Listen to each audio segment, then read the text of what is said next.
tardes. Comezamos a sesión ordinaria de pleno da Corporación Municipal de Gondomar hoxe 7 de xuño de 2012 ás 20 horas. O seguinte orde de día. 1. A aprobación se procede das actas das sesións ordinarias do pleno da Corporación Municipal número 6, 12 e 7-12 de datas 4 de abril e 3 de maio de 2012, extraordinaria 8-12 de 15 de maio de 2012. Algún comentario ás actas? Procedemos entón a votalas. Votos a prol da aprobación das actas. Quedan aprobadas por unanimidade. Punto 2. Declaración de caducidade e novo inicio do procedimento de revisión da licencia otorgada a prol de dona Emérita Figueroa Martínez para a legalización da actividade de obra no local sito na rúa Otero Pedrallo, número 5, para Bar Tapería. Señora Durán, por favor. Asunto, declaración de caducidade e novo inicio do procedimento de revisión... Asunto, declaración de caducidade e novo inicio do procedimento de revisión da licenza outorgada a prol de dona Emérita Figueroa Martínez para a legalización da actividade e obra no local sito na rúa Otero Pedrallo número 5 para Bar Tapería. Antecedentes. Con data 19 de xaneiro de 2012, o Pleno inicia procedimento de revisión do oficio de licenza urbanística outorgada por resolución da Alcaldía do 28 de febreiro de 2011 a prol de Emérita Figueroa Martínez para a legalización da actividade de obra para Bar Tapería no local sito na rúa Otero Pedrallo número 5. Finalizado o período de trámite da audiencia, aos interesados deuse traslado do actuado ao Consello Consultivo de Galicia a efectos de emisión do ditame exixido polo procedimento establecido polo artigo 102 da Lei 30/92 de 26 de novembro. Con data 14 de maio de 2012, en número de registro de entrada 2991, o Concello recibe ditame desfavorable do Consello Consultivo nos seguintes termos. Tendo en conta a data na que se iniciou a tramitación do expediente de revisión do oficio que nos ocupa, o 5 de xaneiro de 2012, resulta preciso determinar se se produciu a caducidade que contempla o artigo 102.5 da Lei de Réxime Xurídico e Procedimento Administrativo Común para o caso de que o procedimento se iniciase de oficio e transcorrese o prazo de 3 meses dende o seu inicio sin dictarse resolución. Os termos do referido precepto son taxativos e únicamente existen para que se produza a caducidade do procedimento o transcurso do prazo para resolver, sen que sexa necesario que se produza unha paralización imputable á Administración, nin negligencia ninguna na súa actuación, pois só unha paralización imputable ao interesado determinaría a interrupción do cómputo do dito prazo, en aplicación do disposto no artigo 44.2 da Lei de Réxime Xurídico e Procedimento Administrativo Común. Por outra banda, cabe tamén a posibilidade de suspender o prazo máximo para resolver nos supostos que se enumeran no artigo 42.5 da mesma lei, entre os que figura a solicitude de informes que sexan preceptivos e determinantes do contido da resolución a que aludo o apartado C do aludido precepto, caso no que se atopa o ditame a emitir por este Consello Consultivo. Mas esta previsión non opera de xeito automático, senón que é unha facultade do órgano de instrucción que en todo caso require a súa constancia expresa no expediente, tal como ten dito o Consejo de Estado, entre outros no seu ditame 3186/2001 do 22 de novembro. No expediente analizado non figura ningún acordo de suspensión do procedimento notificado aos interesados, nin se aprecia circunstancia imputable a estes que pudera producir a súa interrupción, polo que transcurridos máis de 3 meses dende o seu inicio procede nos termos do referido artigo 102.5 da Lei de Réxime Xurídico e Procedimento Administrativo Común declarar a caducidade do procedimento. En todo caso, compre sinalar, como xa ten apuntado este Consello Consultivo, entre outros, no seu ditame 865/2003, que a declaración de caducidade do procedimento de revisión do oficio do acto en cuestión, sempre que se respeten os límites do artigo 106 da Lei de Réxime Xurídico e Procedimento Administrativo Común, persiste en todo caso o inicio dun novo expediente de revisión. Por todo anteriormente exposto, a sección segunda do Consello Consultivo de Galicia, por unanimidade de todos os seus membros, ditamina que informa desfavorablemente a proposta de resolución a que o presente expediente se refire. Sen persuízo do erro advertido no ditame do Consello Consultivo, por canto o inicio do procedimento de revisión do oficio foi realizado mediante acordo plenario do 19 de xaneiro do presente ano, independentemente de que o expediente fora sometido previamente á Xunta de Goberno local o 5 de xaneiro de 2012. Fundamentos. A vista do dictaminado polo Consello Consultivo, a vista do informado pola Técnica de Administración Xeral con data 20 de decembro de 2011, que literalmente di: visto requerido pola Alcaldía o 12 de decembro de 2011, teño a ben informar o seguinte. Primeiro, Tal e como se expresei no meu informe do 17 de outubro de 2011, obrante no expediente, con data 28 de febreiro de 2011, o señor alcalde, don Martín Vicente Urgal Alonso, mediante resolución, outorga a dona emérita Figueroa Martínez licenza de legalización de actividade e obra no local sito na rúa Otero Pedraio número 5 para a Bata Pería. Dita resolución manifesta na súa exposición que, de conformidade cos informes técnicos e xurídicos emitidos de forma favorable polo Servizo de Urbanismo, analizados os antecedentes sobrantes no expediente, podemos observar que consta un informe técnico do arquitecto municipal favorable ao outorgamento de licenza, pero o informe xurídico municipal da secretaria municipal é desfavorable. Ademais, consta no expediente, mediante ficha de control do 24 de xaneiro de 2011, que o informe xurídico desfavorable foi entregado á alcaldía a efectos do seu coñecemento. A vista do exposto, cabe indicar que o artigo 62.1, letra E, da Lei 30/92 de 26 de novembro, os actos de administracións públicas son nulos de pleno dereito cando foran dictados, prescindindo total e absolutamente do procedimento legalmente establecido. Neste caso, o señor alcalde outorgou a licenza solicitada sen observar o procedimento indicado no informe xurídico da Secretaria Municipal. Segundo, como consecuencia directa do anterior, e seguindo o procedimento indicado no meu informe de data de 17 de outubro de 2011, o Concello debería iniciar o procedimento de revisión da licenza outorgada con data 28 de febreiro de 2011 e suspender neste tempo o procedimento de outorgamento de licenza definitiva de actividade como medida cautelar. Artigo 72 da Lei 30/92 de 26 de novembro. Terceiro, en xeral, cabe indicar ao alcalde e aos membros da Xunta de Goberno Local que con carácter xeral existen dous tipos de procedimentos para o outorgamento de licenza de actividade, segundo a actividade que se trate, podendo diferenciarse con carácter xeral entre aquelas sometidas ao procedimento previo da avaliación ambiental previsto polo decreto 133/008, control ambiental autonómico, e aquelas que non están sometidas á legislación de aplicación ao caso en función da actividade que se trate, control ambiental municipal. Como ben di a Secretaria Municipal no seu informe, a presente actividade de Bata Pería non se atopa entre as actividades que o decreto 133/2008 exixe a previa avaliación ambiental, polo que será de aplicación ao procedimento de solicitude desa licencia o Real Decreto 2816/1972 de 27 de agosto, polo que se aproba o Reglamento General de Policía de Espectáculos Públicos e Actividades Recreativas e o Decreto 292/2004 de 18 de novembre, polo que se aprueba el Catálogo de Espectáculos Públicos e Actividades Recreativas da Comunidade Autónoma de Galicia, entre outras normativas. Neste senso, o capítulo 3º do título 1º do Real Decreto 2816/1982 de 27 de agosto, por el que se aprueba o Reglamento General de Policía de Espectáculos Públicos e Actividades Recreativas, artículos 36 e seguintes, existen para este tipo de licenzas, entre outros requisitos procedimentais, solicitude de licenza, información pública e audiencia aos usuarios do mesmo edificio. Tal e como indica a Secretaria Municipal no seu informe, non consta a observancia do procedimento indicado en dita norma para o outorgamento da licencia do 28 de febreiro de 2011, nin consta a observancia da tramitación en pezas separadas do expediente de licencia de acondicionamento de local e de instalación, previsto polo artigo 196.2 da Lei 9/2002 de 30 de decembro. Conclusión.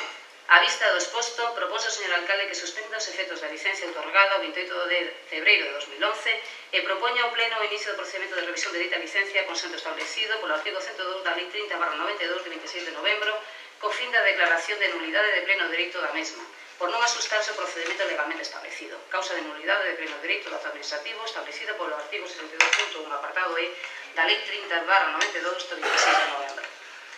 Sen prejuicio de superior criterio, doy traslado deste informe á alcaldía aos efectos oportunos. Vistos os informes xurídicos municipais sobrantes no expediente, polo exposto, propoño ao pleno deste Concello a adopción do seguinte acordo. Primeiro, declarar caducado o procedimento de revisión do oficio do acto administrativo de outorgamento de licencia da alcaldía do 28 de febreiro de 2011 a dona emérita Figueroa Martínez para a legalización da actividade de obra no local sito na rúa Otero Pedraio número 5 para a Bata Pería, iniciado mediante acordo plenario do 19 de xaneiro de 2012 e proceder ao seu arquivo, conservando no expediente no procedimento cantos informes e resolucións foran ditados previamente ao mesmo. Segundo, iniciar novo procedimento de revisión do oficio do acto administrativo de outorgamento de licencia mediante a resolución da alcaldía do 28 de febreiro de 2011 a prol de emérita Figueroa Martínez para a legalización de actividade e obra no local sito na rúa Otero Pedraio número 5 para a Bata Pería. Terceiro, darlle audiencia aos interesados e afectados para que nun prazo de 10 días podan formular as reclamacións e alegacións que estimen pertinentes. A Comisión Informativa, por maioría absoluta dos presentes, 5 votos a favor, 4 do Grupo Municipal do PP e 1 do voto do CDL, 4 abstencións, 1 do Grupo do Partido Socialista de Galicia PSOE, 1 grupo mixto e 2 dos concelleiros non adscritos e ningún voto en contra, ditaminou favorablemente o asunto. Grazas. Algún comentario? Señor Ferreira. Boas tardes a todos e a todas. Ben, hoxe, señor alcalde, volvemos a estar do mismo debate político e da mesma inseguridade xurídica que estábamos hai 9 meses. Dígolle por qué. Mire, o que hoxe trae a pleno, que xa do seu momento viu por o mesmo motivo, este grupo xa lle dixo que non era preceptivo que viñera a pleno estes puntos porque é unha competencia que ten vostede en materia urbanística e ademais que a ten da Xunta de Goberno. Non lle valeu de nada as advertencias dadas por o que lle fala e hoxe volvo a traer aquí outra vez máis 4 licencias para a súa revisión e a súa anulación cando é unha competencia que ten vostede que asumir como alcalde. Mire, non só volve a reiterar e a cometer o mismo erro, senón que o que hoxe ven aquí a este plenario ven a reafirmar máis si cabe o que do seu momento este voceiro mantuvo dunha sesión plenaria o 6 de outubro de 2011, que consistía en primeiro dicirlle a vostede que asuma as competencias urbanísticas que ten como alcalde. E segundo, que facía falta ter constancia do dictamen favorable do Consello Consultivo de Galicia sobre as mesmas. A eso parece que nos fixo caso e que ao final requeriu do Consello Consultivo o devandito dictamen. Pero tamén teño que decirlle, e aquí se lle advertiu, que tiña vostede para resolver este expediente administrativo en base ao artículo 102 e 103 da Lei 30/92 de régimen jurídico das administracións públicas e do procedimento administrativo común, tiña 3 meses. Se lle dixo por activa e por pasiva e se lle fixo a advertencia que era oportuna e preceptiva e legal en ese momento para que tuvera en conta esta dacta e deixara de causar máis persuizos a terceiros do que está causando. Vostede fixo caso omiso e alá se enfrascou con informes da secretaria municipal dicindo que os actos se paralizaban, etcétera, etcétera, que non vou a redundar neles. E hoxe aquí vemos como o propio Consello Consultivo ven a darlle a razón aos socialistas que aquí estamos, dicindolle a vostede que os expedientes que iniciou do seu momento están caducados. Un expediente do 6 de outubro que vostede tiña que haber mandado en tiempo e forma e tiña que haber resolto en 3 meses, traiouse aquí a pleno 9 meses despois. E os expedientes que levou o 2 de xaneiro do 2012, 6 meses máis tarde, veñen aquí porque están caducados, porque vostede incumpliu a normativa vixente en materia urbanística cando tiña 3 meses para resolver e non o fixo. Hoxe ven aquí co mismo, o cual é indiscutible que tendrá que pedir disculpas, canto menos os aquí presentes, por a súa demora, por a súa incompetencia e por a falla de xestión municipal do que a urbanismo se refire. Comete vostede o mismo erro, volvo a traer os mesmos expedientes. Espero que non cometa vostede o mismo erro que anteriormente o fixo e que en 3 meses resolva si isto procede a súa revisión ou procede a súa anulación destas licencias. Ten vostede 3 meses a tenor dos artigos antes mencionados. Espabile, poñas as pilas, baixe da súa tozudez de creer que ten razón sempre e, ademais, recoñeza públicamente que cometeu un erro grave e que está causando persuizos a terceiros, incertidumbre xurídica máis si cabe da que había en Gondomar. Moitas gracias. Gracias. Algún comentario máis? Señor Alonso. Gracias, alcalde. Boa tarde. Ben, nós vamos a debatir os 4 puntos neste debate, porque nun único debate, quero dicir, porque se ben é certo que son 4 puntos, ou son 4 casos diferentes, dende logo o motivo polo que veñen aquí é o mesmo, non? Entón vamos a forrar tempo e discusións en debatir algo que, por outro lado, xa se debateu abondo no anterior pleno. Aquí é inevitable unha reflexión, e desgraciadamente é así, non? Pero hai que decirla, non?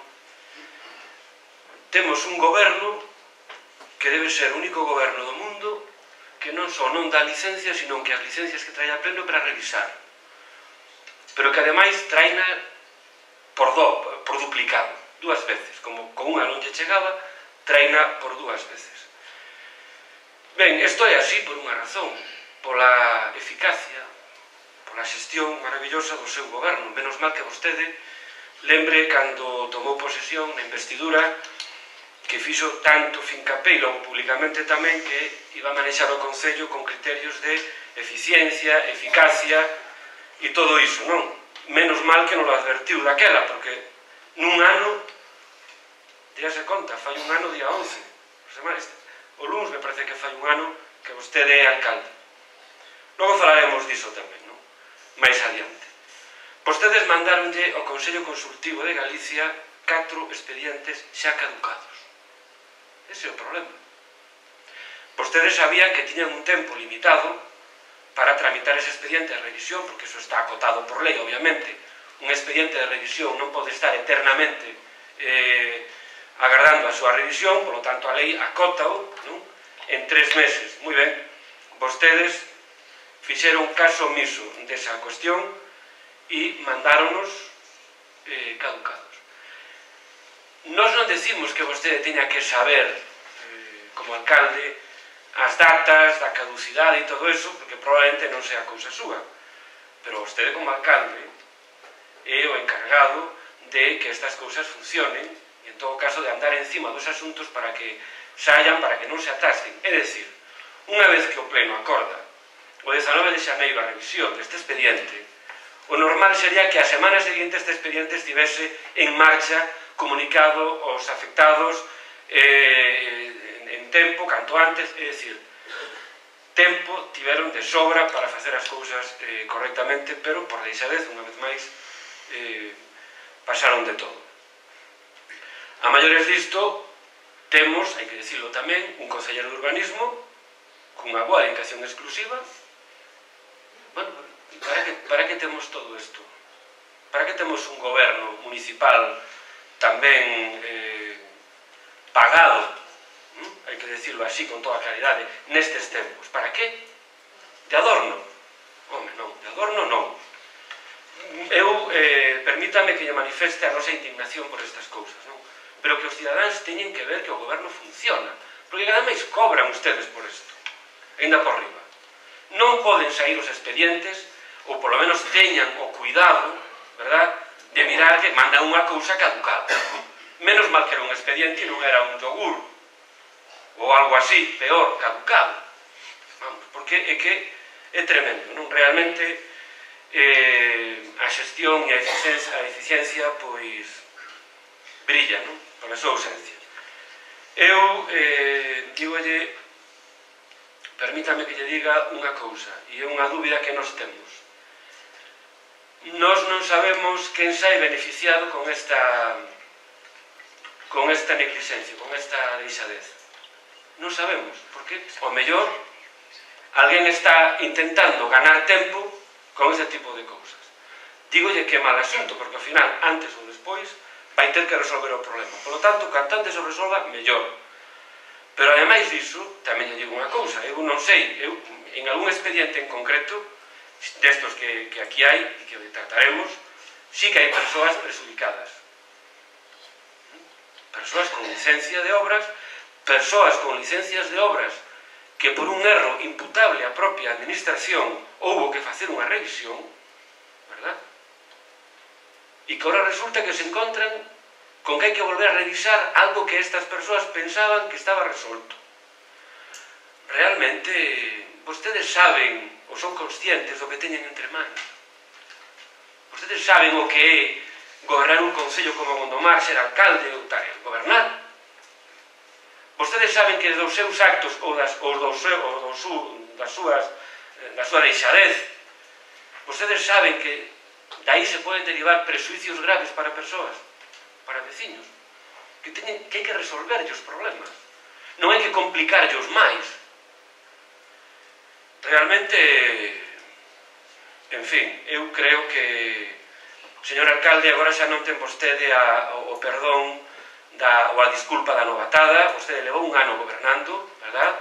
Vostede ten un goberno correctamente organizado, unha maioría absoluta, un goberno ben pagado, como lle dixen antes, cando menos gañen ou procuren gañar o que cobran, non? Que xa está ben. Nós non vamos a decir máis nada destes expedientes. Xa lle digo, son casos diferentes, porque incluso hai algún que son execucións de sentencias, non? Que non queda outra que tomar este tipo de acordos, pero por favor, poñerse as pilas, poñanse a traballar, que para eso están aí, para eso os votaron, para eso asumiron esas responsabilidades. Non vale disculpas.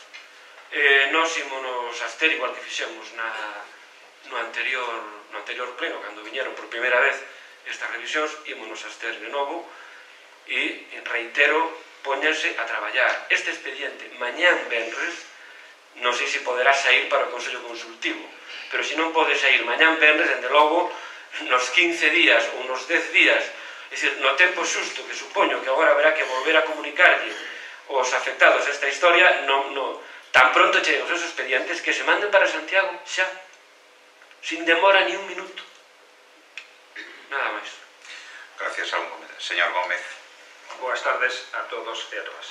Vamos a ver, señor alcalde. Aquí estamos noutra sesión plenaria baleira de contido, se pode dicir, porque aquí o que traemos son 4 puntos que xa se trouxeron no seu día, se deixaron caducar, non sei polo que, e traemos a notificación para a persoa o representante metropolitano, que é unha cousa que por imperativo legal, non? Pero bueno, o que vamos ao punto que nos toca, que estamos nel, e os outros 3 que son exactamente iguales. Eu de verdad que non deu crédito, e de verdad que eu me empezo a preocupar, e penso que os veciños de Gondomar tamén se empezan a preocupar por este goberno. De verdad, o sinto un montón ter que falarte así, pero me miro na obligación. Empeza a ser preocupante, porque, mire, a licencia de doña Emérita a que nos referimos, esta tiña unha licencia asustada a dereito legalmente. Era innecesaria a revisión deste expediente. E o dicen no seu día fai 6 meses. Era innecesaria, desde o meu punto de vista, está dada cos informes dos técnicos favorables totalmente. Ahora, pues non, se pide a revisión. Se pide a revisión, e ahora se pide a revisión, e se deixa caducar. É que isto non ten explicación. Non ten explicación. Vamos a ver. O que decía o señor Araújo, teñen un goberno con 6 dedicacións exclusivas, en un ano que vai facer un ano, están aí a puntiño de facer o ano, non hai un plan urbanístico, o cal lle deixamos o anterior goberno aí feito para a súa aprobación inicial, pero ao parecer non lle gusta, non se fixeron os presupostos, ni nada. Licencias, bueno, había salido anunciado na prensa a bomba e platillo que xa se iban a dar licencias con legalidade, non sei cales son as ilegales, xa se mirarán. De momento, sí que me gustaría que me dixera cantas licencias le habrán dado desde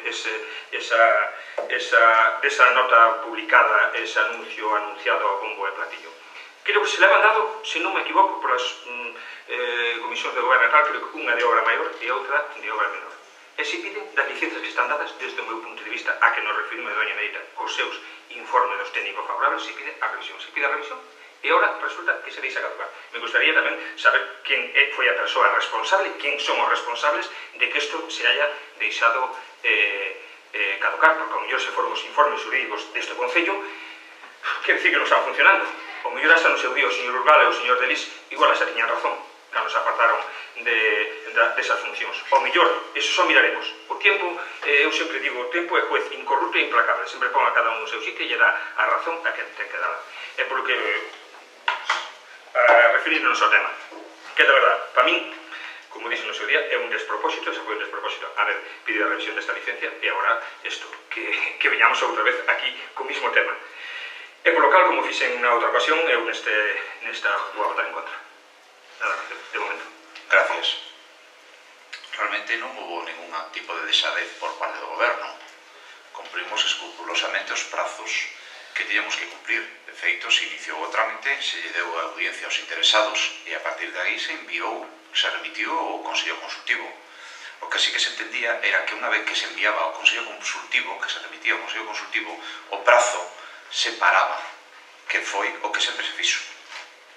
Agora o Consello Consultivo decide que non é así, e atendendo a certas leis, se ampara para informar desfavorablemente que teña o Concello que pedir precisamente a suspensión cautelar do prazo. Foi eso o que pasou, pero para nada, nós cumplimos os prazos. Sempre foi que o Consello Consultivo, unha vez que chega ali, e aparte é bastante razoable, é bastante lógico pensalo, chega ao Consello Consultivo, hasta que este dictamine, se supón que non corren os prazos, que o prazo para. Eso foi o que se fixo sempre. Ahora, non sabemos por que motivo o Consello Consultivo decide que non, que había que pedirlo. Bueno, pois eso foi o que non se fixo. Simplemente se fixo como sempre. Diga, señor Gómez. Bueno, como sempre, penso que nunca se pediu unha revisión dunha licencia. Pero vamos a ver, iso vostedes pensaban, pero en este caso non era así. Aí está claro que ya denegan que non era así, que decir que informaron mal a vostede. Vostede, os seus servicios xurídicos do Concello, ou quen sea, e informaron mal. Non se paralizaba. Eso ocurría, tanto é que caducaron e ya denegaron. Pensaban mal. O que pasa que teñen que informarlle ben. E se non lle informa, ten que preocuparse de informarse. O que non podemos é vir a outra sesión plenaria aquí con 4 cousas que xa se traeron de outra vez. Isto é unha sesión plenaria vale un montón de cartas ao Concello. As cousas están moi complicadas, estamos en momentos moi críticos. Se nos aveciñan cousas momentos máis complicados. Eu penso que non podemos, que pensamos, non se pode pensar. As cousas, eu penso que hai que funcionar con eficacia e con responsabilidade. Hai que funcionar como hai que funcionar. O que decía o señor Arouso, ten unha corporación con 6 dedicacións exclusivas. Que, bueno, ese é outro tema a falar en outro punto. Gracias. Algún comentario máis? Señor Barreiro. Non vou deixar pasar a ocasión para correxilo, señor alcalde, porque evidentemente podía vostede facer calquer argumentario distinto ao que fixo, pero que diga que pensaba que isto se paraba, que diga que vostede obrou atendendo a determinadas leis, que cumpriron os prazos, e que sempre se fixo así, e agora tamén se fixo así porque é así. O sea, unha serie de incongruencias. Miren, os prazos non se cumpriron. O sea, vostede asuma o erro, o descoñecemento, o mal asesoramento, o que vostede queira, pero non diga que se cumpriron os prazos, porque os prazos veñen fixados do artigo 102 da lei 30/92 e lle dice 3 meses para resolver. Si os técnicos ou quen sexa entenden que se paraliza o prazo, é un problema deles, pero a lei é clara. Pero non diga que se respetaron os prazos. Non se respetaron os prazos. Isto caducou en base á normativa vixente en materia de réximen administrativo. Non ten máis volta de folla isto. E agora a vostede só lle queda unha cousa. E o día parte o Consello Consultivo de Galicia, ese órgano consultivo que está errado, que non sabe o que di, que sigue tendo vostede razón, é o que dá a entender despois da súa intervención, que resulta que quen non sabe de dereito é o órgano consultivo. E así, verbas súas. Mire, vostede agora o que ten que ter en conta, vou a decir como xa do seu momento lle dixen o que tiña que facer respecto a este asunto, e digo yo tamén a voceira, que desto sabe un rato largo, porque é xurista, que colla vostede o artigo 106 da mesma lei e que primeiro analice se os actos administrativos prescribiron ou non, porque se están prescritos xa vostede non pode facer nada, nin iniciar, nin revisar, nin nada. Ollo con este dato. Ben é certo que estes actos, a gran maioría deles, son imprescriptibles porque obedecen a reposición da legalidade e o cumprimento íntegro de sentencias firmes. Pero ollo con este dato.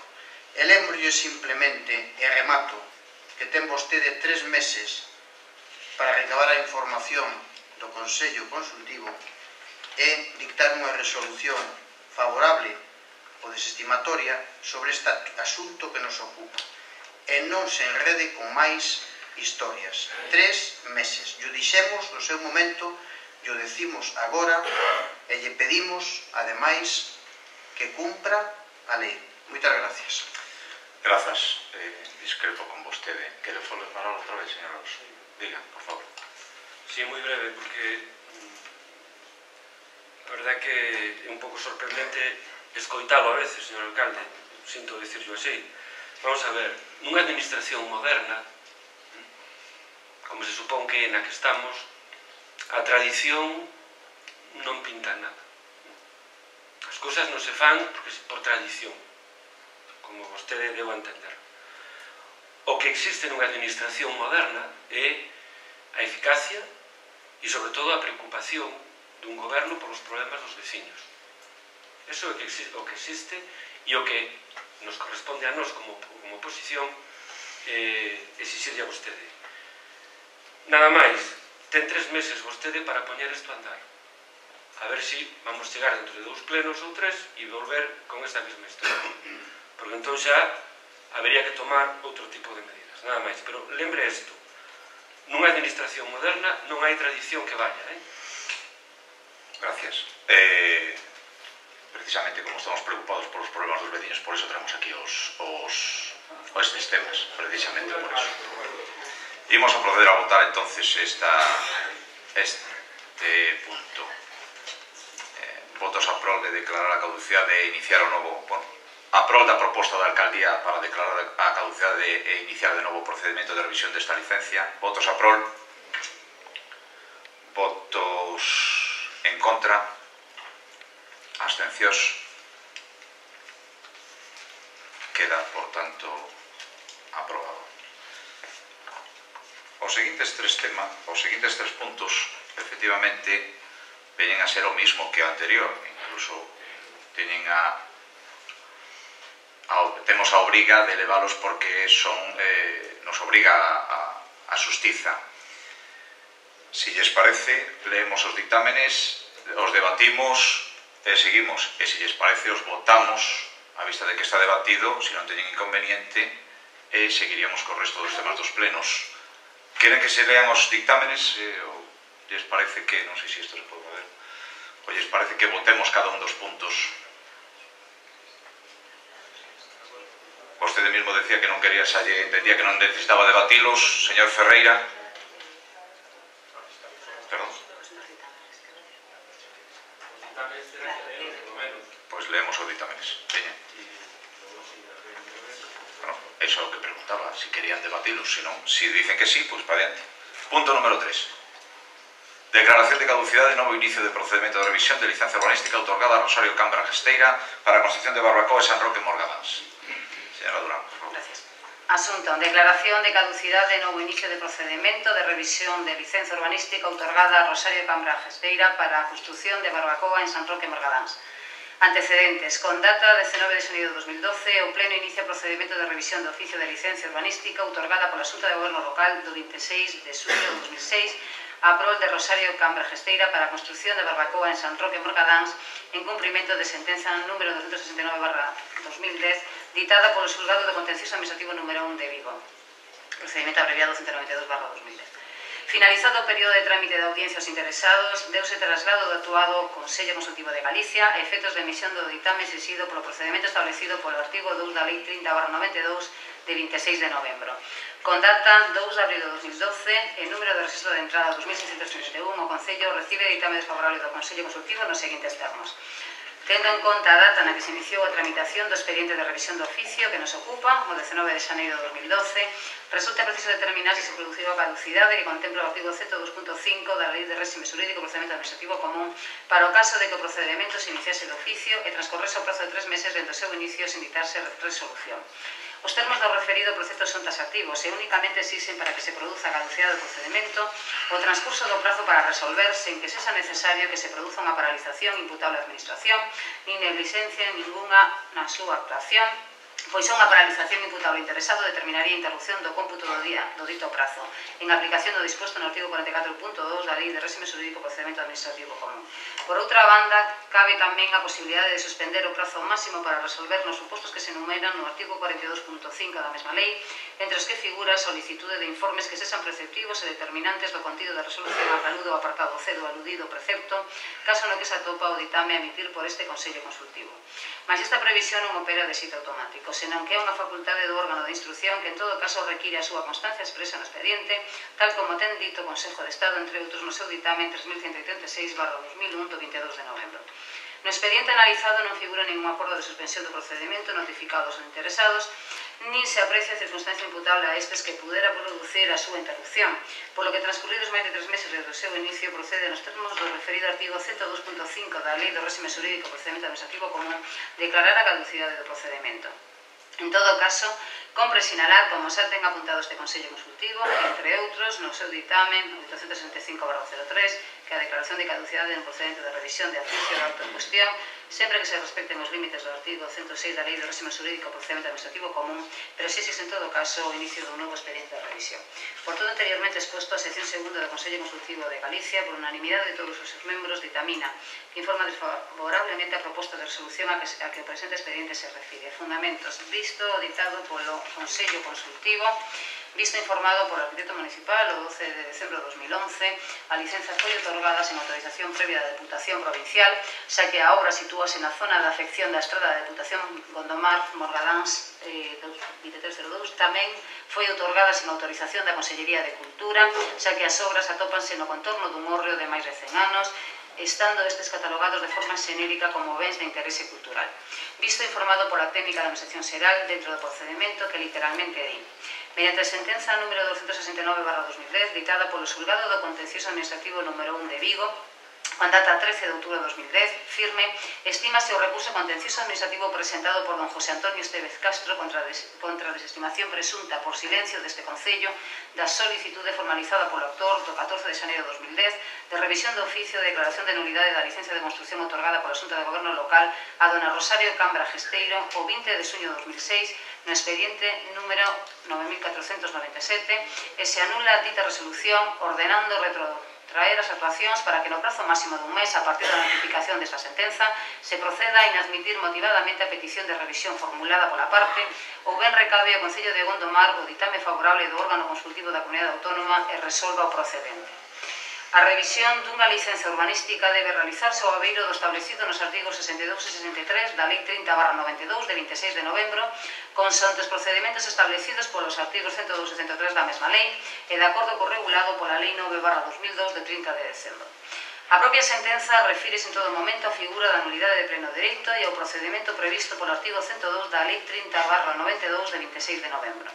Resultando que o segundo establecido polo artigo 62.1, párrafo F da Lei 30/92 de 26 de novembro, los actos de administraciones públicas son nulos de pleno derecho nos casos siguientes: nos casos expresos o presuntos contrarios al orden jurídico por los que se adquieren facultades o derechos cuando se carezca de los requisitos esenciales para su adquisición. Segundo informe do arquitecto municipal do 12 de decembro de 2011, a licencia foi otorgada sin autorización previa da Deputación Provincial, xa que a obra sitúase na zona da afección da estrada da Deputación de Gondomar Morgadáns. Tamén foi otorgada sin autorización da Consellería de Cultura, xa que as obras atópanse no contorno dun hórreo de máis de 100 anos, estando estes catalogados de forma xenérica como bens de interese cultural. Polo exposto, o acto de otorgamento de licencia da Xunta de Goberno Local do 20 de xuño de 2006 a prol de Rosario Cambra Gesteira para a construción de barbacoa en San Roque Morgadáns adolece do vicio de nulidade establecido polo artigo 62.1, párrafo F da Lei 30/92 do 26 de novembro. Ademais, debemos ter en conta o artigo 212 da LUGA, que establece que el alcalde dispondrá la suspensión de los efectos de una licencia u orden de ejecución y consiguientemente la paralización inmediata de las obras iniciadas a su amparo cuando el contenido de dichos actos administrativos constituya una infracción urbanística grave o muy grave, cualquiera que sea la fecha de otorgamiento de la licencia, y en el plazo de 10 días deberá darse traslado directo del acto suspendido al órgano jurisdiccional competente en la forma y con los efectos previstos en la legislación reguladora de la jurisdicción contenciosa administrativa. En todo caso, Las licencias u órdenes de ejecución contrarias al ordenamiento urbanístico deberán ser revisadas a través de alguno de los procedimientos de revisión de oficio contemplados en los artículos 102 y 103 de la Ley 30/1992 de 26 de noviembre de régimen jurídico de las administraciones públicas y de procedimiento administrativo común o por el procedimiento del artículo 127 de la Ley de la Jurisdicción Contenciosa Administrativa. Lo dispuesto en los números anteriores se entiende sin perjuicio de las sanciones que pudiesen imponerse.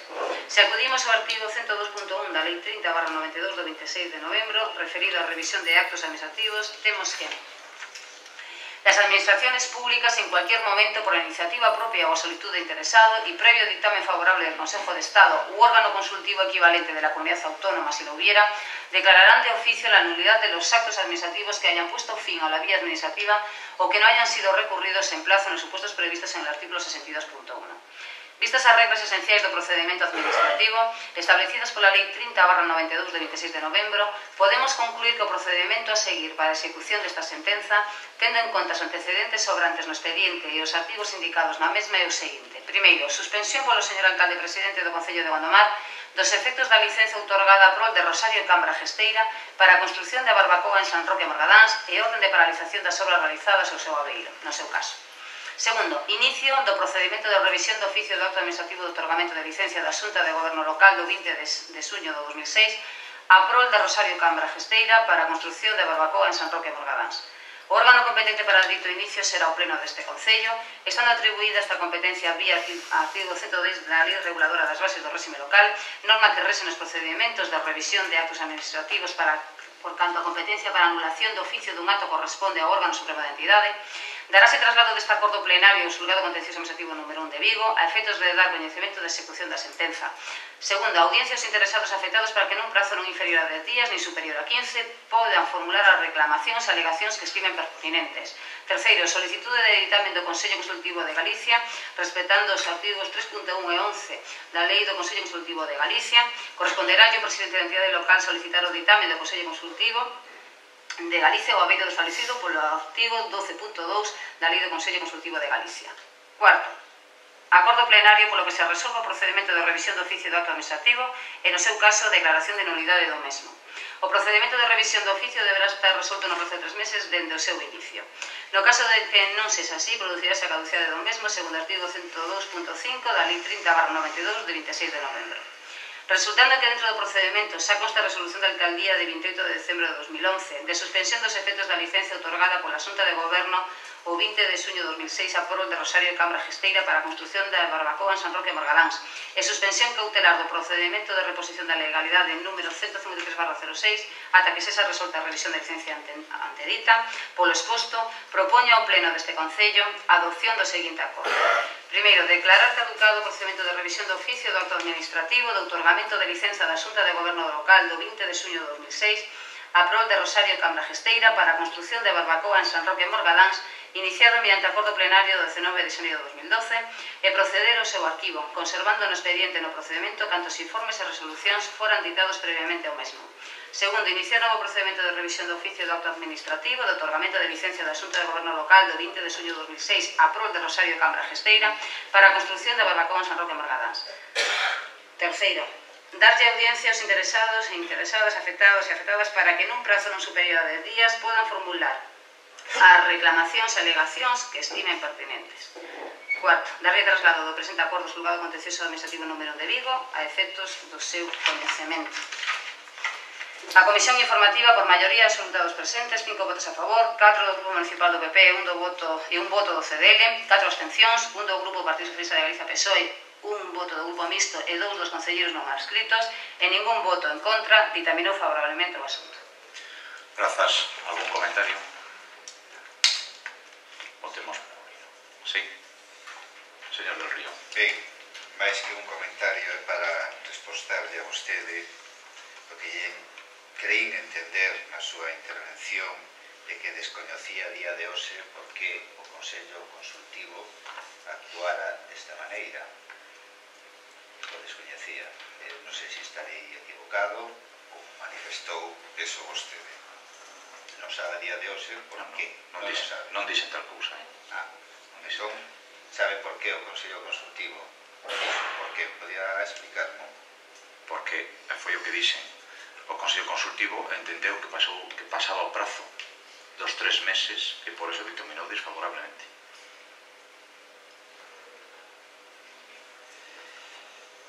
Ben, mire, pasou esos 3 meses porque vostedes simplemente non fixeron o traballo ben feito, porque ese procedimento podía pararse e de feito a lei contempla que esa, por eso vostede dixo antes, de que noutros casos eses 3 meses non era límite e en este caso sí.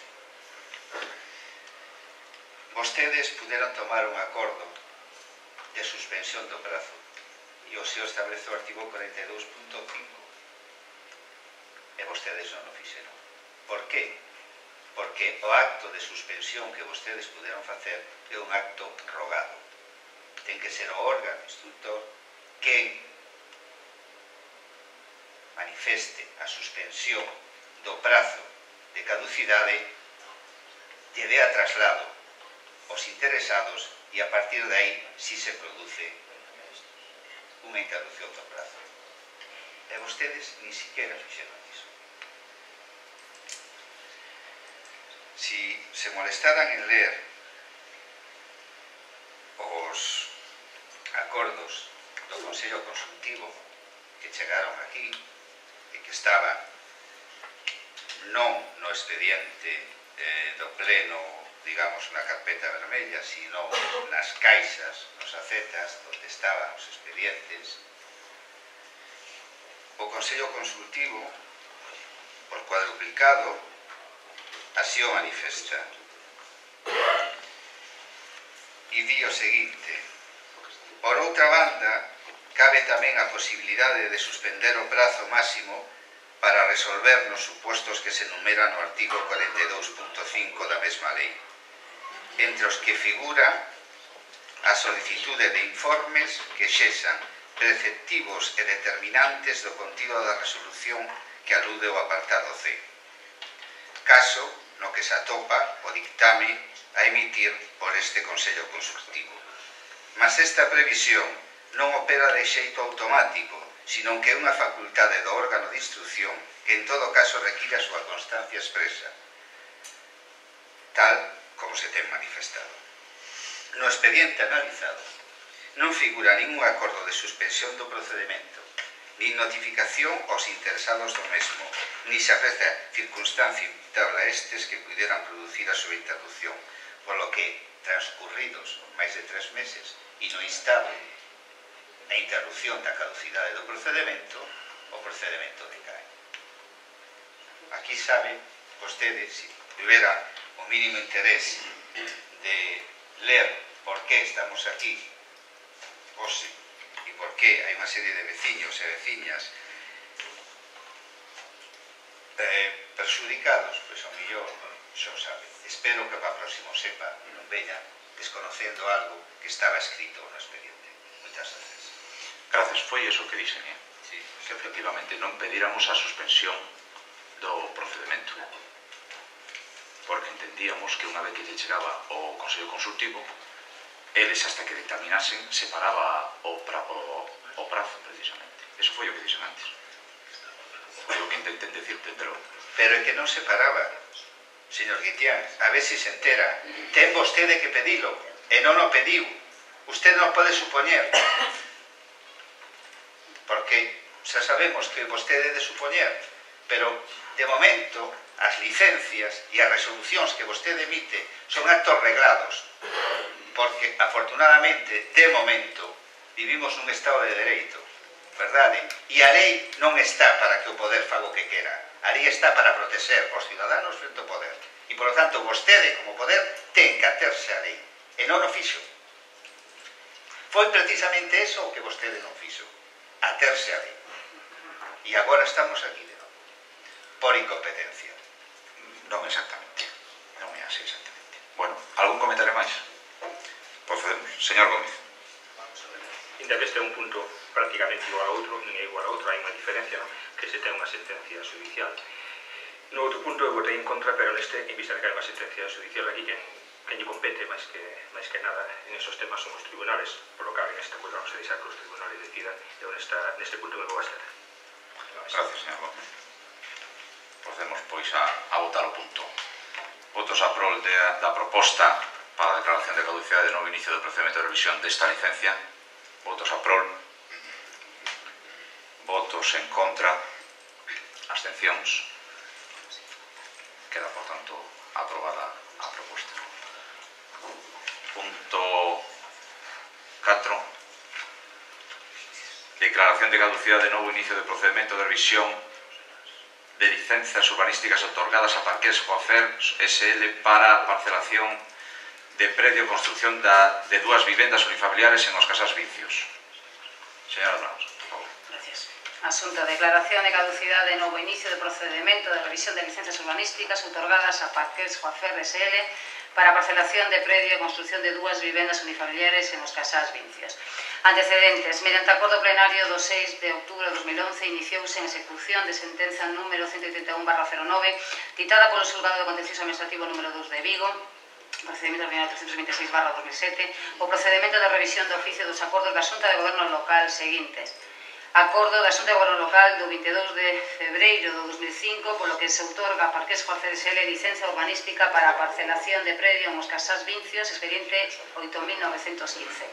Acordo da Xunta de Goberno Local do 27 de decembro de 2005 polo que se outorga a Parques Coafer SL licencia urbanística para a construcción de vivenda unifamiliar e peche en os Casas Vincios, expediente 9.484. Acordo da Xunta de Goberno Local do 3 de abril de 2007 polo que se aproba o proxecto de execución da obra relativo ao expediente de vivenda unifamiliar número 9.484, expediente 10.033. Acordo da Xunta de Goberno Local do 21 de marzo de 2006 polo que se outorga a Parques Coafer SL licencia urbanística para a construcción de vivenda unifamiliar e peche en os Casas Vincios, expediente 9.486. Acordo da Xunta de Goberno Local do 3 de abril de 2007 polo que se aproba o proxecto de execución da obra relativo ao expediente de vivenda unifamiliar número 9.486, expediente 10.092. Finalizado o período de trámite de audiencias interesados, deuse traslado actuado ao Consello Consultivo de Galicia a efectos de emisión do ditame exixido polo procedimento establecido polo artigo 102 da Lei 30/92 de 26 de novembro.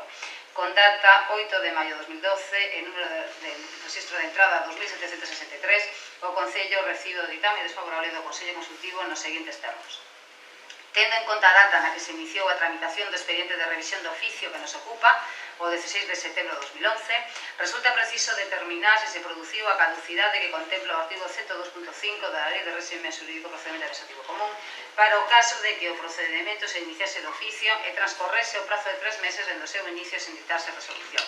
Os termos do referido proxecto son taxativos e únicamente exixen para que se produza a caducidade do procedimento o transcurso do prazo para resolver, sen que sexa necesario que se produza unha paralización imputable á administración, nin negligencia ninguna na súa actuación, pois só unha paralización imputable ao interesado determinaría a interrupción do cómputo do dito prazo, en aplicación do disposto no artigo 44.2 da Lei de Réxime Xurídico Procedimento Administrativo Común. Por outra banda, cabe tamén a posibilidade de suspender o prazo máximo para resolver nos supostos que se enumeran no artigo 42.5 da mesma lei, entre os que figura a solicitude de informes que sexan preceptivos e determinantes do contido da resolución a que aluda o apartado C do aludido precepto, caso no que se atopa o ditame a emitir por este Consello Consultivo. Mas esta previsión non opera de xeito automático, senón que é unha facultade do órgano de instrucción que en todo caso require a súa constancia expresa no expediente, tal como ten dito o Consejo de Estado entre outros no seu ditame 3136/2001 do 22 de novembro. No expediente analizado non figura ningún acordo de suspensión do procedimento notificado aos interesados, nin se aprecia circunstancia imputable a estes que pudera producir a súa interrupción, polo que transcurridos máis de 3 meses dende o seu inicio procede, nos termos do referido artigo 102.5 da Lei de Réxime Xurídico Procedimento Administrativo Común, declarar a caducidade do procedimento. En todo caso, compre sinalar, como xa ten apuntado este Consello Consultivo, entre outros no seu ditame 865/03, que a declaración de caducidade dun procedimento de revisión do oficio do auto en cuestión, sempre que se respeten os límites do artigo 106 da Lei de Réxime Xurídico Procedimento Administrativo Común, pero si existe en todo caso o inicio dun novo expediente de revisión. Por todo anteriormente exposto, a sección segunda do Consello Consultivo de Galicia, por unanimidade de todos os seus membros, ditamina que informa desfavorablemente a proposta de resolución a que o presente expediente se refere.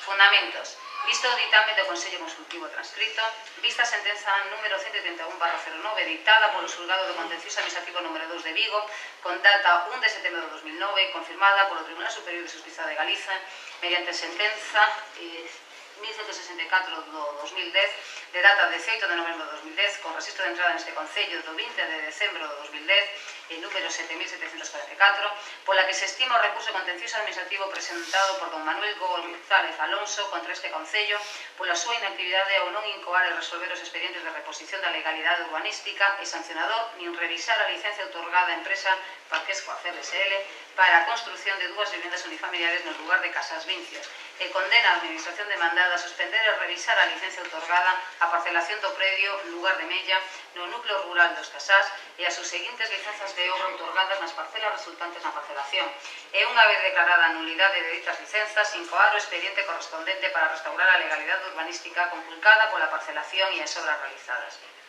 Resultando que a revisión dunha licenza urbanística debe realizarse ao abeiro do establecido nos artigos 62 e 63 da Lei 30/92 de 26 de novembro, con santos procedimentos establecidos polos artigos 102 e 103 da mesma lei, e de acordo co regulado pola Lei 9/2002 de 30 de decembro, resultando que pola propia sentenza no seu fundamento de dereito cuarto establece o seguinte: a realización de dita parcelación non só está prohibida, senón que constitúe unha infracción urbanística moi grave, artigo 217.1 letra B da LUPA, ao constatarse que as parcelas segregadas A e B nas que se construíron 2 vivendas unifamiliares non alcanzan a superficie mínima de 1000 metros cuadrados de solo de núcleo rural de alta densidade, por formar parte das mesmas terreos incluídos noutra calificación, solo rústico de especial protección forestal, debe concluirse que a parcelación incurriría noutra infracción da LUBA, por incumprimento do requisito de superficie de parcela mínima establecida no planeamento aplicado, o que determinaría a súa nulidade, e por ende, a das licencias de obra para edificación concedidas sobre as parcelas segregadas por imperativo do artigo 207.3 da LUBA. Resultando, ademais, que no fundamento de dereito quinto o señor xuiz expón que a situación actual do Concello de Gondomar é a de un pezón anulado, razón pola que non é posible acceder ao outorgamento de nenhuma licenza solicitada ao abeiro de dito planeamento anulado, nin de parcelación nin de obras, porque o mesmo, a partir das indicadas sentenzas, de ben inaplicable. Visto establecido polo artigo 207.3 da LUGA, que literalmente di: en ningún caso se considerarán solares ni se permitirá edificar en ellos los lotes resultantes de una parcelación efectuada con infracción de las disposiciones de la presente ley. Resultando que, segundo establecido polo artigo 62.1, apartado F da Lei 30/92 de 26 de novembro, los actos de las administraciones públicas son nulos de pleno derecho en los casos siguientes: los actos expresos o presuntos contrarios al ordenamiento jurídico por los que se adquieren facultades o derechos cuando se carezca de los requisitos esenciales para su adquisición, considerando que para executar a sentenza dictada haberá que acudir aos artigos citados na mesma.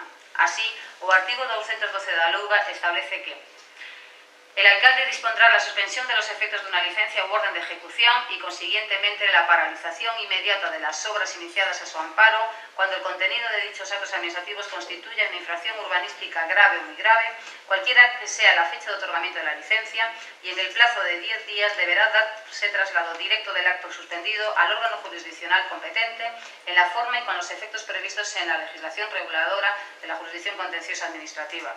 En todo caso, las licencias u órdenes de ejecución contrarias al ordenamiento urbanístico deberán ser revisadas a través de alguno de los procedimientos de revisión de oficio contemplados en los artículos 102 y 103 de la Ley 30/1992 de 26 de noviembre de régimen jurídico de las administraciones públicas y del procedimiento administrativo común, o por el procedimiento del artículo 127 de la Ley de la Jurisdicción Contenciosa Administrativa.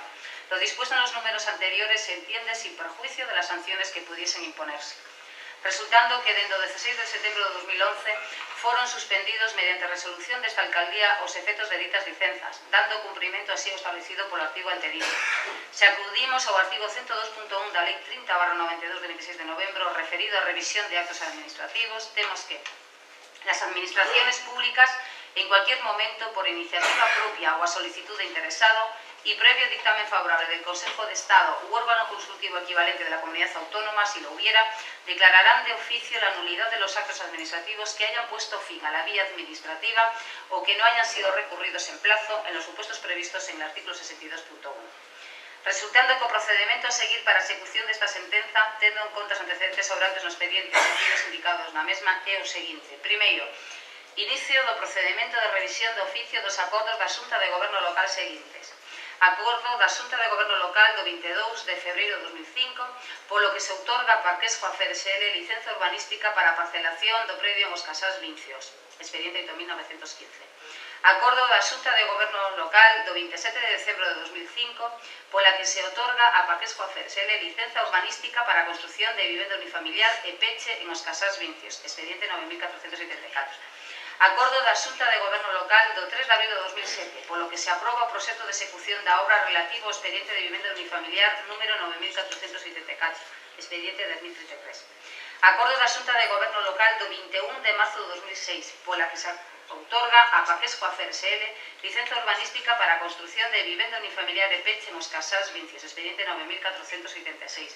Acordo da Xunta de Goberno Local do 3 de abril de 2007, polo que se aproba o proxecto de execución da obra relativo ao expediente de vivenda unifamiliar número 9.436, expediente 10.092. O órgano competente para dito inicio será o Pleno deste Concello, estando atribuída esta competencia vía artigo 110 da Lei Reguladora de Bases do Réxime Local, norma que rese nos procedimentos de revisións de actos administrativos, por canto a competencia para anulación de oficio dun acto corresponde ao órgano supremo da entidade. Darase traslado deste acordo plenario ao Xulgado Contencioso Administrativo número 2 de Vigo aos efectos oportunos, consonante o exixido polo artigo 212 da LOUGA.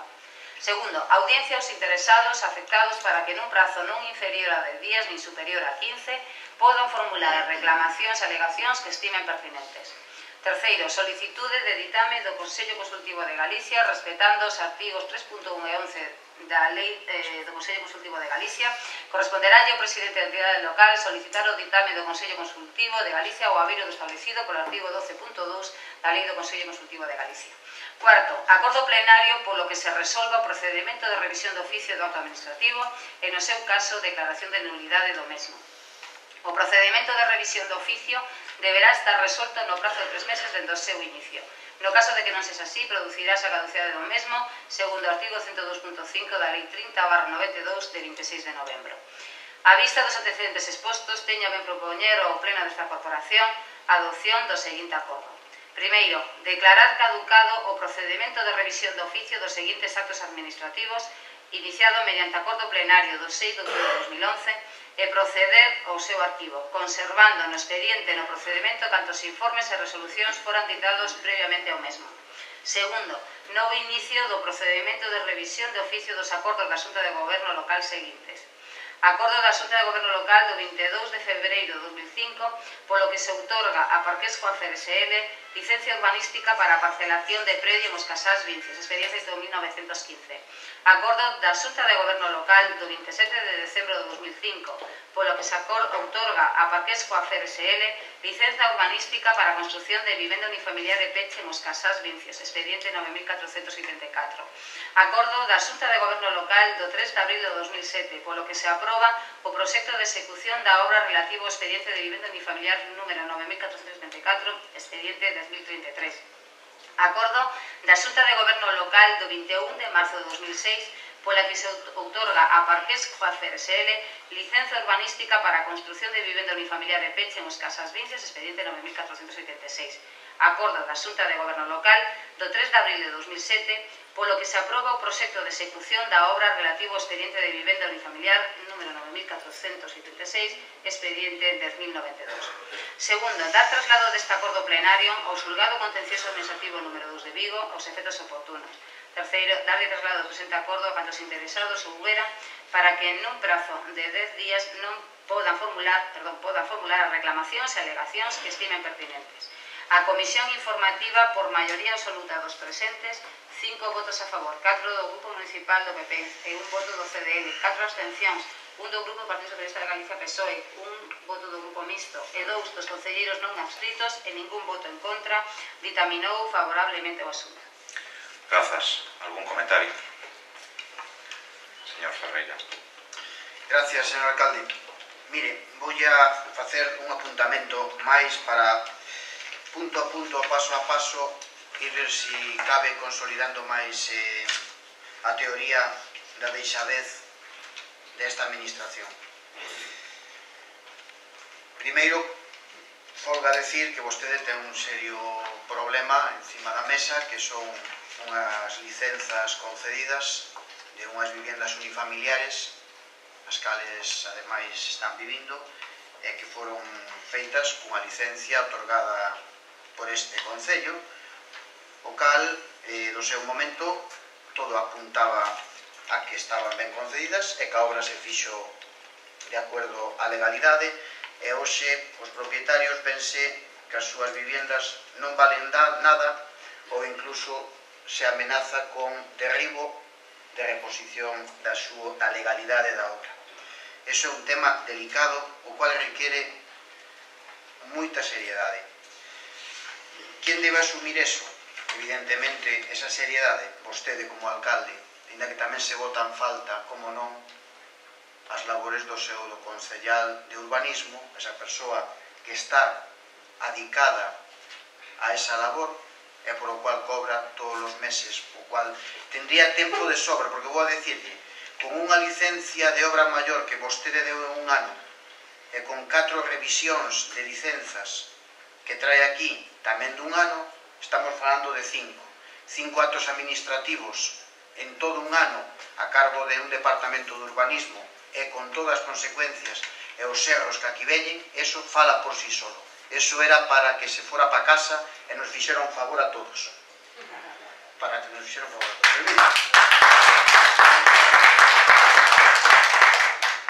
Pero voulle facer un apuntamento redundando máis si cabe do que vostede decía antes.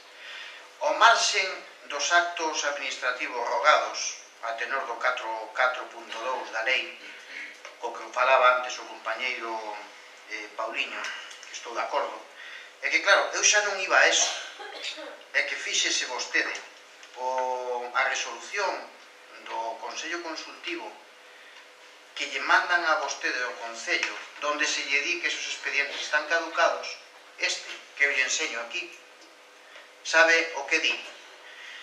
Pois que están caducados, etc. do que vimos falando.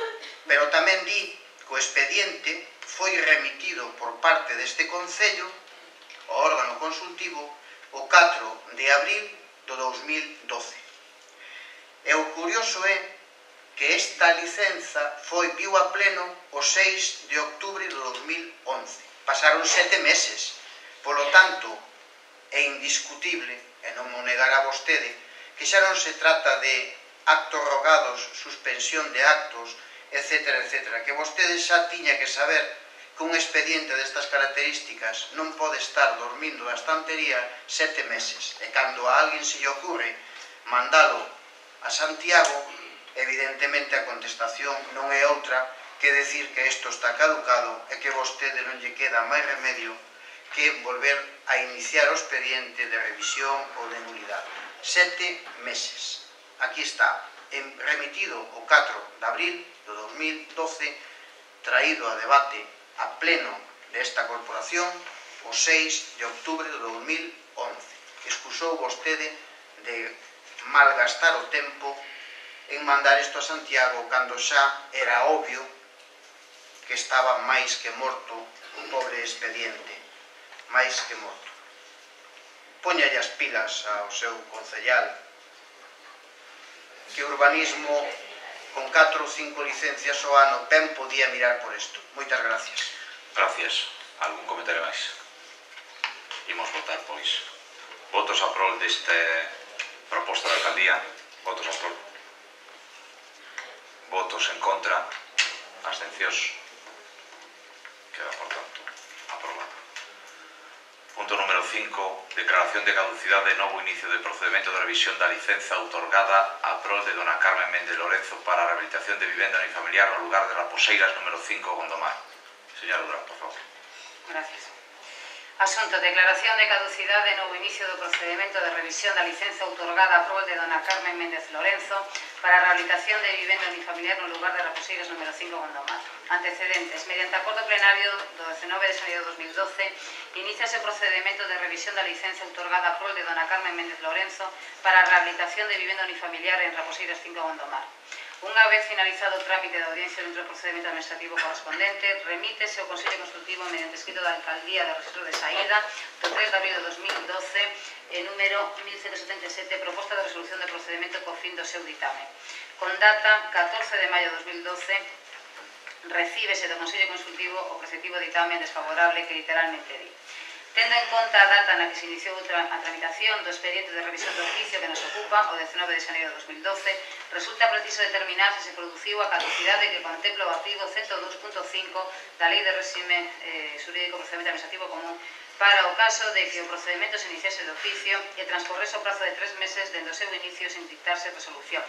Os termos do referido precepto son taxativos e únicamente exixen para que se produza a caducidade de procedimento o transcurso do prazo para resolver, sen que sexa necesario que se produza unha paralización imputable á Administración, nin negligencia ninguna na súa actuación, pois só unha paralización imputable ao interesado determinaría a interrupción do cómputo do dito prazo, en aplicación do disposto no artigo 44.2 da Lei de Réxime Xurídico Procedimento Administrativo Común.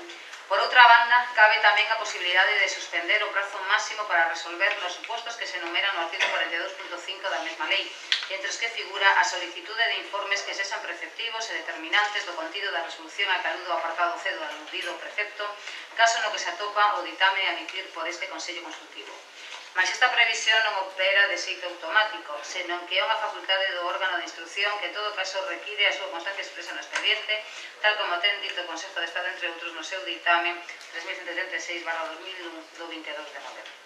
No expediente analizado non figura ningún acordo de suspensión do procedimento notificados interesados, nin se aprecia circunstancia imputable a estes que pudera producir a súa interrupción, polo que transcurridos máis de 3 meses dende o seu inicio procede nos termos do referido artigo 102.5 da Lei do Réxime Xurídico Procedimento Administrativo Común declarar a caducidade do procedimento. En todo caso, compre sinalar, como se ten apuntado este Consello Consultivo, entre outros, no seu dictamen 865/03, que a declaración de caducidade do procedimento de revisión de oficio do acto en cuestión, sempre que se respeten os límites do artigo 106 da Lei do Réxime Xurídico Procedimento Administrativo Común, pero si existe en todo caso o inicio dun novo expediente de revisión. Por todo anteriormente exposto, a sección segunda do Consello Consultivo de Galicia, por unanimidade de todos os seus membros, ditamina que informa desfavorablemente a proposta de resolución a que o presente expediente se refire.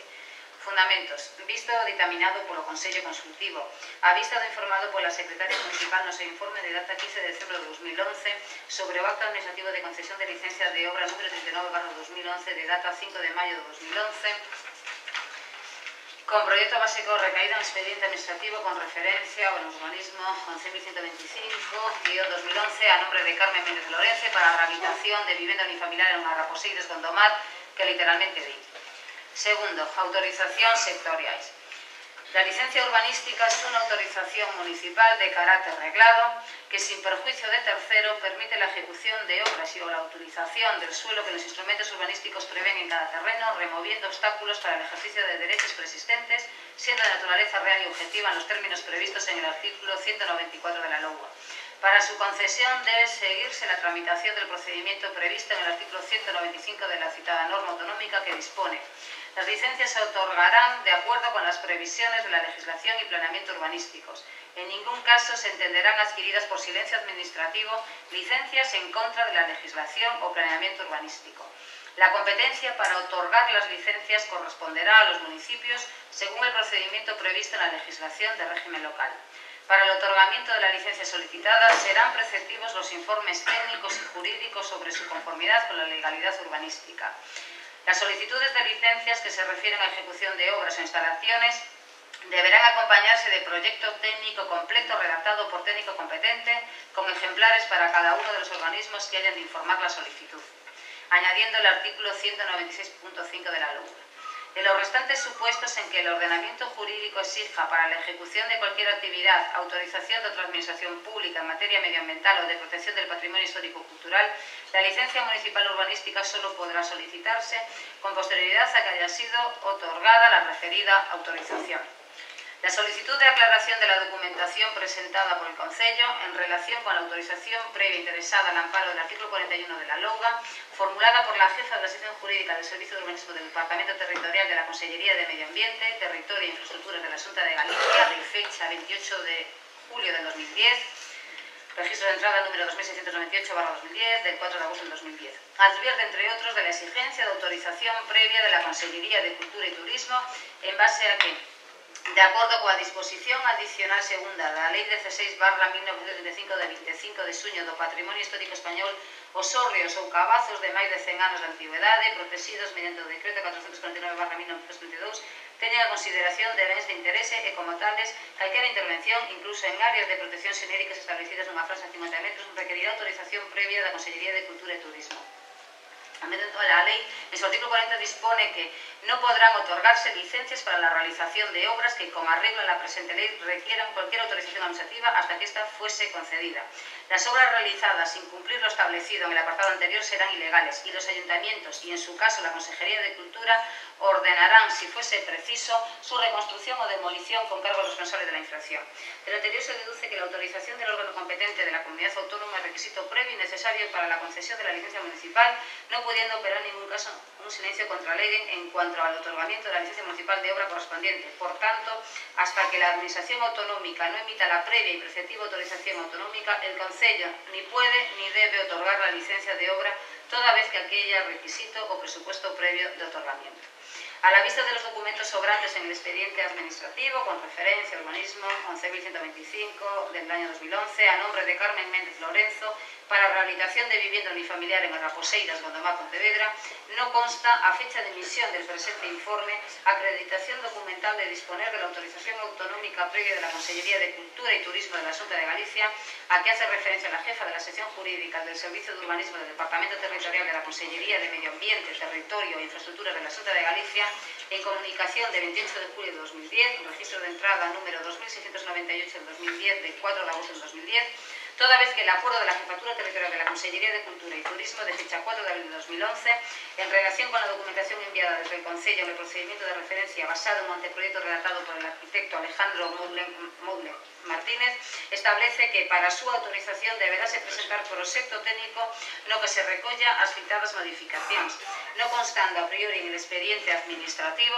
acreditación documental correspondiente de la remisión de dicho proyecto desde el Concello, requiriendo nuevamente el Servicio de Urbanismo del Departamento Territorial de la Consellería de Medio Ambiente, Territorio e Infraestructuras de la Xunta de Galicia, mediante comunicación del 26 de octubre del 2011, registro de entrada número 7082 del 2011, del 3 de noviembre de 2011, la referida autorización autonómica previa de la Consellería de Cultura y Turismo en base a la disposición adicional segunda de la Lei 16/1965 de 25 de junio do Patrimonio Histórico Español.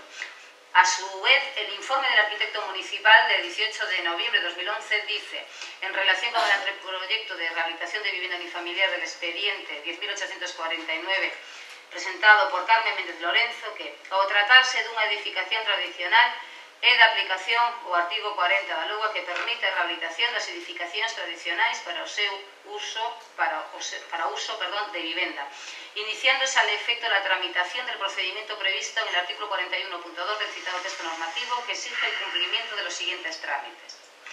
A. El promotor deberá presentar la solicitud ante el Ayuntamiento acompañada de anteproyecto redactado por técnico competente con el contenido que se detalle reglamentariamente y, como mínimo, la documentación gráfica, fotográfica y escrita que sea suficiente para conocer las características esenciales del emplazamiento y de su entorno en un radio mínimo de 500 metros, de la titularidad de los terrenos y superficie de los mismos, del uso solicitado y de las obras necesarias para su ejecución, conservación y servicio, sus repercusiones territoriales y ambientales y las que sean necesarias para justificar el cumplimiento de las condiciones establecidas en la presente ley.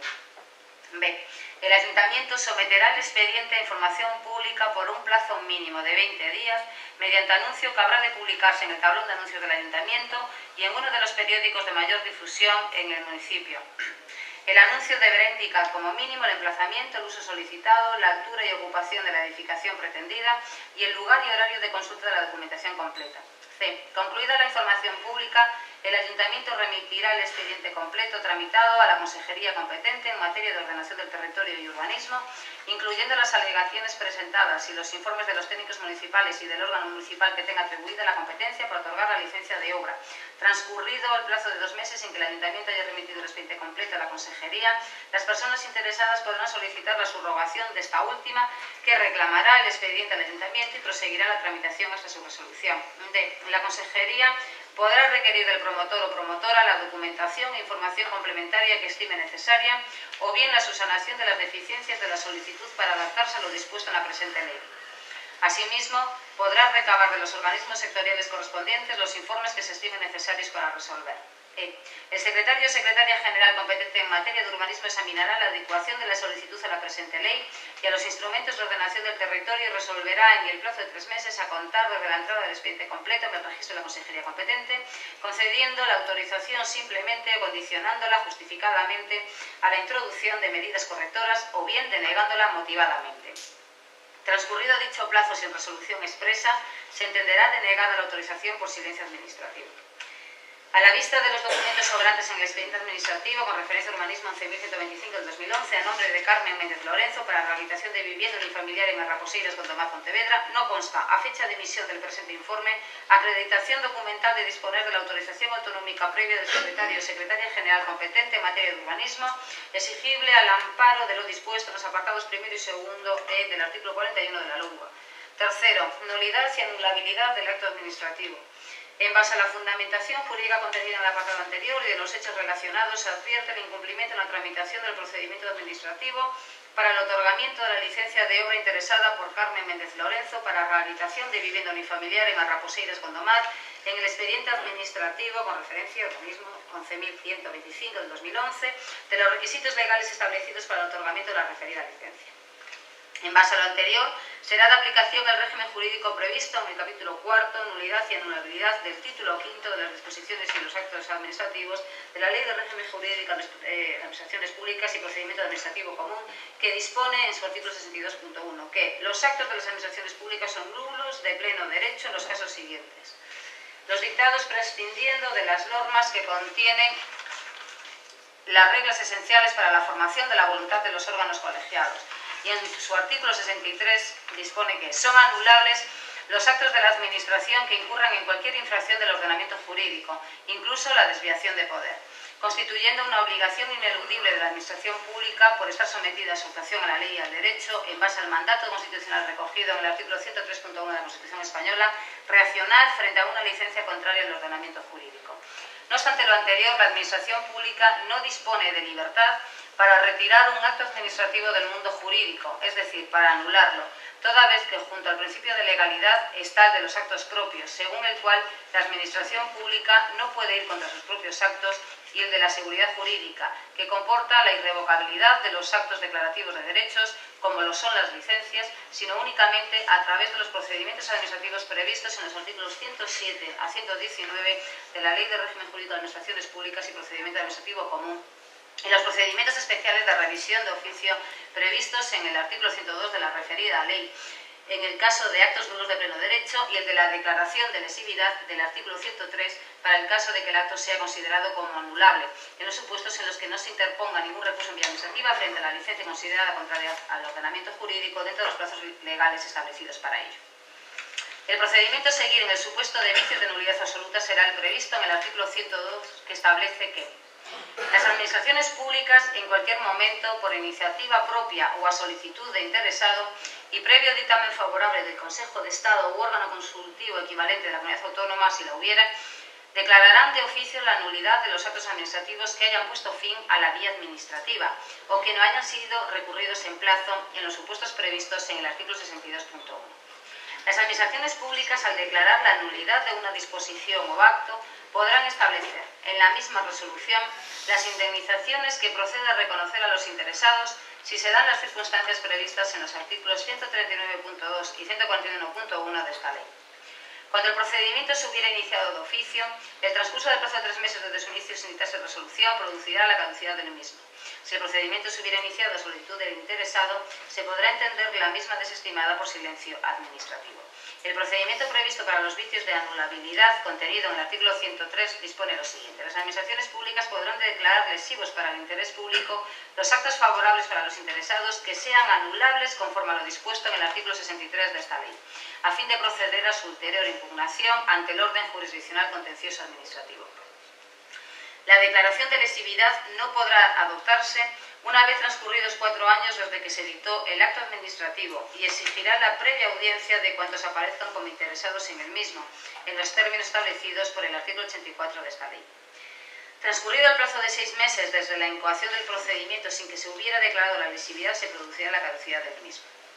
Si el acto proviniera de las entidades que integran la administración local, la declaración de lesividad se adoptará por el Pleno de la Corporación o, en defecto de este, por el órgano colegiado superior de la entidad.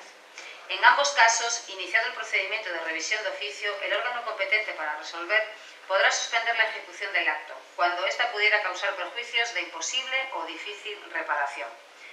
Cuarta conclusión. Conforme a lo anterior, en base a los antecedentes de hecho y fundamentos de derecho relacionados en los apartados 2 y 3 del presente informe, se advierte la concurrencia de un vicio de nulidad o anulabilidad en la tramitación del procedimiento administrativo seguido para la concesión de la licencia de obra autorizada por resolución de alcaldía número 625/2011 de fecha 5 de mayo de 2011, recaída en el expediente administrativo, referencia al urbanismo 11.125 del 2011, a nombre de Carmen Méndez Lorenzo, para rehabilitación de vivienda unifamiliar en Arraposeiras, Gondomar, Pontevedra, consistentes en la falta de autorización autonómica previa de la Consellería de Cultura y Turismo de la Xunta de Galicia, a que hace referencia la jefa de la sección jurídica del Servicio de Urbanismo del Departamento Territorial de la Consellería de Medio Ambiente, Territorio e Infraestructuras de la Xunta de Galicia, en comunicación de 28 de julio de 2010, registro de entrada número 2698 del 2010, de 4 de agosto de 2010, incumpliendo así el mandato contenido en el artículo 40 de la Ley de Patrimonio, así como en la falta de autorización autonómica previa de la Consellería de Medio Ambiente, Territorio e Infraestructuras de la Xunta de Galicia, exigirle al amparo de lo dispuesto en el artículo 40 de la LOUGA. Conforme a lo anterior, procede incoar de oficio por parte de la Administración Municipal el correspondiente procedimiento administrativo de revisión de oficio regulado en los artículos 102 y siguientes de la Ley Reguladora del Régimen Jurídico de Administraciones Públicas y Procedimiento Administrativo Común. Visto informe do arquitecto municipal de data 2 de xaneiro de 2012, no que literalmente di: enténdese que se debería revisar a licenzas a quen non se obtiveron as autorizacións previas sinaladas. Consonte establecido polo artigo 102 da Lei 30/92 do 26 de novembro, co fin da declaración de nulidade de pleno dereito da licenza outorgada mediante a resolución da alcaldía número 625 do 5 de maio de 2011 a prol de Carmen Méndez Lorenzo para a rehabilitación de vivienda unifamiliar en Arraposeiras, Gondomar, Pontevedra, por non asustarse ao procedimento legalmente establecido, causa de nulidade de pleno dereito do acto administrativo, establecido polo artigo 62.1 apartado E da Lei 30/92 do 26 de novembro. Propoño ao Pleno deste Concello a adopción do seguinte acordo. Primeiro, declarar caducado o procedimento de revisión de oficio do acto administrativo de outorgamento de licenza da resolución da alcaldía número 625 do 5 de maio de 2011 no expediente administrativo por referencia ao urbanismo 11.125 do 2011 a nome de Carmen Méndez Lorenzo para a rehabilitación de vivienda unifamiliar en Arraposeiras, Gondomar, Pontevedra e proceder ao seu arquivo, conservando no expediente no procedimento cantos informes e resolucións foran ditados previamente ao mesmo. Segundo, iniciar novo procedimento de revisión do oficio do acto administrativo de outorgamento de licencia concedida mediante a resolución da alcaldía número 625 do 5 de maio de 2011 no expediente administrativo con referencia ao urbanismo 11.125 do 2011 a nome de Carmen Méndez Lorenzo para a rehabilitación de vivienda unifamiliar en Arraposeiras, Gondomar, Pontevedra.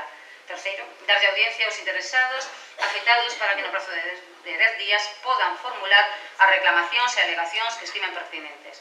A Comisión Informativa, por maioría absoluta dos presentes, 5 votos a favor, 4 do Grupo Municipal do PP e 1 voto do CDL, 4 abstencións, 1 do Grupo Partido Socialista de Galicia PSOE, 1 do Grupo Mixto e 2 dos concelleiros non adscritos e ningún voto en contra, ditaminou favorablemente o asunto. Grazas. Algún comentario? Votemos, pois. Votos a prol desta proposta da alcaldía. Votos a prol. Votos en contra. Abstencións. Queda, por tanto, aprobado.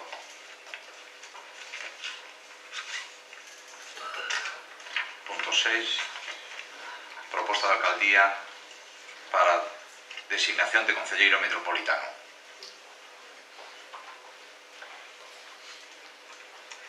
Señor Odro.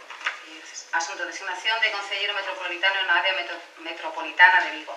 Vista a proposta da Alcaldía de data 29 de maio de 2012 sobre o asunto de referencia que literalmente di, considerando a necesidade de propor ao Pleno da Corporación Municipal a designación do concelleiro ou concelleira metropolitana que representa o Concello de Gondomar como membro non nato na Asamblea Metropolitana da Área Metropolitana de Vigo, nos termos previstos nos artigos 5.2 letra B e 6.2 na disposición adicional primeira e na disposición transitoria segunda da Lei Autonómica 412 da Área Metropolitana de Vigo, do DOGA número 77 de 23 de abril de 2012, resultando que a candidatura do Partido Popular que concurriu ás eleccións locais de maio de 2011 era que obtén o maior consciente segundo o sistema de cálculo regulado na disposición transitoria segunda da norma autonómica de referencia e considerando a proposta feita pola voceira do Grupo Municipal do Partido Popular mediante escrito de data 29 de maio de 2012, registro de entrada número 3402/2012 de 29 de maio de 2012, pola presente propoño o Pleno da Corporación Municipal a adopción do seguinte acordo: designar a concelleira Patricia Durán Pérez, pertenecente ao Grupo Municipal do Partido Popular,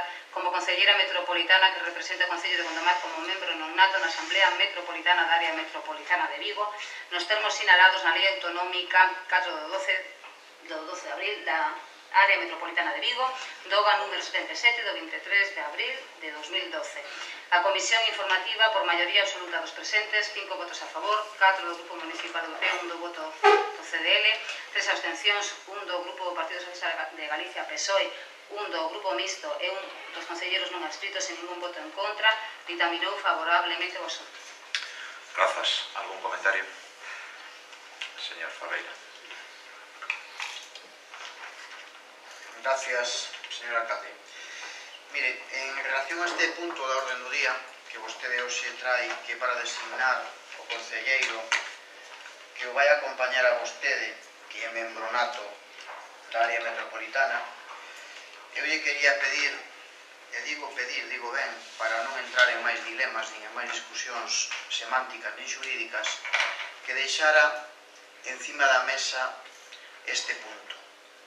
Que o deixara por unha razón moi sencilla, porque visto os informes que hai ao respecto, visto o expediente deste pleno, que logo lle detallo, e vista tamén a inseguridade xurídica ca que nos movemos, eu creo que vostede facía ben deixar isto encima da mesa e traelo ao próximo pleno hasta que se aclaren os termos legais da designación do segundo concellal que nos vai a representar a todos os veciños e veciñas de Gondomar da área metropolitana de Vigo. Me explico. A secretaria do Concello, salvo que vostede me corrixa, que sea así isto mellor, emite un informe manuscrito que obra do expediente do pleno, onde ven a decir, despois de facer unha simulación do reparto do sistema de OMS por o que se rixe a distribución e a asignación dos concellais con representación da área metropolitana de Vigo, ven a decir que por aplicación da disposición transitoria segunda, apartado C, da correspondería designar ao representante un representante por grupo político municipal, o segundo corresponderíalle ao grupo municipal do BNG. O primeiro a vostede, ao PP, e ademais como membro nato por ser alcalde, e o segundo, seguindo o simulador, seguindo a lei de OMS, correspondelle ao grupo municipal do BNG. Como vostede xa aclarou estos termos da comisión informativa que tuvemos, donde eu lle pedía que disociara claramente se o grupo municipal do BNG existía ou pola contra estaba disolto e os 5 componentes dese grupo son concellais non adscritos, ao que vostede me contestou de forma clara e rotunda que non existe en esta corporación grupo municipal do BNG e que os 5 concellais que formaban o mesmo hoxe son 5 concellais que pertenecen aos non adscritos e que cada un se representa a si mesmo. En base a eso, que xa non é grupo municipal, a secretaria do Concello, lémbrolle, esa técnica municipal xurídica do que vostede, ademais, desde sempre, dixo aquí, en todas partes, a donde iba, que nunca iba a tomar medidas en contra dos informes dos técnicos municipais. Por lo tanto, lembrolle que isto é un informe do técnico municipal donde vostede, salvo que diga o contrario, vai ter que facerlle caso. E se lle fai caso, ven a decir o mesmo que, xa que o grupo municipal do BNG non existe, o segundo concellal que representaría a esta corporación da área metropolitana de Vigo correspondelle ao PSOE, a este grupo que lle fala. Isto dice en un informe manuscrito para vostede a secretaria do Concello. Entón, eu creo que isto primeiro había que aclararlo. Se lle corresponde ao PSOE, se lle corresponde a algún non adscrito, ou se lle corresponde, como vostede pretende, dous ao Partido Popular. Porque debería aclararse, non porque o diga eu, porque aquí hai un informe técnico da secretaria do Concello que o ven a decir. E ven a decir, ademais, claramente isto, e vostede tiña que facerlle caso, porque así dixo que iba a facelo, e ademais este informe está redactado en base á lei da área metropolitana, disposición transitoria segunda, apartado C, e artigo 6.4b do mismo texto legal. Clarificado isto, eu tamén lle adianto que cando as cousas hai que criticalas porque están mal, se critican, e cando están ben tamén hai que recoñecela.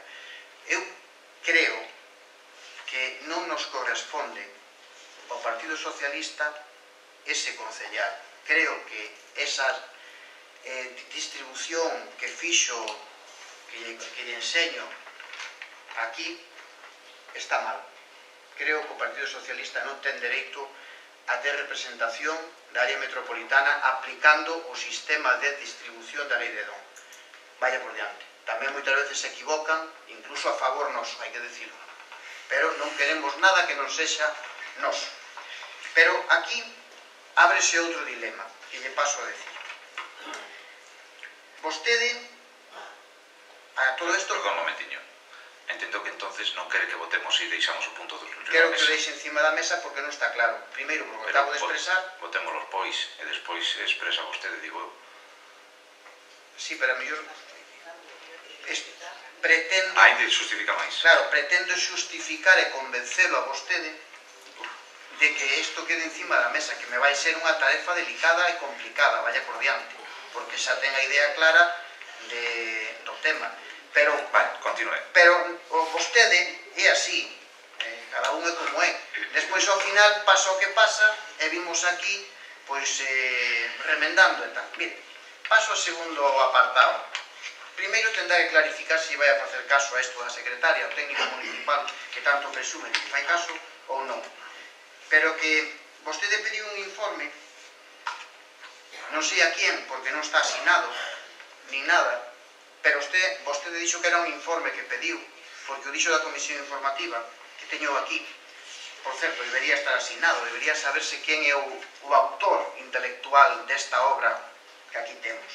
Pero ao marxen deso, que despois xa dirá vostede quen é, o que ven a decir é este informe que o pediu vostede e que lle fixeron para vostede, pero mesmo así lle ven a decir que a lei da área metropolitana nada di que os concellais non adscritos non poidan representar ou ser designados para estar na área metropolitana, que poden estar aí os concellais adscritos.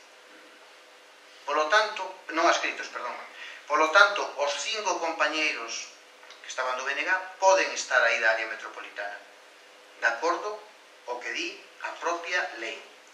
Dío así o seu informe, paso yo a leer. Nada impide que un dos grupos políticos existentes da corporación municipal propoña, isto ahora yo digo, mire, o que lle di a lei é que todos os que representen aos concellais que representen a Gondomar da área metropolitana teñen que ser designados por un grupo político. Por lo tanto, si partimos da base que os 5 compañeros non son un grupo político, non se poden autodesignar. Pero, sin embargo, dice ese informe que poden formar parte como concellais da área metropolitana si son propostos por outro grupo político. O día aí o informe. Polo tanto, a mí me dá igual que sexan BNG que sexan non escritos. O Partido Socialista propón que represente da área metropolitana de Vigo o segundo concellai que sexa representado por un dos 5 concellais que están enfrente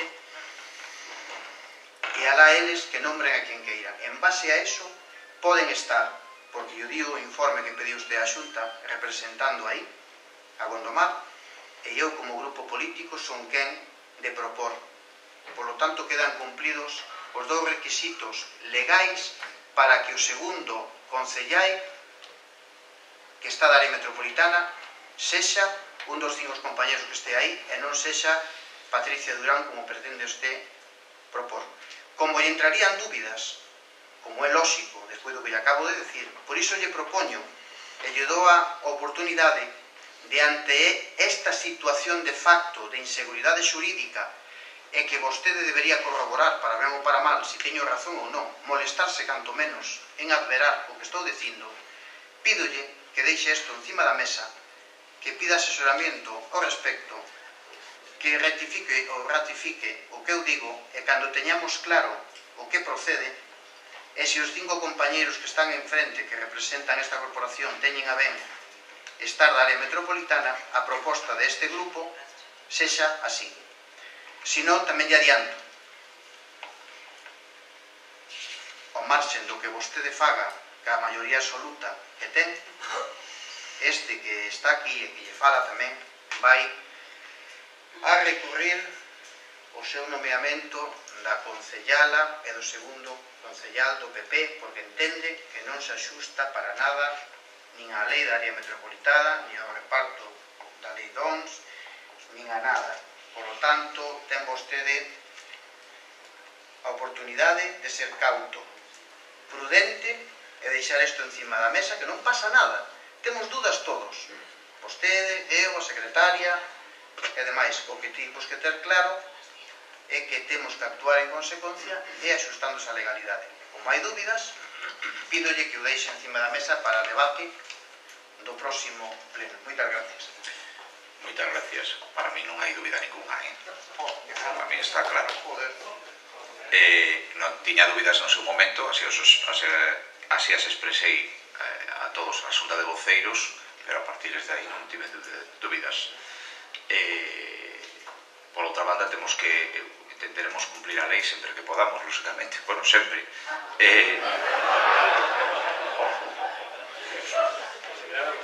Sí.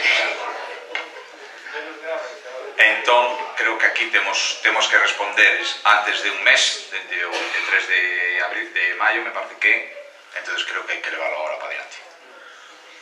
Non pasaría nada, alcalde. Non. Para o Ligueira.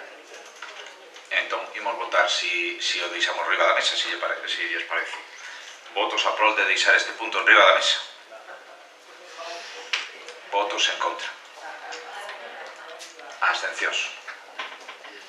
Continuamos co punto. Algún comentario máis? Señor Araujo. Sí, gracias, alcalde. Ben, de entrada decirlle unha cuestión. O informe acaba de demostrar o señor Ferreira, manuscrito da secretaria, cando nós fomos ver o expediente non estaba. Nós non temos ese informe, que quede claro. E, por outro lado, este suposto informe que vostede trae aquí como fundamento da súa proposta, efectivamente, está sin asinar por ninguén, e tampouco di que sea un informe, di textualmente conclusións sobre os grupos políticos e os concelleiros non escritos en relación tal. Conclusións. Conclusións de quen? De alguén que pasaba por ali? De vostede? Son conclusións. Unha cousa é un informe, verdad? E outra cousa son conclusións. Porque conclusións aquí podemos facer todos, as que queiramos, non? Efectivamente, estas conclusións e este suposto informe conteñen, cando menos, algunhas contradicións. Cando menos, algunhas contradicións que non estaría de máis darlles unha volta. sobre todo por evitar problemas, porque, a ver, eu tamén son dos que lle digo unha cousa, e unha opinión persoal. A área metropolitana de Vigo, desgraciadamente, nace morta, non? Pero esa é outra historia, ese é outro debate. Entón, probablemente tamén a área metropolitana de Vigo, pois, igual que a área intermunicipal da área de Vigo leva 20 e pico anos morta, eu sospeito, desgraciadamente, que esta vai a pasarlle algo parecido. Pero, bueno, así o quiso o Partido Popular e así será, polo tanto, para eso teñen maioría. Polo tanto, nós aquí miramos dúbidas razonables tamén en este expediente tal como se trae a pleno, miramos contradicións, xa lle digo, nos carecemos dun informe que entendemos que debería ser preceptivo, cando menos da Secretaría do Concello, que non está no expediente, e reservándonos todas os dereitos aos que podamos para dar accións adiante, imos votar en contra desta proposta. E é un voto obviamente político, posto que nós non temos nada persoal, obviamente, contra ninguén, e menos contra a señora Durán, portavoz do seu grupo, nada máis. Gracias. Algún comentario máis? Eu entendo, para min está claro. É dicir, aquí a dúbida surxía precisamente co grupo BNG. Se vostedes son grupo, en ese momento, facendo a lei DON, como dice, marca a lei, está claro que lles corresponde ao representante na área metropolitana. Non habería ninguna dúbida se lles pediría que nomearan a un de vostedes e era o que traeríamos aquí como proposta. No momento que vostedes deixan o grupo político BNG, pasan a ser non adscritos. Non temos claro, ou non teño claro a día de hoxe, ainda que estou consultando, si o grupo BNG sigue existindo como tal, baleiro, sin representación, pero sigue existindo ou non. Eso ainda non o temos claro, que era algo que vostede estaba plantexando na súa intervención. Eu entendo que sí que, o meu entender, sin ter todos os datos que me gustaría, entendo que sí que queda, que sigue existindo como tal, porque pode darse o caso de que un de vostedes marche, entón entendo que debería entrar o seguinte que estaría na lista que se presentou nas eleccións polo BNG. Por eso entendo que debe seguir existindo aínda que se xa baleiro. Bueno, no momento en que vostedes pasan a ser non adscritos son non son 5, son e se facemos a lei de non sendo 5, sendo que corresponde o número que nos corresponde de volta ao Partido Popular. Se corresponderá a outro, pois iríase outro, lógicamente. E iso que eu entendo que dice este informe, e por eso se rise esta proposta, non é por outro caso. De todos os xeitos, se fora por min, dende logo, ao que fora a miña proposta, se lle correspondera a outro grupo, eu si que votaría a prol desa proposta, lógicamente, porque así o dice a lei. Por a miña banda, nada máis. Algún comentario? Votemos, pois. Señor del Río. De novo, vexo que vostede fala de entendo, parece, non teño claro. Cando veño en pleno, pregaríalle que tuvera as cousas claras. Porque eu non teño claro unha cousa. Si nós somos non adscritos, vou ler a relación da Comisión Informativa de Asuntos do Pleno, porque sentenzas hai e dabondo en que debemos de estar representados en todos os órganos e comisións para exercitar os traballos políticos e os dereitos políticos que a Constitución recoñece a todo o mundo, incluídos os non adscritos. Na Comisión Informativa de Asuntos do Pleno, preceptiva, onde se dictamina os asuntos que se traen a pleno, aparecen don Eladio Costas Pereira, don Jesús Salgueiro Pérez, Dona Patricia Durán Pérez, polo Partido Popular. O señor Ferreira, polo PSOE. O señor José Ignacio Troncoso Quintas, entendo que polo CDL. E don Manuel Gómez polo Grupo Mixto. Así aparece reflectido na acta que se asinaron e onde se recollen os asuntos, os dictámenes e as votacións. É dicir, proposta da alcaldía para designar, e vou ler simplemente este punto porque o resto é exactamente o mesmo, dictamen PP, dictamen PSOE, dictamen CDL, Grupo Mixto e logo Xosé Antonio Araúxo Quintas Pauliño del Río Iglesias. Si somos concelleiros non adscritos, onde están os tres que faltan?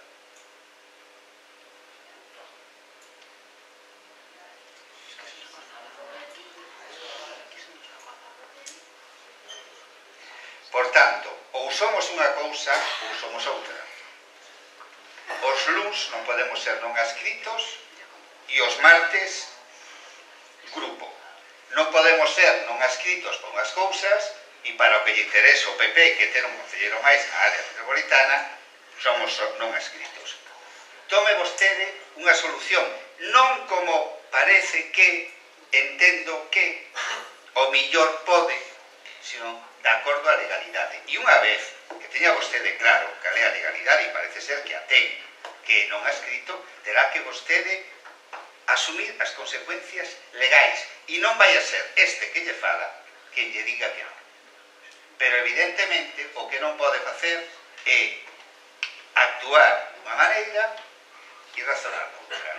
Polo tanto, nesta comisión informativa, se vostedes teñen claro que somos non adscritos, faltan 3 persoas, 3 concelleiros, un concelleiro e 2 concelleiras a que se lle vulneraron os seus dereitos. E, polo tanto, sabemos o que va a pasar. Isto está recollido na acta e está recollido na convocatoria da comisión informativa. Polo tanto, a nos pareceríanos normal. Vamos a decirle nada en contra, somos non adscritos, según vostedes, según o dictamen da señora secretaria. Bueno, quero recordar, en fin, non vou entrar no outro tema. Eso está aí. Por lo tanto, si vostede o ten claro, ten vostede que convocar a todos os concelleiros non adscritos para que cumpran co seu traballo. E se non o fai, esa comisión posiblemente seña nula. E como é nula, despois veremos que é o que pasa. Por lo tanto, se vostede o ten claro, actúe. E non me diga que ao mellor cree que é posible e cando podamos cumprimos a lei. Terá que cumplir a lei porque vostede é o representante de todos e todas e a máxima autoridade deste Concello. Terá que cumplir a lei. E para empezar, terá o que facer.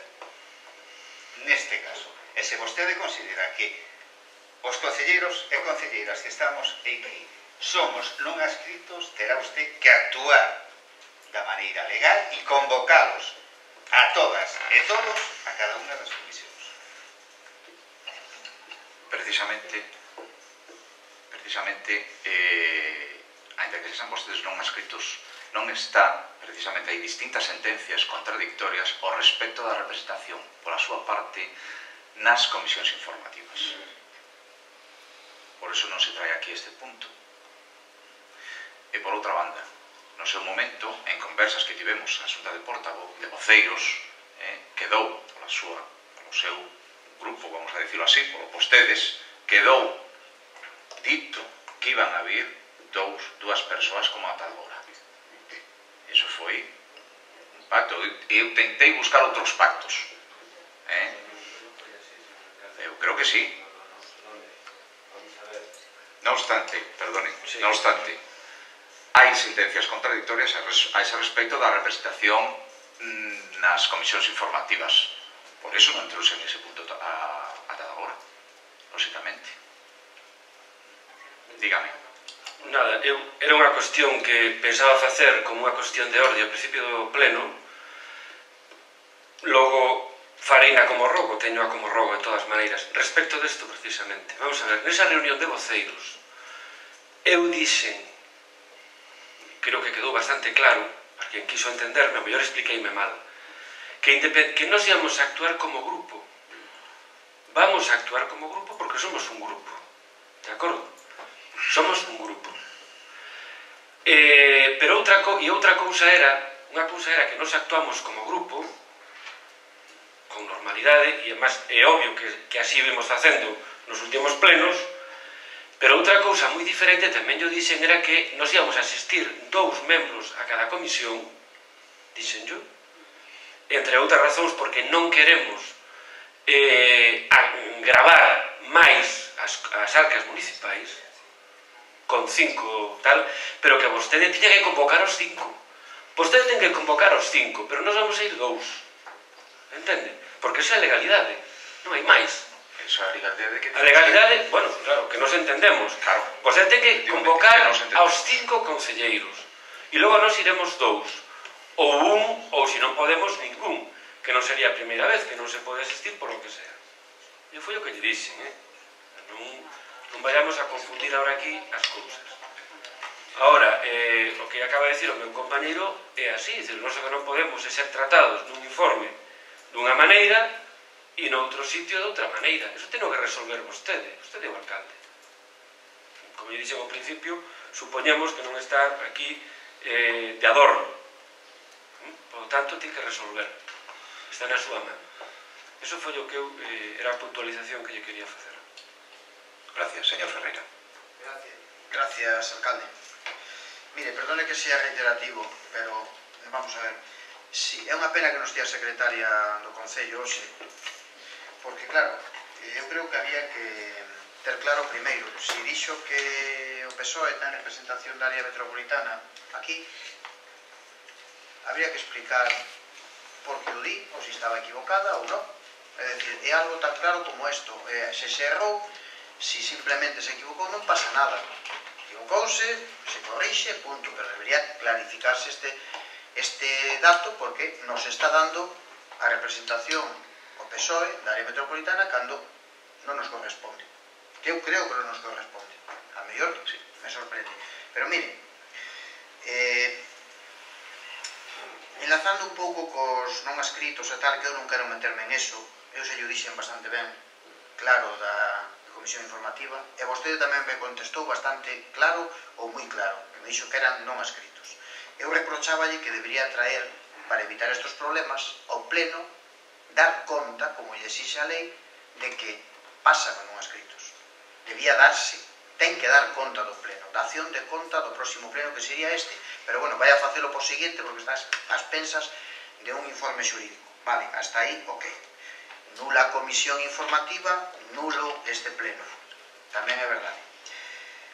Sobre as sentencias que vostede di, eu creo que está claro que teña representación individualizada cada un dos non escritos das comisións informativas.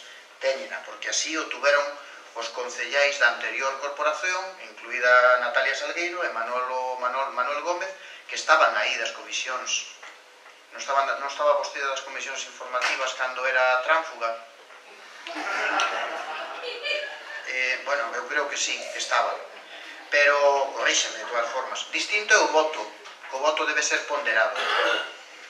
Distinto é o voto. Vale, acabado este tema, que non é o mismo. Mire, vou a ler o informe, esas conclusións, que eu sí que lle agradecería, señor alcalde, que nos dixera quen é o autor intelectual e material deste informe. Porque a verdade, a mellor estamos dando demasiada importancia, sabe Dios, igual saído dun foro de internet. Tamén pode ser. Pero mira o que dice: os concelleiros que abandonen a formación política pola que foron elexidos pasarán a ser concelleiros non adscritos, non formando parte de ningún grupo político, polo que non poderán sen a proposta de dito grupo ostentar a condición de concelleiros metropolitana. Sin a proposta de dito grupo. Sigue máis abaixo e dice: nada impide que un dos grupos políticos existentes da corporación municipal propoña como concelleiro metropolitano a un concelleiro non adscrito. Por lo tanto, grupo político existente en esta corporación municipal, indiscutiblemente, Partido Socialista Obrero Español.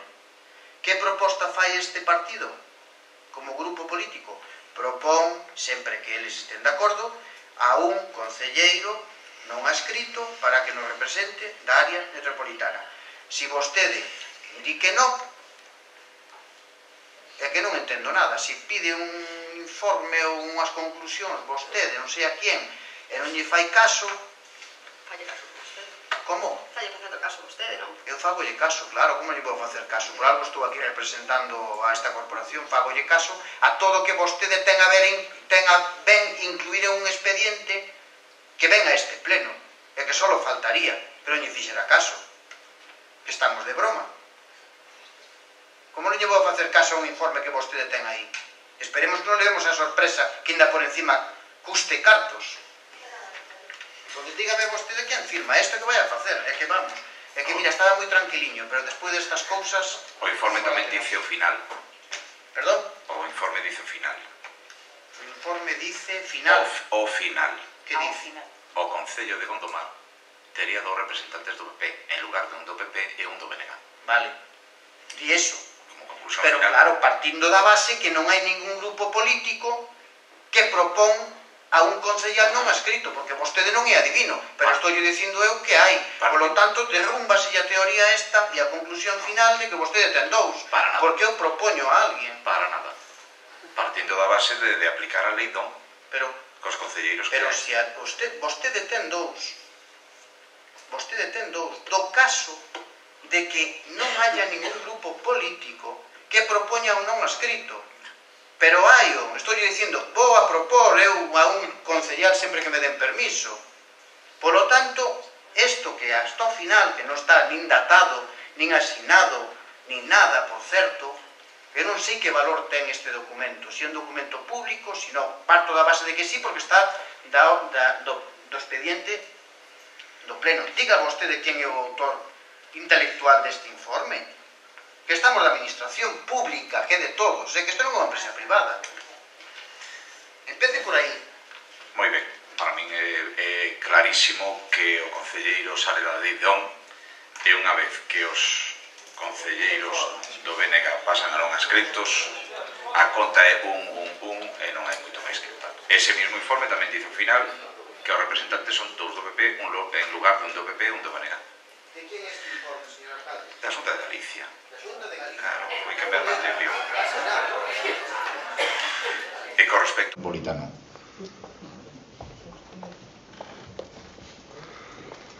Señor. Asunto de designación de concelleiro metropolitano na área metropolitana de Vigo.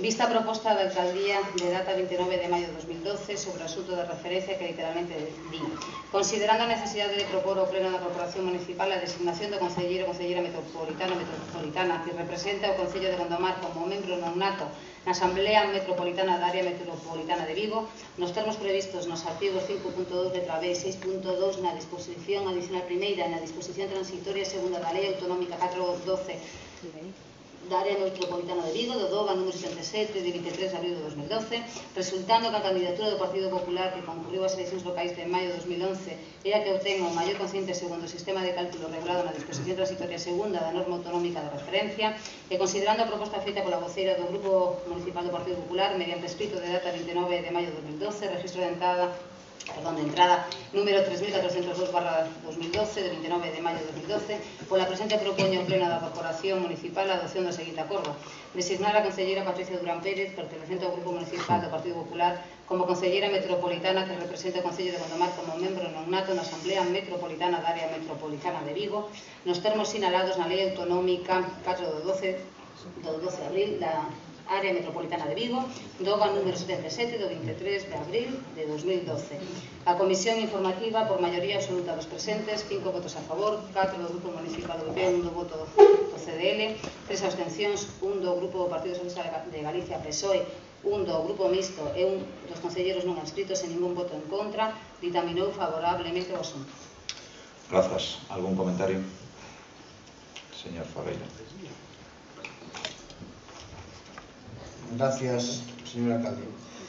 Mire, en relación a este punto da orden do día que vostede hoxe trae, que é para designar o concelleiro que o vai acompañar a vostede, que é membro nato da área metropolitana, eu lle quería pedir, e digo ben, para non entrar en máis dilemas nin en máis discusións semánticas nin xurídicas, que deixara encima da mesa este punto, que o deixara por unha razón moi sencilla, porque visto os informes que hai ao respecto, visto o expediente deste pleno, que logo lle detallo, e vista tamén a inseguridade xurídica ca que nos movemos, eu creo que vostede facía ben deixar isto encima da mesa e traelo ao próximo pleno hasta que se aclaren os termos legais da designación do segundo concellal que nos vai a representar a todos os veciños e veciñas de Gondomar da área metropolitana de Vigo. Me explico. A secretaria do Concello, salvo que vostede me corrixa, que sea así isto mellor, emite un informe manuscrito que obra do expediente do pleno, onde ven a decir, despois de facer unha simulación do reparto do sistema de OMS polo que se rixe a distribución e a asignación dos concellais con representación da área metropolitana de Vigo, ven a decir que por aplicación da disposición transitoria segunda, apartado C, da correspondería de designar o representante, un representante por grupo político municipal, o segundo corresponderíalle ao grupo municipal do BNG.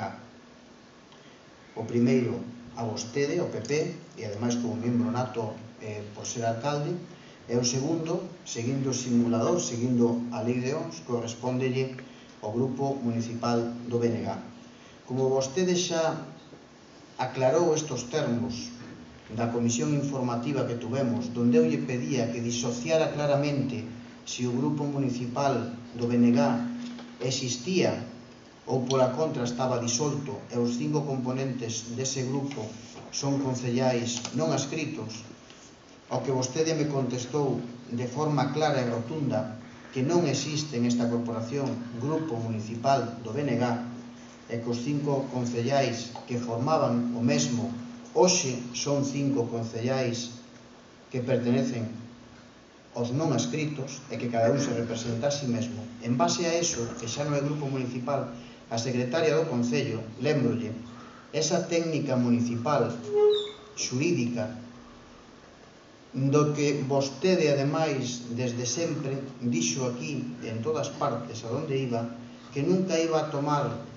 medidas en contra dos informes dos técnicos municipais. Por lo tanto, lémbrolle que isto é un informe do técnico municipal donde vostede, salvo que diga o contrario, vai ter que facerlle caso. E se lle fai caso, ven a dicir o mesmo que, xa que o grupo municipal do BNG non existe, o segundo concellal que representaría a esta corporación da área metropolitana de Vigo correspondelle ao PSOE, a este grupo que lle fala.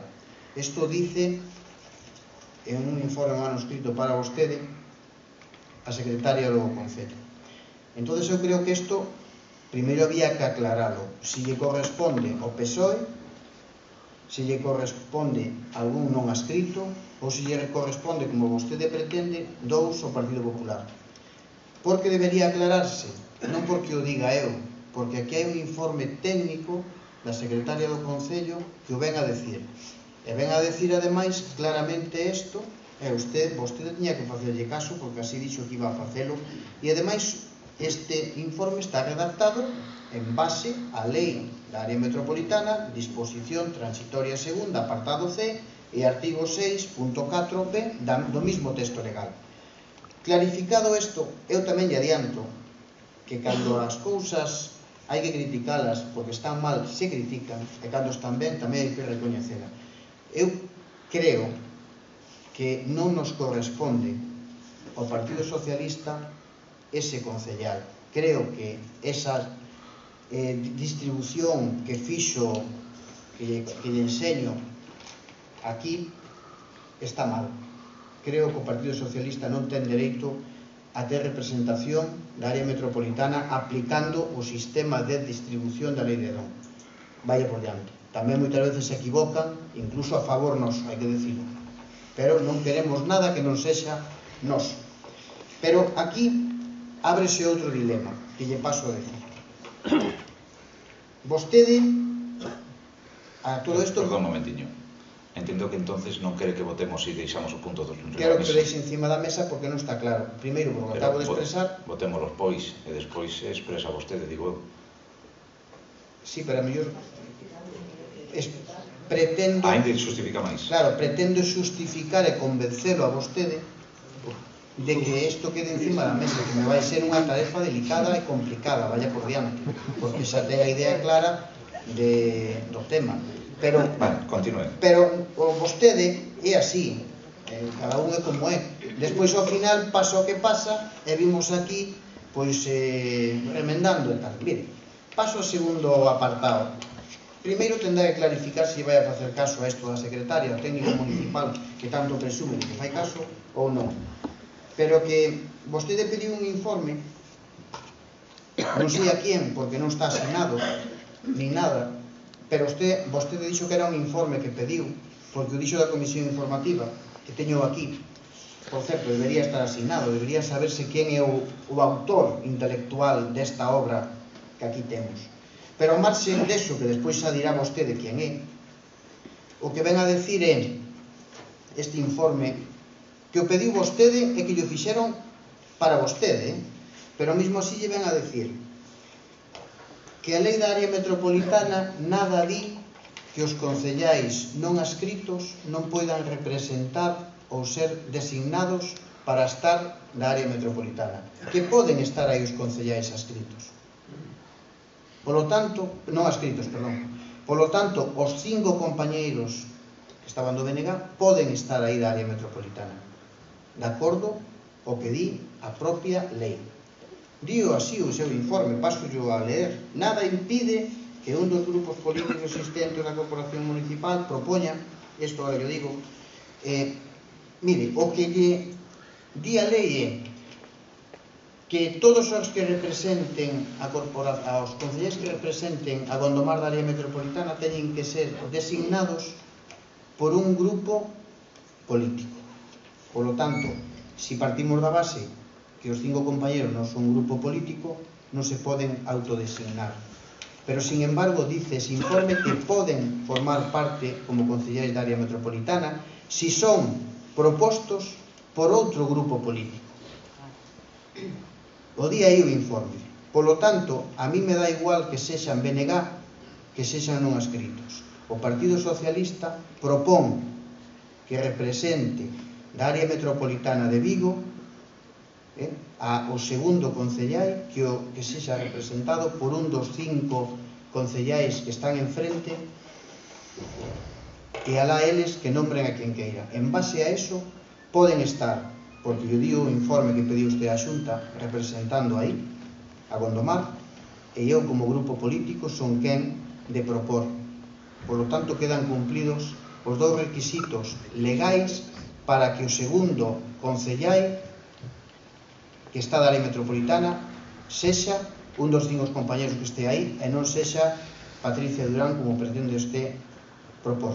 Como lle entrarían dúbidas, como é lógico, despois do que lle acabo de decir, por iso lle propoño e lle dou a oportunidade de ante esta situación de facto de inseguridade xurídica e que vostede debería corroborar para ben ou para mal, se teño razón ou non, molestarse canto menos en adverar o que estou dicindo, pídolle que deixe isto encima da mesa, que pida asesoramento ao respecto, que rectifique ou ratifique o que eu digo, e cando teñamos claro o que procede, e se os 5 compañeiros que están enfrente, que representan esta corporación, teñen a ben estar da área metropolitana, a proposta deste grupo sexa así. Se non, tamén lle adianto, ao marxen do que vostede faga ca maioría absoluta que ten, este que está aquí e que lle fala tamén vai a recurrir o seu nomeamento da concellala e do segundo concellal do PP, porque entende que non se axusta para nada nin a lei da área metropolitana, nin ao reparto da lei DOMS, nin a nada. Por lo tanto, ten vostede a oportunidade de ser cauto, prudente e deixar isto encima da mesa, que non pasa nada. Temos dúdas todos, vostede, eu, a secretaria e demais. O que temos que ter claro é que temos que actuar en consecuencia e axustándose a legalidade. E como hai dúbidas, pídolle que o deixe encima da mesa para debate do próximo pleno. Moitas gracias. Moitas gracias. Para mí non hai dúbida ninguna, para mí está claro. Non tiña dúbidas no seu momento, así as expresei a todos na xunta de voceiros, pero a partir de aí non tive dúbidas. Por outra banda, intentaremos cumplir a lei sempre que podamos, lógicamente. Bueno, sempre.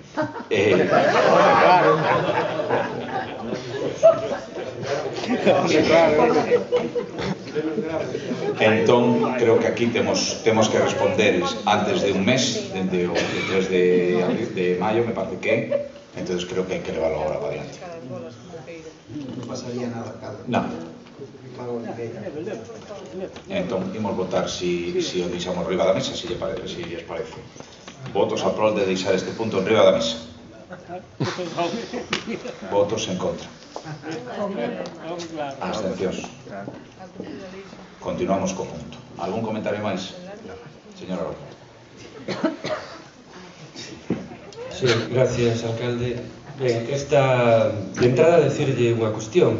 O informe acaba de demostrar o señor Ferreira, manuscrito da secretaria, cando nós fomos ver o expediente non estaba. Nós non temos ese informe, que quede claro. E, por outro lado, este suposto informe que vostede trae aquí como fundamento da súa proposta, efectivamente, está sin asinar por ninguén, e tampouco di que sea un informe, di textualmente conclusións sobre os grupos políticos e os conselleiros non escritos en relación tal. Conclusións. Conclusións de quen? De alguén que pasaba por ali? De vostede? Son conclusións. Unha cousa é un informe, verdad? E outra cousa son conclusións. Porque conclusións aquí podemos facer todos, as que queiramos, non? Efectivamente, estas conclusións e este suposto informe conteñen, cando menos, algunhas contradicións. Cando menos, algunhas contradicións que non estaría de máis darlles unha volta. Sobre todo por evitar problemas, porque, a ver, eu tamén son dos que lle digo unha cousa, e unha opinión persoal. A área metropolitana de Vigo, desgraciadamente, nace morta, non? Pero esa é outra historia. Ese é outro debate. Entón, probablemente tamén a área metropolitana de Vigo, pois, igual que a área intermunicipal da área de Vigo leva 20 e pico anos morta, eu sospeito, desgraciadamente, que esta vai a pasarlle algo parecido. Pero, bueno, así o quiso o Partido Popular e así será, polo tanto. Para eso teñen maioría. Polo tanto, nós aquí miramos dúbidas razonables tamén en este expediente tal como se trae a pleno, miramos contradicións. Xa lle digo, nos carecemos dun informe que entendemos que debería ser preceptivo, cando menos da Secretaría do Concello, que non está no expediente, e reservándonos todas os dereitos aos que poidamos para levar accións adiante, imos votar en contra desta proposta. E é un voto obviamente político, posto que nós non temos nada persoal, obviamente, contra ninguén, e menos contra Contra a señora Durán, portavoz do seu grupo. Nada máis. Gracias. Algún comentario máis? Eu entendo, para min está claro. É dicir, aquí a dúbida surxía precisamente co grupo BNG. Se vostedes son grupo, en ese momento, facendo a lei DON, como dice, marca a lei, está claro que lles corresponde ao representante na área metropolitana. Non habería ninguna dúbida, se lles pediría que nomearan a un de vostedes, era o que traeríamos aquí como proposta. No momento que vostedes deixan o grupo político, BNG, pasan a ser non adscritos. Non temos claro, ou eu non teño claro a día de hoxe, ainda que estou consultando, si o grupo BNG sigue existindo como tal, baleiro, sin representación, pero sigue existindo ou non. Eso aínda non o temos claro, que era algo que vostede estaba plantexando na súa intervención. Eu entendo que sí que o popular, se correspondera a outro, pois iría a ser outro, lógicamente. E iso que eu entendo que dice este informe, e por eso se rixe esta proposta, non é por outro caso. De todos os xeitos, se fora por min, dende logo, ao que fora a miña proposta, se lle correspondera a outro grupo, eu sí que votaría a prol desa proposta, lógicamente, porque así o dice a lei. Pola miña banda, nada máis. Algún comentario? Votemos, pois. Señor del Río. De novo, vexo que vostede fala de entendo, parece, non teño claro. Cando veña un pleno, pregaríalle que tuvera as cousas claras. Porque eu non teño claro unha cousa. Si nós somos non adscritos, vou ler a redacción da Comisión Informativa de Asuntos do Pleno, porque sentenzas hai e dabondo en que debemos de estar representados en todos os órganos e comisións para exercitar os traballos políticos e os dereitos políticos que a Constitución recoñece a todo o mundo, incluídos os non adscritos. Na Comisión Informativa de Asuntos do Pleno preceptiva, onde se dictamina os asuntos que se traen a pleno, aparecen don Eladio Costas Pereira, don Jesús Algueiro Pérez, dona Patricia Durán Pérez, polo Partido Popular, o señor Ferreira, polo PSOE, o señor José Ignacio Troncoso Quintas, entendo que polo CDL, e don Manuel Gómez polo Grupo Mixto. Así aparece reflectido na acta que se asinaron e onde se recollen os asuntos, os dictámenes e as votacións. É dicir, proposta da alcaldía para designar, e vou ler simplemente este punto, porque o resto é exactamente o mesmo, dictamen PP, dictamen PSOE, dictamen CDL, Grupo Mixto e logo Xosé Antonio Araúxo Quintas Pauliño de Río Iglesias. Si somos concelleiros non adscritos, onde están os tres que faltan? Non sobra.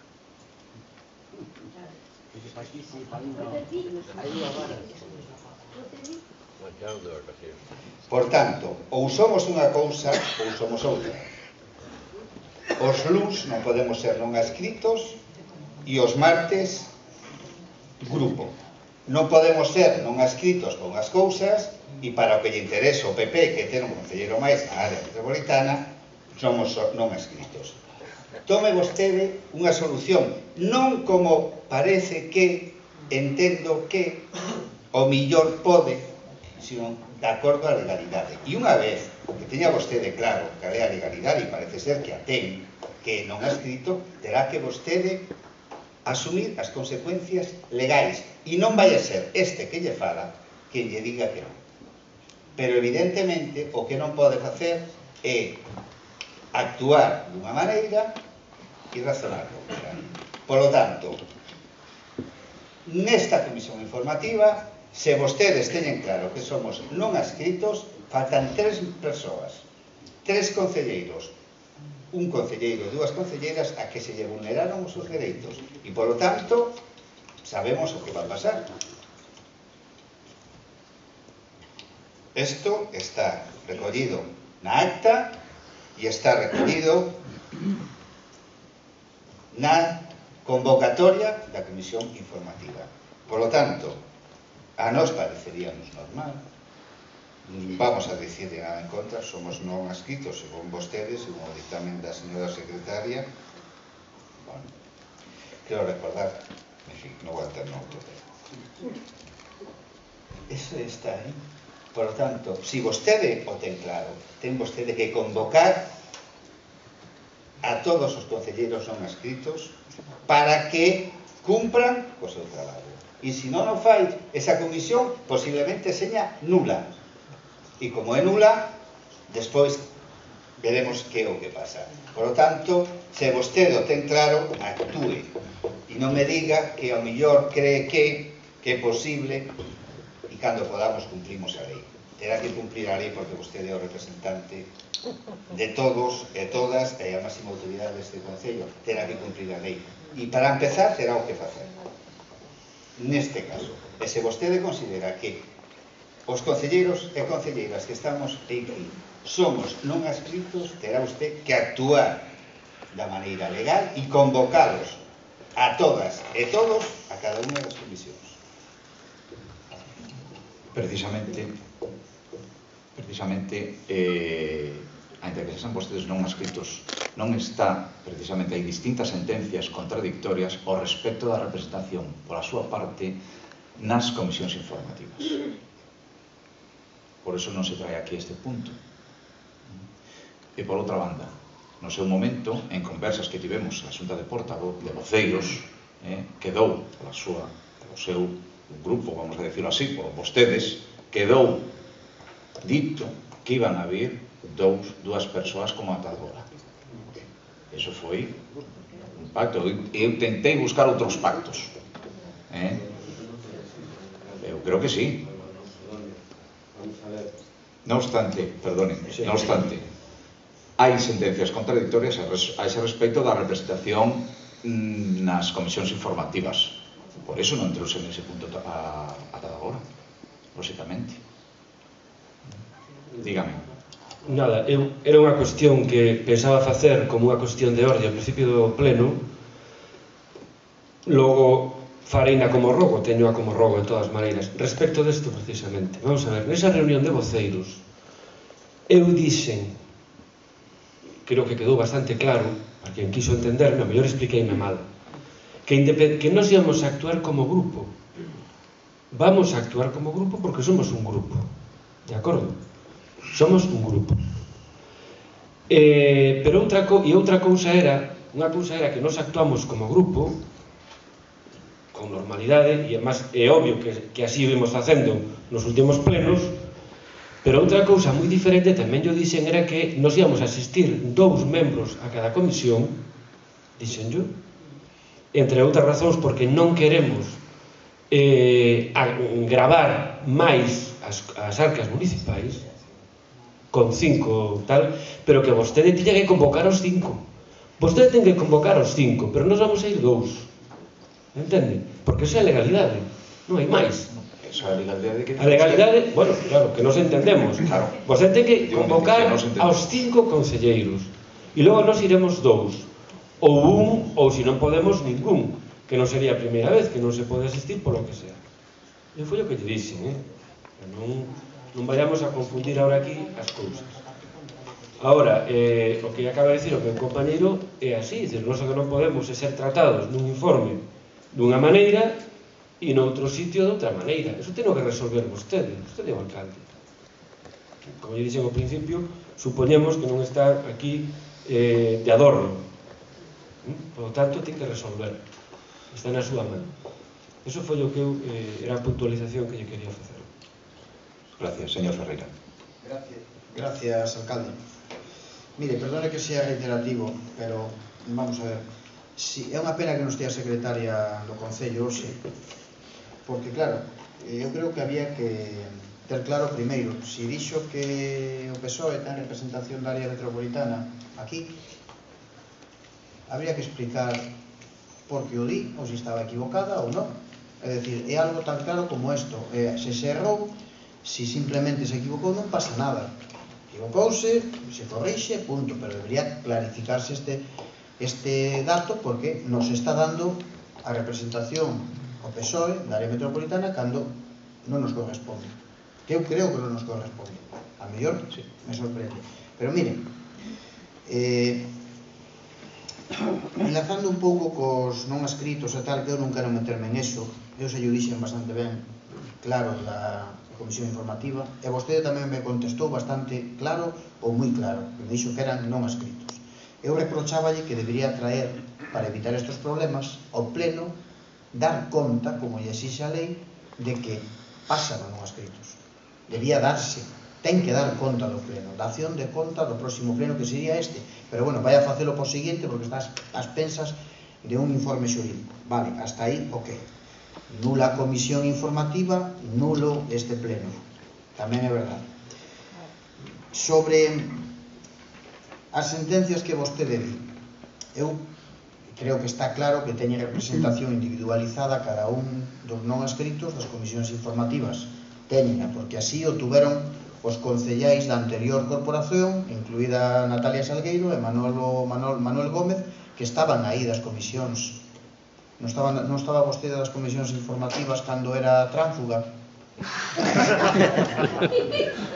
Bueno, eu creo que sí, que estaba. Pero, corríxame, de todas formas, distinto é o voto, o voto debe ser ponderado. Distinto é o voto. Vale, acabado este tema, que non é o mismo. Mire, voulle a ler o que o informe, esas conclusións, que eu sí que lle agradecería, señor alcalde, que nos dixera quen é o autor intelectual e material deste informe. Porque a verdade, a mellor estamos dando demasiada importancia, e sabe Dios, igual saiu dun foro de internet. Tamén pode ser. Pero mira o que dice: os concelleiros que abandonen a formación política pola que foron elexidos pasarán a ser concelleiros non adscritos, non formando parte de ningún grupo político, polo que non poderán, sen a proposta de dito grupo, ostentar a condición de concelleiros metropolitana. Sin a proposta de dito grupo. Sigue máis abaixo e dice: nada impide que un dos grupos políticos existentes da corporación municipal propoña como concelleiro metropolitano a un concelleiro non adscrito. Por lo tanto, grupo político existente en esta corporación municipal, indiscutiblemente, Partido Socialista Obrero Español. Que proposta fai este partido como grupo político? Propón, sempre que eles estén de acordo, a un concelleiro non adscrito para que nos represente da área metropolitana. Si vostede di que non, é que non entendo nada. Si pide un informe ou unhas conclusións vostede, non sei a quién, e non lle fai caso, Falle caso vostede. como? Falle facendo caso vostede, non? Eu fagolle caso, claro, como lle vou facer caso? Por algo estou aquí representando a esta corporación, fagolle caso a todo que vostede ten a ben incluir en un expediente que ven a este pleno, e que só faltaría, que non lle fixera caso, que estamos de broma. Como non lle vou facer caso a un informe que vostede ten aí? Esperemos que non levemos a sorpresa que ainda por encima custe cartos. Porque dígame vostede quen firma isto que vai a facer, é que vamos, é que mira, estaba moi tranquiliño, pero despois destas cousas... O informe tamén dice o final. Perdón? O informe dice o final. O informe dice final. O final. Que dice? O Concello de Gondomar tería 2 representantes do PP, en lugar de un do PP e un do BNG. Vale. Di eso. Como conclusión Pero final. claro, partindo da base que non hai ningún grupo político que propón a un concellal non escrito, porque vostede non é adivino, pero estou dicindo eu que hai. Por lo tanto, derrúmbase a teoría esta e a conclusión final de que vostede ten dous, porque eu propoño a alguén. Para nada. Partindo da base de aplicar a lei DON cos concelleiros que Pero hai. se vostede ten dous, do caso de que non haya ningún grupo político que propoña un non escrito. Pero estou dicindo, vou a propor eu a un concellal sempre que me den permiso. Polo tanto, isto que hasta o final, que non está nin datado, nin asinado, nin nada, por certo, eu non sei que valor ten este documento, se é un documento público, se non, parto da base de que sí, porque está do expediente do pleno. Diga vostede quen é o autor intelectual deste informe, que estamos na administración pública, que é de todos, que isto non é unha empresa privada. Empece por aí. Moi ben, para min é clarísimo que o concelleiro sale da lei DON e unha vez que os concelleiros do BNG pasan a non escritos, a conta é un e non hai punto. Ese mismo informe tamén dice ao final que os representantes son dous do PP en lugar dun do PP e un do BNG. De quen é este informe, señor alcalde? Da Xunta de Galicia.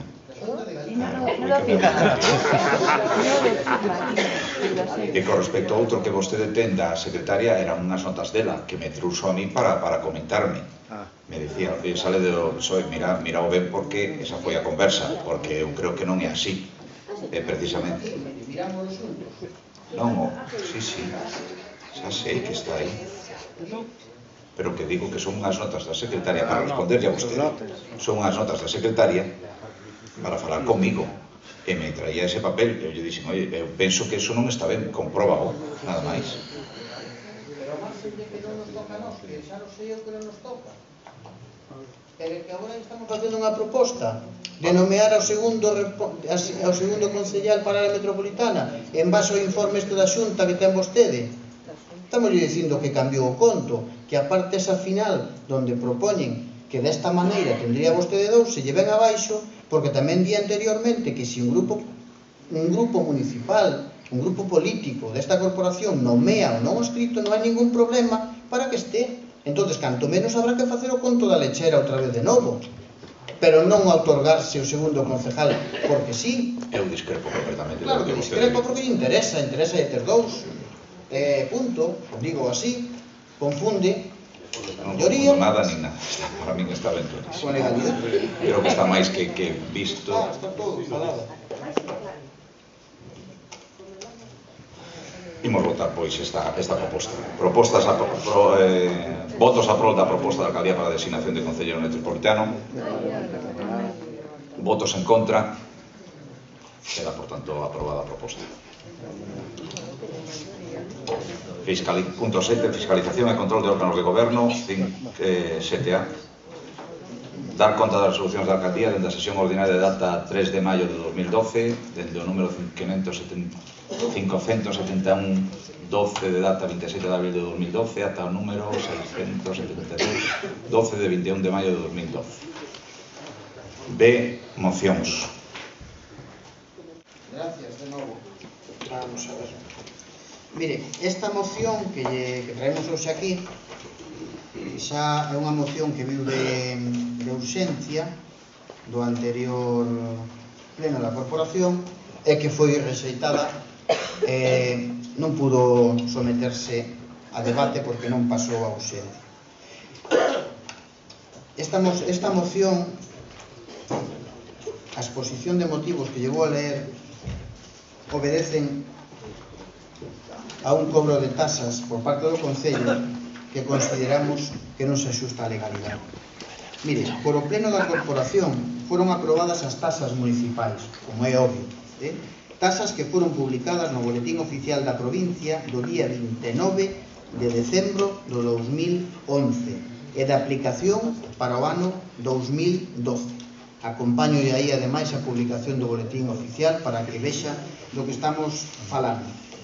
Este goberno ven de tomar unha decisión unilateral e que non é outra que cobrar unha tasa aos propios funcionarios municipais pola expedición de certificados de carácter interno e de ámbito laboral, certificados tales como certificar, valga a redundancia, que determinada persona pertenece á administración local de Gondomar ou que ten unha antigüedade do posto X, etc., etc. É dicir, un certificado de empresa donde de alguna maneira se está dicindo a propia empresa, administración, que lle dé un documento acreditativo de que traballa do Concello, que categoría ten, etc., etc., para poder concurrir en calquer proceso selectivo, etc., etc.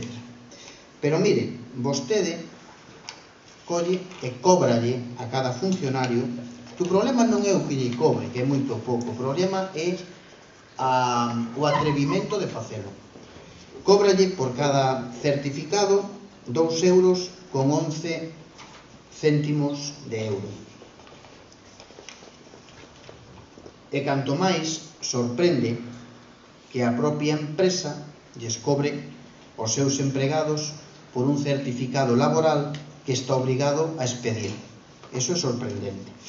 Pero máis sorprendente, incluso e de dubidosa legalidade, é que o cobro dunha tasa municipal de 2,11 céntimos de euro por cada certificado expedido non está regulado en ningún sitio e menos da ordenanza reguladora de tasas aprobada da data que lle acabo de decir e da aplicación para o exercicio de este ano.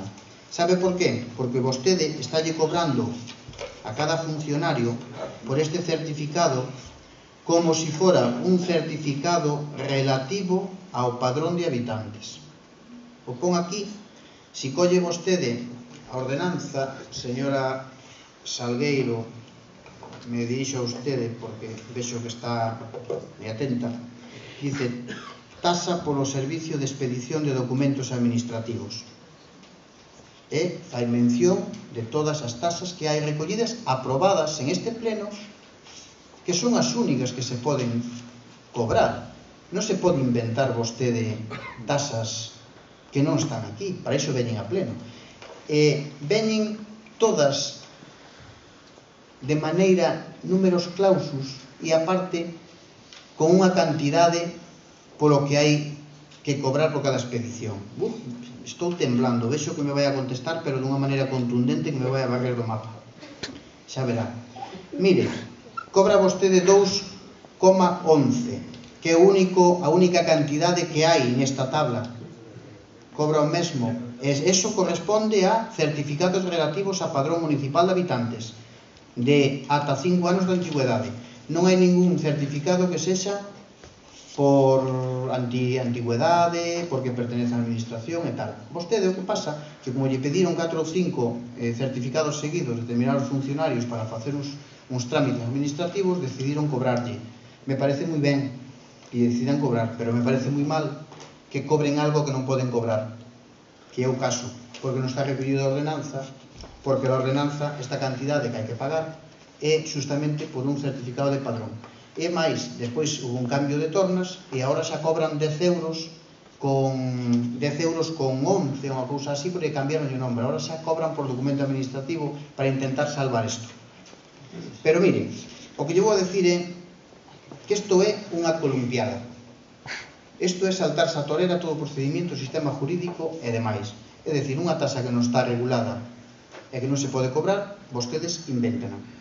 E vou a decir que di o Código Penal para aqueles que inventan tasas do artículo 437. La autoridad o funcionario público que exigiere directa ou indirectamente derechos, tarifas por aranceles ou minutas que non sean debidos ou en cuenta mayor a la legalmente señalada, será castigado sin perjuicio de los reintegros, devolver o que se cobrou, a que venir obligado con la pena de multa de 6 a 24 meses y la suspensión de empleo o cargo público por tiempo de 6 a 4 años.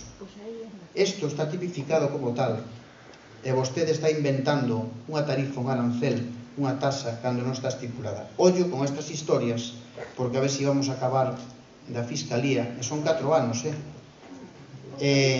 isto é para que vayan tomando nota, a ver se ao final da legislatura vamos entendendo de que as normas están para cumplir, unha detrás da outra. E vostede se salta toda a legalidade, inventa o cobro de unha tasa por a expedición dun certificado que non pode cobrar, porque non aparece catalogado das tasas como tal, e iso está tipificado como un delito. Iso é un cobro ilegal. Por lo tanto, mire, non se trata de denunciar estos feitos da Fiscalía, ni moito menos, porque serían a mellor discutibles, evidentemente todo discutible en dereito. Eu que lle pido é que, atendendo ao que acabo de decir, asumindo ademais a responsabilidade como goberno e o erro de haber feito algo que non procede, se rectifique, se deixe de cobrar esta tasa por a expedición de certificados que non están contemplados da mesma, e borrón e conta nova, que lle sirva de algo o tirón de orellas para rectificar e para tomar nota. Claro, que agora dirán, pero non me vou anticipar, vai-me dicir vostede. Gracias. Perdón, vou dicir o acordo. Máis que nada para que o teña claro. Se vai a pedir simplemente algo que é obvio, deixar de aplicar de inmediato o cobro da tasa municipal polo servicio de expedición de documentos administrativos agás daqueles que foron aprobados polo pleno desta corporación da ordenanza reguladora publicada no Boletín Oficial da Provincia de Pontevedra o 29 de decembro do 2011. É dicir, axustarse a legalidade e cobrar o contemplado da ordenanza, ni máis ni menos. Estamos pedindo, ademais, algo tan claro como isto. Gracias. Grazas. Algún comentario? Señor Salgueiro. Boas tardes. Señor Ferreira, vostede non ten remedio, de verdade. Aquí o único que inventa é vostede. Denuncia vostede na Fiscalía, denuncia onde lle pareza, pero, bueno, o único que está a inventar é vostede. Eu vou dicir máis, pretende ter uns beneficios por ser funcionario que non teñen o resto dos veciños de Gondomar. Se vostede lee as tasas e se lee a publicación que mesmo vostede comentou, que está publicado o 29 de decembro, existe un certificado, unha tasa de certificados por servicios prestados. E vou a máis, a ordenanza publicouse, aprobouse e vostede non fixo ningún tipo de alegación ao respecto. Ademais diso, a mesma ordenanza non só son os números, senón son uns artigos que relacionan o fundamento da natureza, o feito imponible e, entre outras cousas, os beneficios fiscais e os que están exentos de pagala. E aquí, non lle vou a redactar todo, pero está no Concello, pode ver que os funcionarios non están como exentos de pagar esta tasa. Entón, nos imos votar en contra porque non ten sentido ningún o que vostede está a pedir aquí.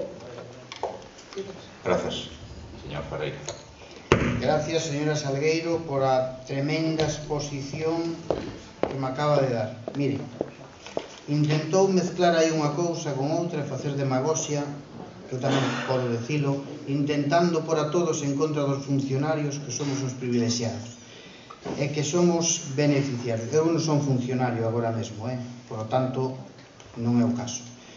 Mire, non se trata de inventar, non se trata de ter privilexios con respecto á cidadanía. Se trata de que hai unha corresponsabilidade entre empleado, patronal, empleado, empresa, empleado, empresa. É dicir, se eu traballo en calquera empresa me fai falta un certificado para o que sexa de que pertenezo á mesma que levo traballando aí o tempo que levo, a empresa emite un certificado e non se me ocurre cobrarme nada.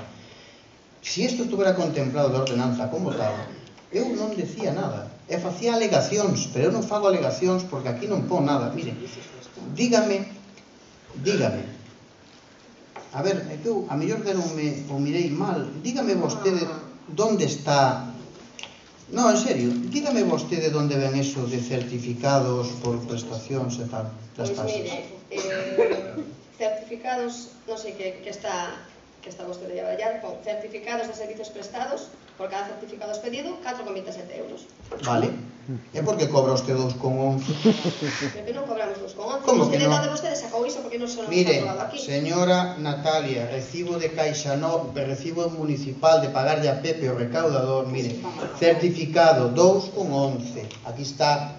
Mire, sería un erro, vaya vostede un erro a determinado funcionario. Si vostede ten que cobrar 4 con non sei que, cobre 4 con non sei que, pero non cobre 2,11, porque antes eran 10 con non sei canto.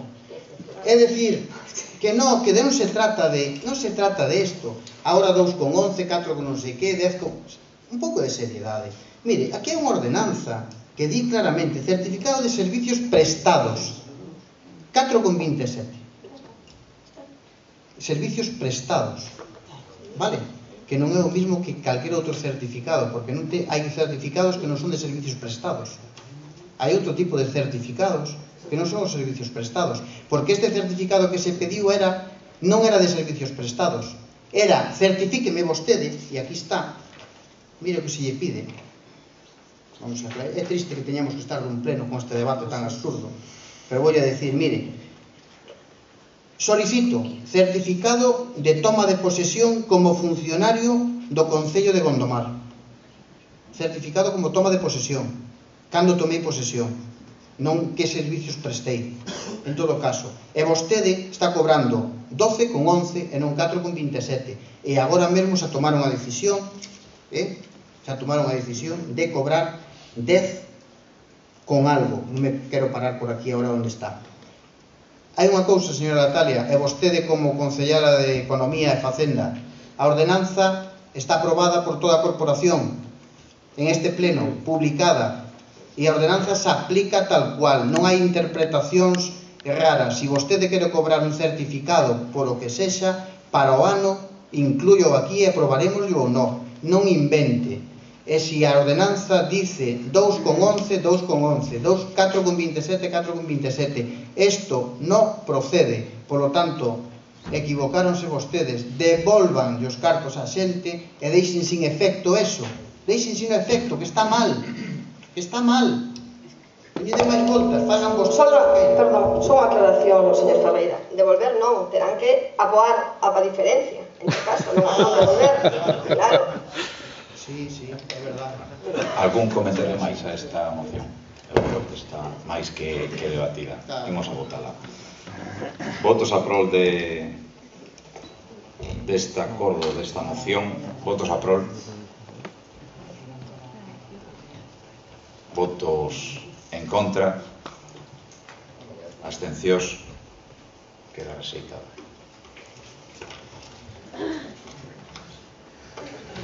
Seguinte, señor.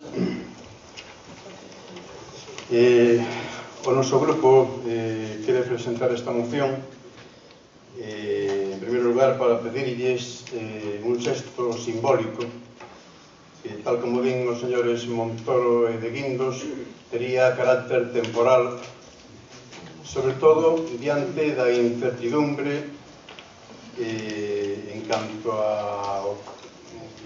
aos ingresos que se van a percibir por lo menos ao largo deste ano por parte do Concello. Son medidas que sabemos que non nos gustan, pero tamén, como din eles, son medidas que debemos tomar con responsabilidade.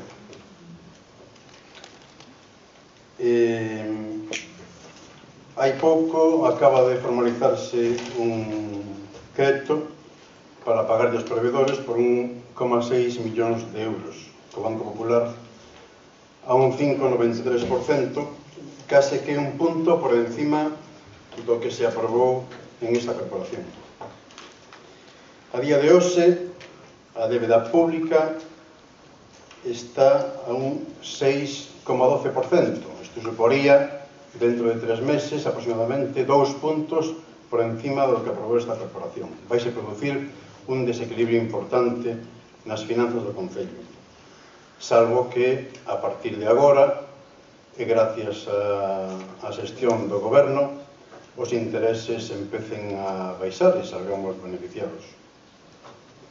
O gasto de personal supón aproximadamente entre un 50 ou 60% dos orzamentos.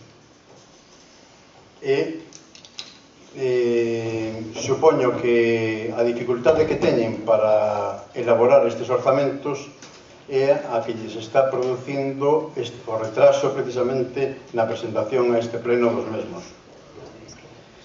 Nos desexamos que os representantes do Goberno Municipal perciban o 100% do seu salario, sempre que o seu esforzo e boa xestión se vexan compensados por mellores servizos aos cidadáns e sempre que o orzamento permita.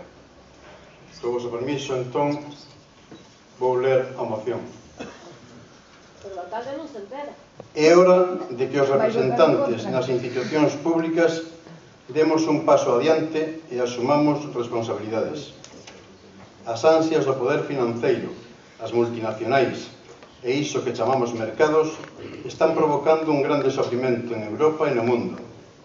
Nunca despois das últimas guerras mundiais se produciu un ataque desta natureza aos dereitos fundamentais dos cidadáns. Recortes na sanidade e no ensino públicos, recortes nas axudas a quen máis o precisa, desemprego.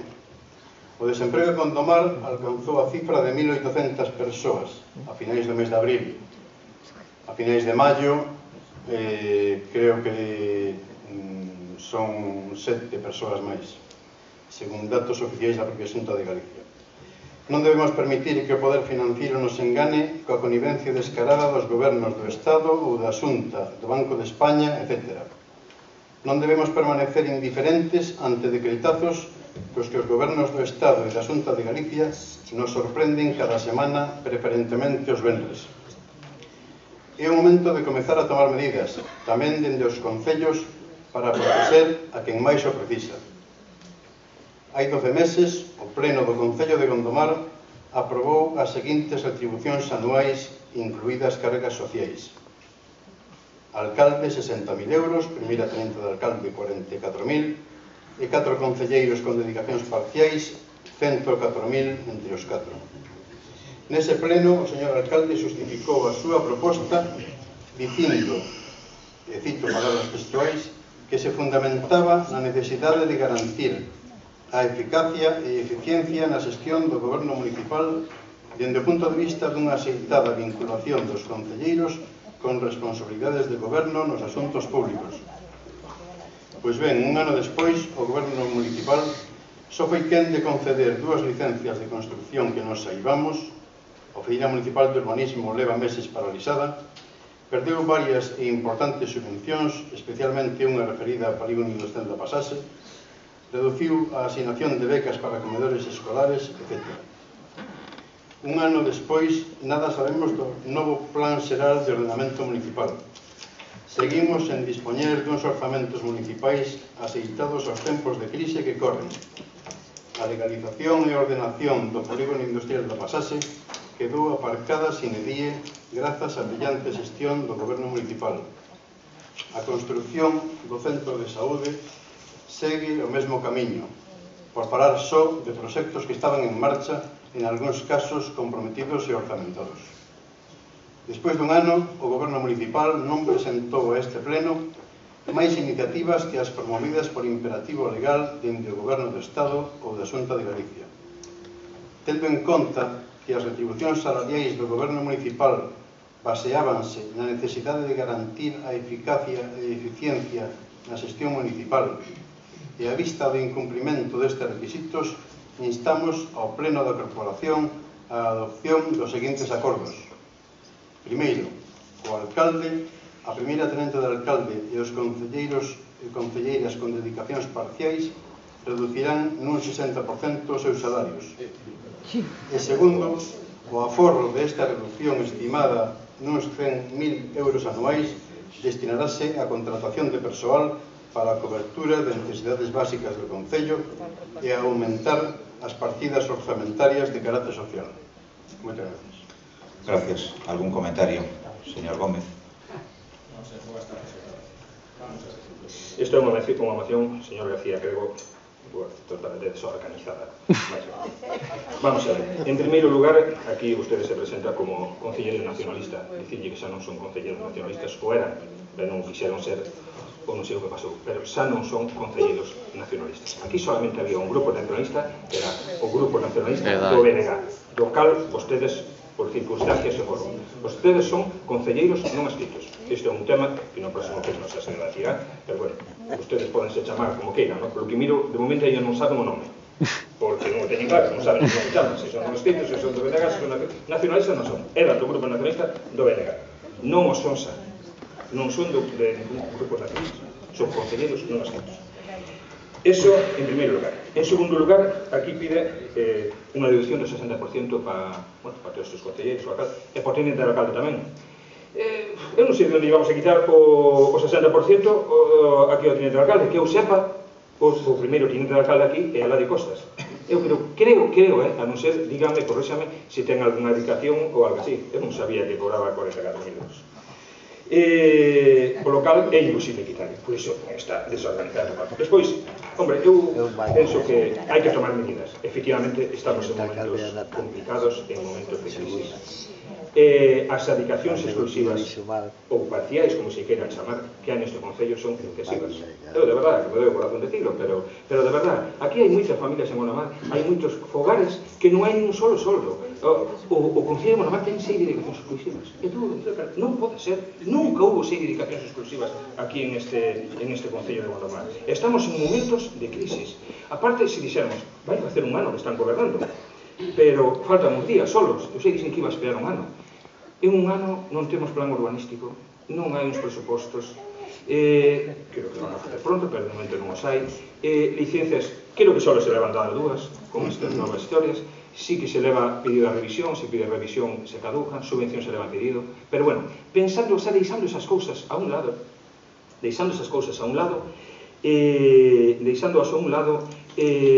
funcionando a cousa normal, en este momento as administracións teñen poucos cartos. Subvencións vamos a ter poucas, as poucas que hai, creo que algunhas se ten perdido, pero bueno, eso vamos comunicando, vamos a desarrollar. Hai poucas. E as poucas subvencións e as poucas inversións que vai haber neste Concello, non é necesario ter 6 persoas con dedicación exclusiva. Ahora, o que pide aquí o señor García Crego, descontarlle ao señor alcalde o 60% do seu soldo. Non, eu aí non son partidario. O alcalde ten que cobrar como cobraron todas as alcaldes na historia de Gondomar e ten que seguir cobrando o soldo que lle pertenece. Eu aí sí que non estou de acordo para nada que se rebaixe o soldo ao alcalde. Ahora sí, o alcalde ten que funcionar como alcalde e ten que tomar decisións a veces duras e a veces incómodas. E unha delas, vamos a ver, non vou aprobar, por suposto, non vou votar a prova desta moción, en vista de como está, pero sí, vou a ter fe e vou a esperar, creo que teñen uns presupostos a punto de salir, e eu espero que sean serios, responsables, sensatos, e por favor, en nome de Gondomar, el cidadán de Gondomar, que nesos presupostos que leven unha partida para as dedicacións exclusivas reales. Eu penso que aquí o Concello de Gondomar casi sempre tuvo o alcalde unha dedicación a milla, e que máis non pode estar, este Concello non pode con máis dedicacións. Aparte, tampouco son necesarias. Non quero dicir que non estou facendo nada, pero é que non son necesarias. Para que? Para que se queden 6 dedicacións exclusivas. Aparte, nestes momentos, cada vez vai haber menos subvencións, cada vez vai haber menos inversións, por lo cal vai haber menos traballo. E aquí, eu creo que temos un concepto cambiado algúns. Aquí, cando se ven a política, cando unha persona se presenta para ser concelleiro, para ser alcalde, o que sea, ten que saber que ven a dar un servicio a este concello, a facer algo por este concello, non o concello por ele. Aquí cada un ten que mirar, eu vou a ser concelleiro, pois se vou a ser concelleiro, a ver que traballo teño para deixar un tempo dedicado ao concello, non que o concello me dé un solo. Non pode ser. Eu de verdad que me doy, pero non pode ser. O concello de Gondomar non pode pagar 6 dedicacións exclusivas. Entonces eu vou a esperar e a confiar, creo que teñen uns presupostos aí pronto, e donde veña é os presupostos do señor alcalde, como dicen, ten que cobrar, pero ten que tomar decisións serias, donde espero que trae o seu soldo, a súa dedicación. Nada vou a pedir máis baixo o seu soldo, pero ejerza como alcalde. Que veña unha dedicación a media, 2 medias dedicacións, eso sí digo real. E se non, pois nada, habrá que tomar outras medidas, ou as tenemos que tomar na nosa oposición, ou as terá que tomar o povo de Gondomar. O que non pode o Concello de Gondomar sosteñer 6 dedicacións exclusivas. Aí estou totalmente en contra disso. En un principio nada máis. Gracias. Silencio, por favor. ¿Algún comentario máis, señor Ferreira? Señor García Crego. Señor Gómez, que usted me considera non nacionalista, pois tampouco me importa demasiado. Eu considero nacionalista e os compañeros que están comigo consideranse tamén nacionalistas. Rectifico o erro da tenencia da alcaldía, disculpe o señor Eladio que lle reduza de maneira tan considerable os casos sueldo que ten. Debería facer constar a dedicación exclusiva que mantén a delegada de Facenda, señora Salgueiro. Por último, simplemente aclararlle que mentre ustedes gobernaron, os seus sueldos significaban bastante máis que os actuales. Chegaban a 300.000 euros anuais. E nada máis. Gracias, señor García Crego. Señor. Que decidir con os números, pero perdeu a noción dos números. Vamos a ver, mire, cando estuve no goberno, o que aquí lle fala, nunca cobrou, nunca tuvo ninguna dedicación, nin admitiu tampouco. Nin admito tampouco. Nunca me mirará vostede. Hombre, se un día son alcalde, si teño que ter un soldo como pero como concelleiro, nunca me mirará a min que eu vai a exigir ou que permita que me dé unha dedicación exclusiva. Nunca. Vamos a ver, me dicíamos ao principio, que se considera nacionalista. Os seus compañeros igual, si ustedes se vamos uns años atrás, teníamos que mirarlo, pero bueno, isto vamos a deixarlo. Se vamos uns años atrás, teníamos que mirarlo sin lupa, sin lupa. Penso, vamos a deixar, a mí me da igual que sea nacionalista, que non sea, que sea tránfuga, que sea non escrito, a mí me da exactamente igual o que sea. Ahora, de número é moi mala, Vostede perdeu a memoria. Sí. Vostede perdeu a memoria. Vamos a ver, mire, no goberno que eu estuve, hubo o alcalde, cando o alcalde tiña dedicación exclusiva, non a tiña a señora Salgueiro. Cando a tiña a señora Salgueiro, tiña o alcalde. E a tuvo o señor Denis, dos 23 meses que tuvo, me parece que 12 tuvo dedicación exclusiva. O señor Cabaleiro, creo que solamente cobrou 4 meses. Non teño esos números ahora aquí, sobre 4 meses, porque estuvo de baixa sempre. Recén chegada aí, tuve que facer unha operación moi tal, estuvo 4, 6, 7 meses o mío. Non o sei. E hubo un momento, o mellor que solamente cobraba o señor Delis, se non me recordo, a dedicación. Despois entrou a señora Salgueiro, despois de haber incorporado esa caixa nova o señor Urgal. E en ningún momento hubo máis de 2 personas ao mesmo tempo cobrando a dedicación exclusiva. Por iso que vostede non sei onde quitou esos números. Señor García, creo de verdad que aí está totalmente desfasado total. Pero o que aquí lle fala, e lle queda claro, nunca cobrou unha dedicación exclusiva, nin tampouco mirará aquí a cobrar. Gracias, señor Ferreira. Unha pequena aclaración. Simplemente para decir que aquí o único que se declarou tránsfuga, pero oficialmente, foi o señor Gómez e os compañeros que gobernaron con él.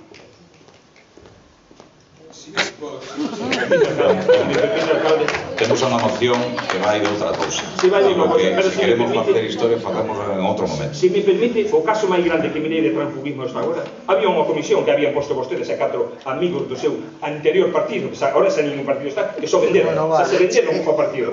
Vamos a ver, o caso máis grande de transfugismo que eu mirei neste Concello de Gondomar é o de vostedes, que se presentan para conseguir 5 concelleiros polo BNG e ao pouco tempo se venden e se van para onde nin siquiera saben vostedes nin como se chaman. Sinvergüenza, eu non fundei ningún partido, me presentei por un partido, as eleccións e cando había un desgoberno total de 17 concelleiros, gobernaban 5, toda a oposición 12 concelleiros, tomamos unha decisión mentiroso polo ben de Gondomar. E o partido que preside este señor que está aquí interesaba máis o partido que Gondomar, pero a mí sempre me importou Gondomar e eu mentiroso. Pero me votaron, non me declararon tránsfuga.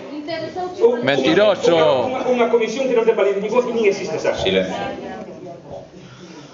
Rematou o señor Gómez. Sí, rematei, é para refrescar a memoria. Señor... Mentiroso. Silencio, por favor. Señor Ferreira. Gracias, alcalde. Eu a verdade é que teño moitas ganas de contestarlle a determinada persona, pero como non me gusta falar dos finados, entonces vou a deixar. Non vou entrar en eso. Aquí estamos falando de outra cousa. A min falta que estemos enrevesados en este tema, en este debate, que non nos leva a nada para ser máis coherentes, se cabe. Miren, eu estou de acordo que este goberno non é un bo goberno desde o meu punto de vista, que perde subvencións, que non saca adiante urbanismo, a pesaxe e tal, pero bueno, iso xa veño dicindo desde aí sempre, desde hai tempo. A solución non pasa por coller ao alcalde, como non é bo pagarlle un pouco menos, e así sucesivamente aos concejales e mantelos aí. Eu creo que aos corporativos hai que pagarlle un sueldo digno, eu creo que este é un pouco alto, xa dixemos, pero non como para rebaixarle tampouco o 60%. Cando hai pouco vi unha moción aquí pedíndolle a rebaixa do 50%, casi quedou aí do aire a señora Natalia de encaixar o 30% dos próximos orzamentos de rebaixa, que supoño que despois se olvidará, pero a mellor, quen sabe. Pero claro, irse a un 60% tampouco se trata de ter a toda esta parte desta corporación ocupando cargos e cobrando pouco. Do que se trata é que hai que gestionar, que hai que sacar Gondomar adiante, que hai que traballar e hai que pagar, e hai que pagarlle. A mí si me falan de unha reducción de outra maneira, 30, 40, eu que sei, hasta, pero un 60 me parece incluso, me van a perdonar, pero me parece algo así que non ten moita coherencia, non? Eu non quero eso.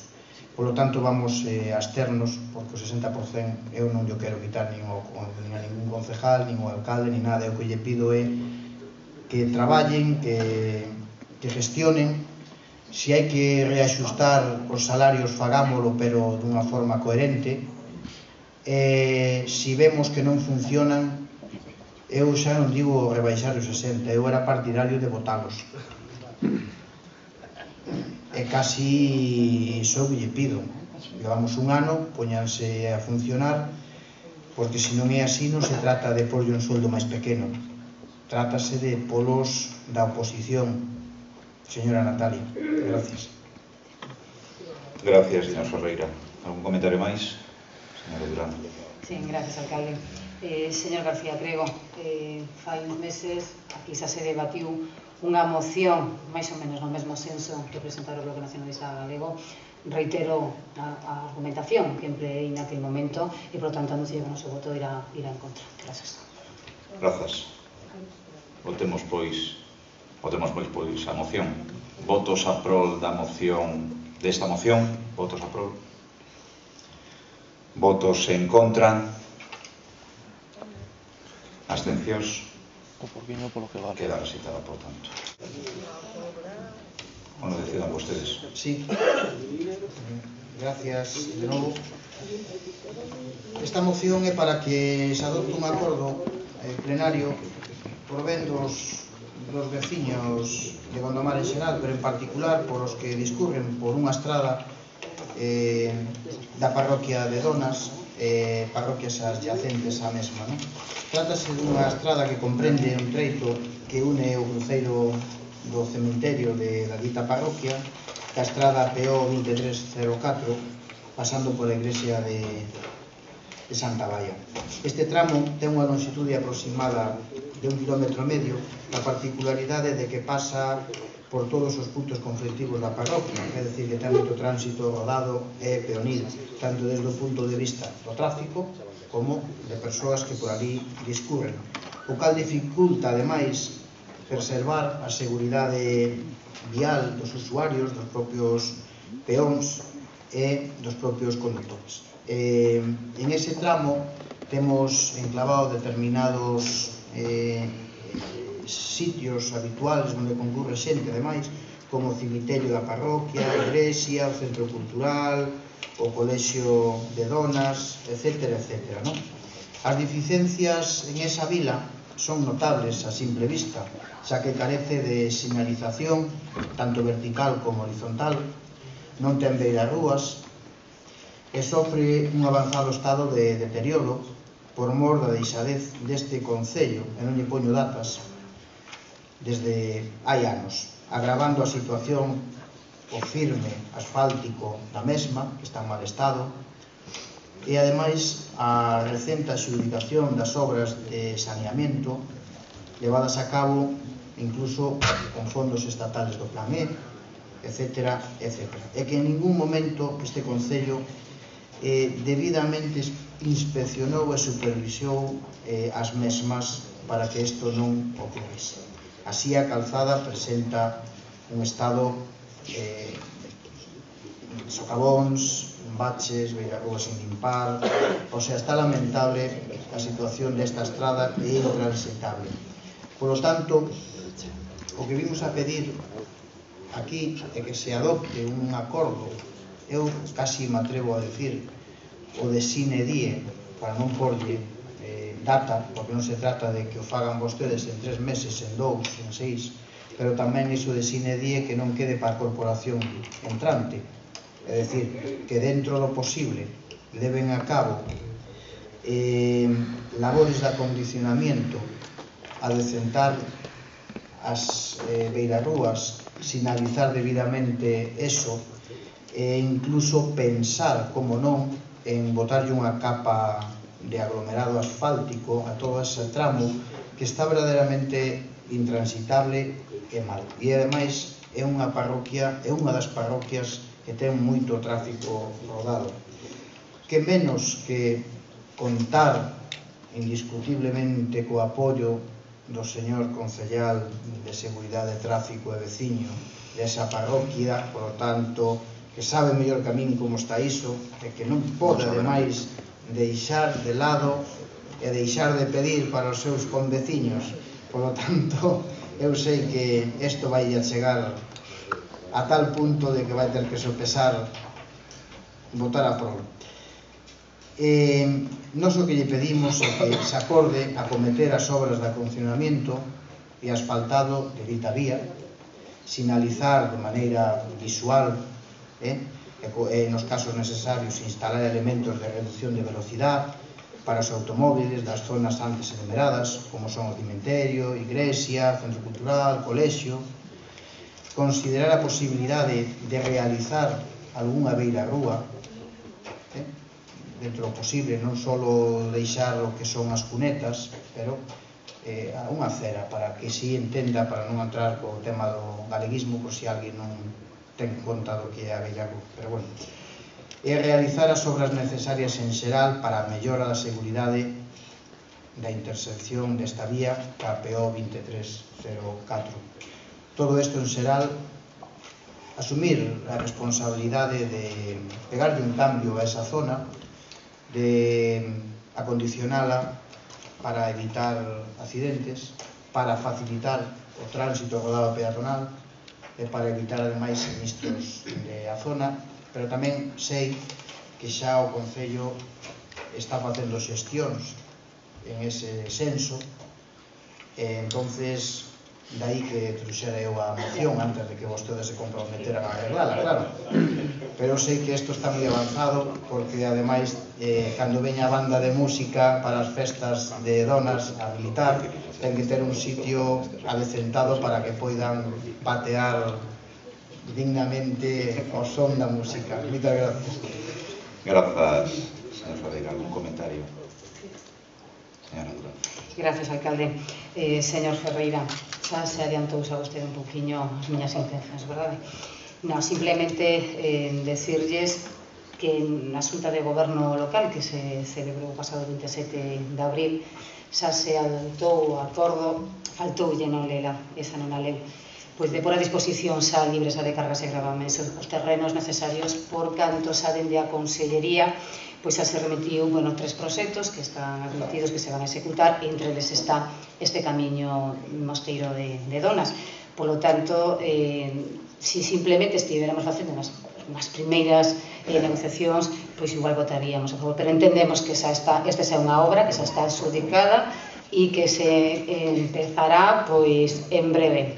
Por lo tanto, o voto vai en contra por iso, porque xa está feito todo o traballo, por lo tanto, xa está máis que adxudicada a obra, así que chegou nesta ocasión un poquinho tarde, pero a idea é boa e ya aceptamos iso, o voto irá en contra. Gracias. Claro, porque xa está tomada a decisión e xa está a obra máis que encomendada. Gracias. Algún comentario máis? Votemos, pois. Votos a prol desta moción? Votos en contra? Sí, señor. Abstencións?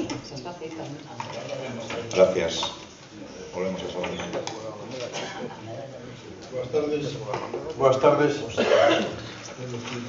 Francisco, decidan vostedes. Boas noites. A miña moción é para pedir unha dotación de aire acondicionado no Centro de Saúde de Gondomar. O Centro de Saúde está a funcionar nun edificio municipal á espera da construción dun novo con as dotacións características que lle correspondan e adaptados ao presupuesto e a legalidade. O antigo edificio das escolas ten que seguir de momento, sendo ocupado para prestar asistencia sanitaria aos veciños e as veciñas de Gondomar.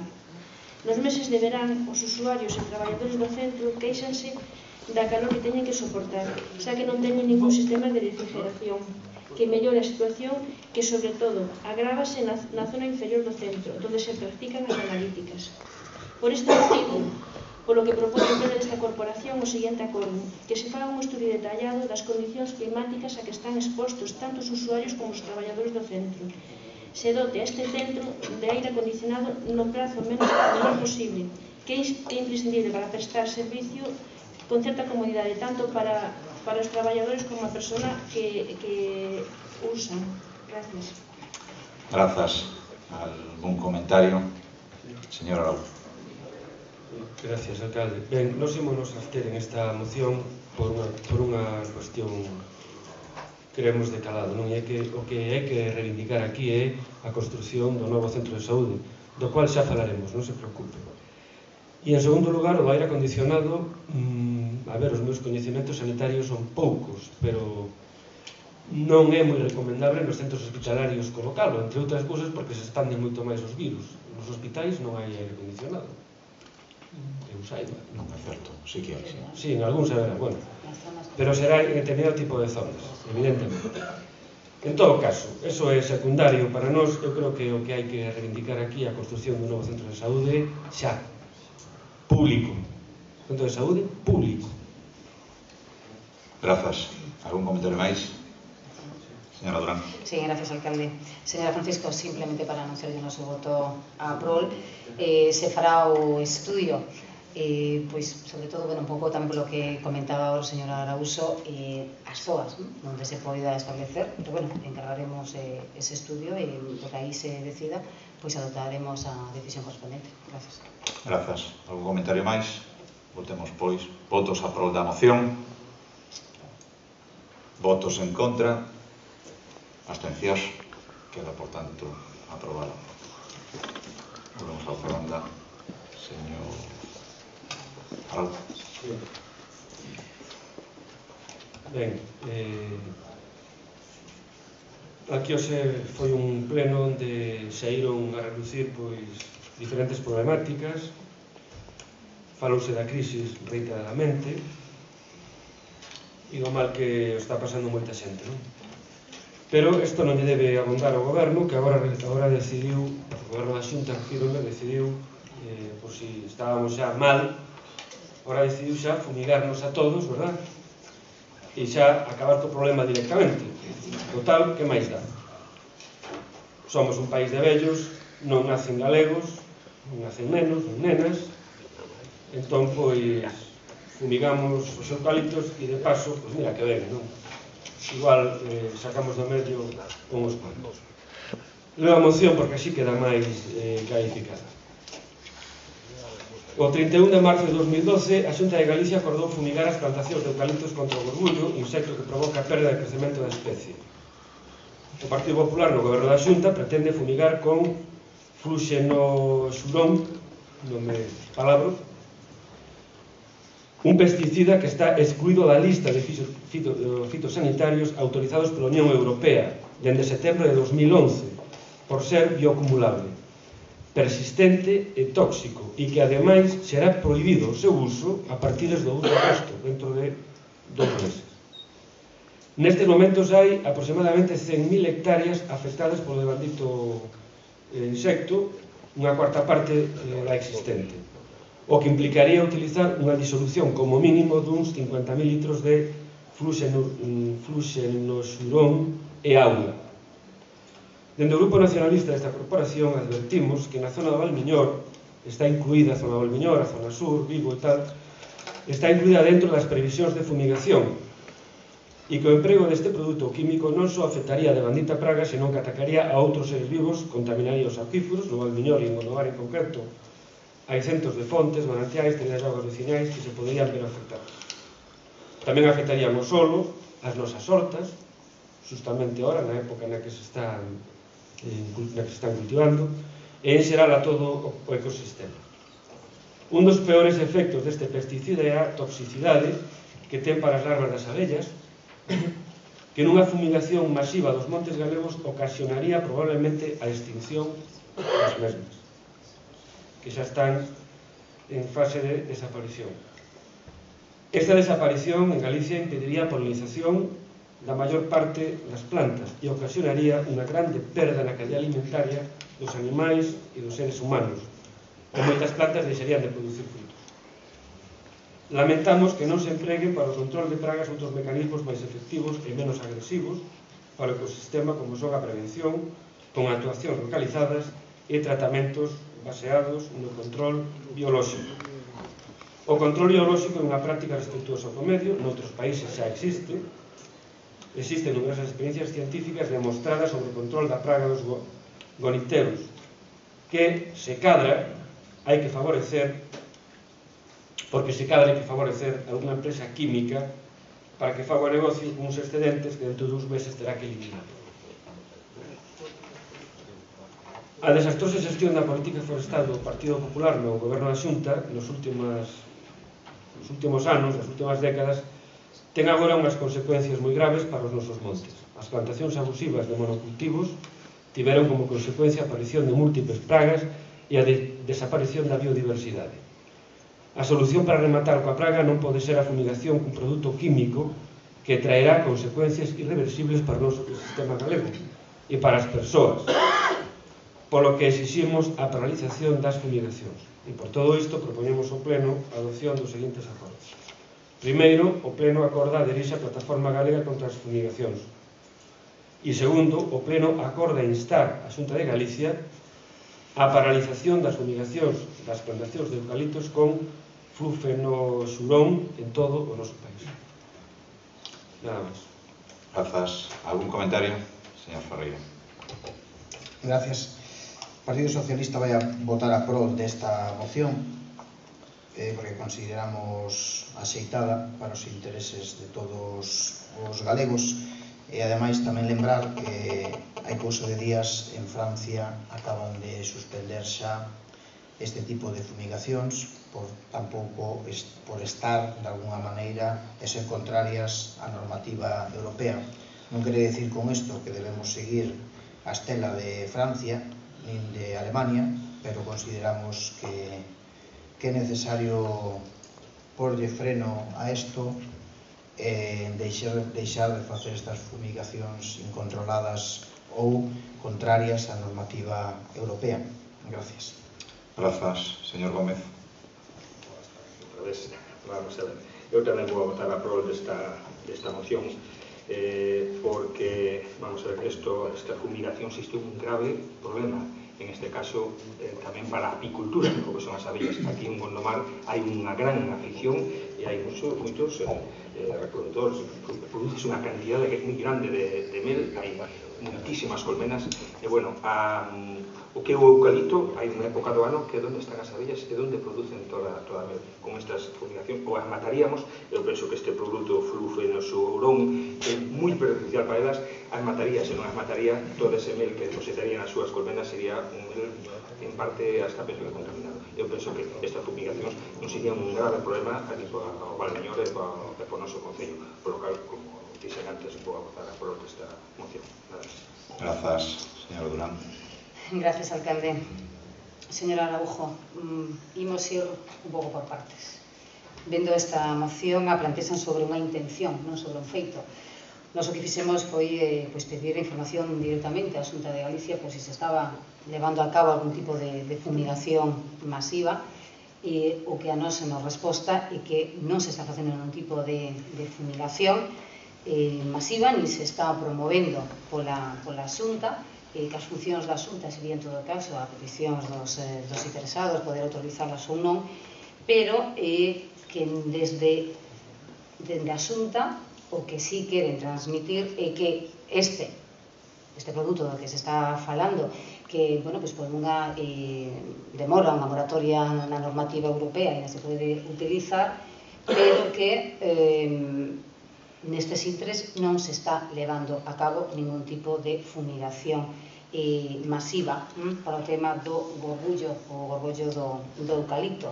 O que sí nos informan da Xunta é de que o que están intentando promover e o que eles promoven pois é levar a cabo a utilización do que van a ser alternativas biolóxicas para combater esta praga do gorgollo. Nos aquí seguramente non van a admitir esta enmenda, pero non a podemos neste sitio, porque consideramos que non se pode paralizar algo que non se está levando a cabo. Propomos como unha enmenda transaccional o que instar a Xunta de Galicia a que aposte polo uso de alternativas biolóxicas para combater as pragas do eucalipto. Isto é a nosa proposta, porque en este momento o acordo que vostedes plantexan de adherencia, de adhesión á plataforma, nin tampouco de paralizar nada, porque non se paraliza o que non es comenzou. Por lo tanto, se non admiten a enmenda, o noso voto irá en contra. Grazas. Algún comentario máis? Sí, perdón, alcalde, que me olvidei. Lóxicamente, esta opinión que mantemos, sempre e cando, efectivamente, isto a Xunta siga mantendo que non se van a facer estas fumigacións masivas, que non estén controladas, etc. Senón, por suposto, que o sentido do noso voto mudaría. Gracias. Gracias. Ben, nos imos manter a moción, evidentemente, porque, a ver, na moción nos dicimos que a Xunta estea fumigando. Decimos que a Xunta acordou fumigar. O 31 de marzo de 2012 tomou ese acordo. Ahora irán por parte, supoño que isto fará unha empresa particular, obviamente, que terá que pedir autorización, non sei que, non sei quanto. Eu sei que hai comarcas que están en inminente proceso de fumigación. E eu sei, o sabemos todos, verdad? Sabemos que a xente estáse mobilizando por esta cuestión.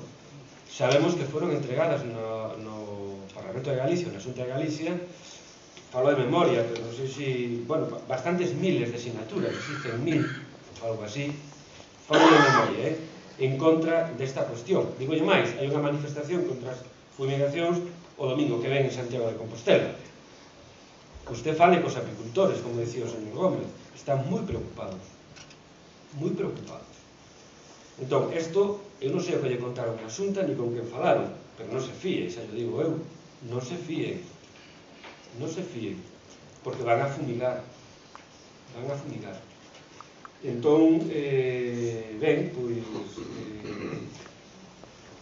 eu creo que si procede, nos pensamos que si procede, solicitar da Xunta que se paralicen as modificacións. Bueno, se quere podemos decir que paralicen o acordo ou que suspendan o acordo. Non é igual.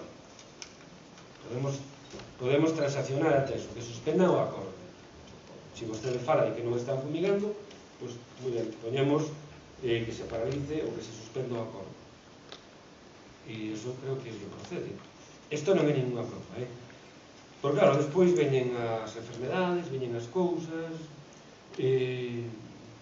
hai estudios feitos en moitos sitios que non se fan públicos porque dice que crean alarma social, pero todo o que estamos padecendo as persoas por algún lado entra, normalmente polo que comemos e bebemos. Eso din os médicos, non o digo eu. Pois aquí hai un serio problema. Hai un serio problema. Entonces, bueno, ustedes, nos desde logo vamos a manter a moción, como moito estaríamos dispostos a cambiarlle esa parte e en vez de poñer paralización das fumigacións, suspensión do acordo, suspensións do acordo, non? Nos dá igual. Se aceptan eso... Sería, señora Araújo, como único acordo ese. Eu creo que estaría ben adherirse á plataforma galega contra as fumigacións. Pode ser, esa pode haber outras plataformas máis. Aí está todo o mundo, hai concellos do PP adheridos a Llibro. Non teña medo usted de adherirse a esto. Non, medo ningún. De plantexo eso como único acordo ou de suspender ese... Eu creo que isto ten que ir así. Hai que apoiar a xente que se está movendo e como moito acordaríamos eso, a paralización, a suspensión do acordo, pero nos entendemos que hai que apoiar a xente que se está movendo. E aí está se movendo fundamentalmente, precisamente, os apicultores, que as abellas non queda unha. Ben, pois entonces como acordo como primeiro, teño que consultarlo lógicamente con todos. O Pleno acorda entonces adherirse á Plataforma Galega contra as Fumigacións. No segundo, o Pleno acorda instar a Xunta de Galiza a suspensión, a deixar en suspenso a suspensión, acordar o acordo do 13 de marzo. O 31 de marzo. O do acordo sobre as fumigacións, a suspensión do acordo sobre as fumigacións. Como? A suspensión do acordo sobre as fumigacións. Entendo que o punto 1, se acordamos adherirnos á Plataforma Galega contra as Fumigacións, de algún xeito estamos dicindo que estamos a prol de que o control de pragas se faga de xeitos biolóxicos. De algún xeito estamos dicindo eso tamén, entonces a mí me parece correcto. Sí. Pues ben, votemos. Votos a prol desta moción, entón? Queda aprobado por unanimidade. Señor Ferreira. Que presentamos isto verso sobre as plantas judiciais e as tasas judiciais que pretende impor o Goberno de España. O 19 de abril pasado, o Consello Xeral do Poder Judicial aprobou un documento sin validez xurídica alguna no que propón a modificación do deseño das plantas judiciais en España. Por lo que se refire a Galicia, dito documento propón unha drástica reducción dos partidos judiciais actuales existentes, polo que pasarían de 45 partidos judiciais a 13. Esta reforma proposta polo Consello Xeral do Poder Judicial e que o Ministro de Xustiza quere asumir non supón en ningún caso unha modernización da Administración de Xustiza, senón todo o contrario. Dita medida, unida á da suba das tasas judiciais, supón unha nova traba aos cidadáns para o acceso ao dereito e a tutela judicial efectiva. A xustiza pasará de ser, ademais de máis lenta, máis cara e máis lonxana. Dende o PSOE vimos defendendo a necesidade de modernizar a Administración de Xustiza, pero difiremos no modelo que propón o Consello Xeral do Poder Judicial. A Administración de Xustiza se moderniza coa reforma das leis procesuais, coa regulación de solucións extrajudiciais e alternativas, coa realización de medios materiais persoais existentes, coa dotación de máis e mellores medios, coa informatización adecuada dos tribunais, etc. A proposta do Consello Xeral do Poder Judicial, ademais de non resultar rendible, dado o momento de dificultades económicas que estamos a sufrir, pois suporía a creación de grandes sedes judiciais nas 13 demarcacións que propón para Galicia, non se axusta ás características xeográficas nin sociais do noso país, onde existe unha gran dispersión poblacional e suporá que cidadáns se teñan que desplazar a sedes judiciais lonxanas, coas correspondentes dificultades de mobilidade e cos gastos económicos que leva aparellada a subida das tasas. O anterior goberno do Partido Socialista encomendou a unha comisión de expertos a elaboración dun informe acerca da ruta a seguir a fin de acadar a reordenación do mapa judicial. Dito informe foi aprobado polo Consello de Ministros e apostaba pola creación dos tribunais de instancia, por culminar o proceso de implantación da nova oficina judicial e por facer realidade o uso das novas tecnoloxías na Administración de Xustiza. Para o goberno do PP parece querer empezar a casa polo tellado, ante o que dende o PSDG, PSOE, amosamos o noso total rexeitamento, porque ademais de que xa se expuxo, suporía para os concellos afectados graves perxuizos na súa economía local. A maiores, o Goberno do PP vende a aprobar o anteproxecto de reforma das tasas xudiciais, o que supón un copago ou un repago polos xustificables dos servicios da Administración de Xustiza. Queda lonxe a Lei 25/1986 do 24 de decembro aprobada polo Goberno Socialista de Felipe González, que suprimía absolutamente as tasas xudiciais, facendo así a máis cabal interpretación do disposto da Constitución española. O retorno á rancia institución das tasas xudiciales ten como excusa, segundo o Goberno do PP, evitar o exceso de litiosidade, pero en realidade nos atopamos ante un ataque frontal ao principio constitucional da tutela xudicial efectiva. Os remedios para evitar a congestión pasan por elevar o número de xuíces, optimizar a productividade con aplicación de recursos técnicos do noso tempo e, en último termo, potenciar, como xa se expuxo, as solucións alternativas ao proceso, tales como a arbitraxe e a mediación. Lonxe disto, o PP pretende solucionar o problema creando unha xustiza a dúas velocidades, unha de ricos e de urbáns fronte a outra de rentas medias e baixas que viven en pequenas vilas e povos máis alonxados. Por todo o cal, o Grupo Municipal Socialista somete a consideración deste pleno a seguinte moción para chegar a un acordo.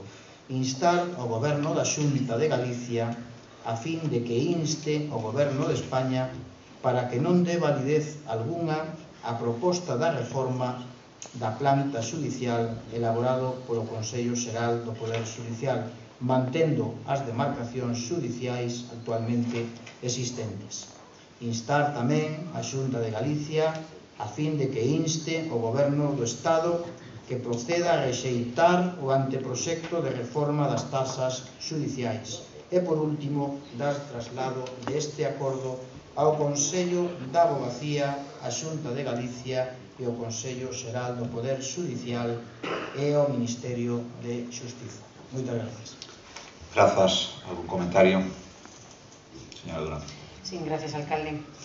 Señor Ferreira, simplemente a única cousa que lle vou decir en negativo desto resultame así un poquinho e, que me dé gracia que mencione vostede a lei do ano 86 do señor Felipe González, porque debe de ser efectivamente das últimas políticas do Partido Socialista onde nos impuso a tasa, porque o ano pasado, precisamente no mes de marzo, o anterior goberno socialista introduzo unha nova tasa. Pero con relación ao tema que aquí nos trae nesta moción, o anteproxecto de lei que hai para incrementar as tasas parecen así de entrada excesivas e, sobre todo, o ter que facelas extensivas ás persoas físicas. A situación que temos a día de hoxe no pago de tasas, pois as exencións deixan fora todas as persoas físicas e solamente as abonan as mercantís con gran facturación. Pero ao anteproxecto a verdade é que é un cambio bastante radical. Co tema da demarcación das novas plantas judiciais, a verdade é que hai o Consello do Poder Judicial estableceu uns criterios así moi básicos. Me dá a sensación de que ainda é un traballo moi longo e que vai para moito tempo. Os efectos positivos ou negativos nestes simples ainda non se poderán establecer, pero aí están todos os colexios con todos os profesionais afectados aquí analizando a situación.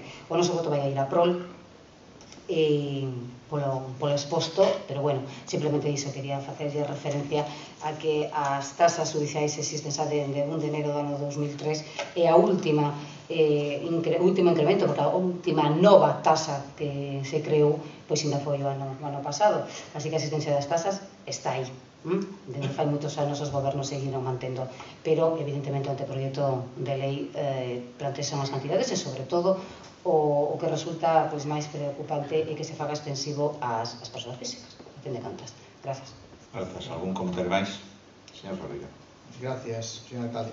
Para rematar, hombre, faise mención a un goberno socialista, a Felipe González, porque impuxo un antes e un despois do que é as leis procesuais, sobre todo porque saímos de un proceso autoritario a un proceso democrático, e iso conleva, evidentemente, un cambio do ordenamento xurídico, como foi o caso. O anterior goberno de Zapatero puxo a tasa, puxo alguma cousa máis, fixo cousas boas, cousas malas. A mí non me gusta falar dos finados, pero, bueno, non pasa nada. Comparado co que pretenden facer vostedes, que queren cobrar solo por pensar que hai que ir ao xulgado, o meu caso, van a cobrar por todo, e vostede, señora Durán, como a min sabe que isto é así, van a cobrar por divorciarse, van a cobrar por ir a un contencioso, van a cobrar por todo, 300, 400 euros, etc. Isto vai a pasar que a xustiza, evidentemente, se vai a polarizar en dous focos moi definidos. Unha xustiza para ricos, para aqueles que poidan chegar e presentar unha demanda de divorcio, un contencioso, etc., sin problema económico, e para aqueles que queren denunciar, que queren separarse, que queren ir a un litixio e que non teñen cartos para pagar.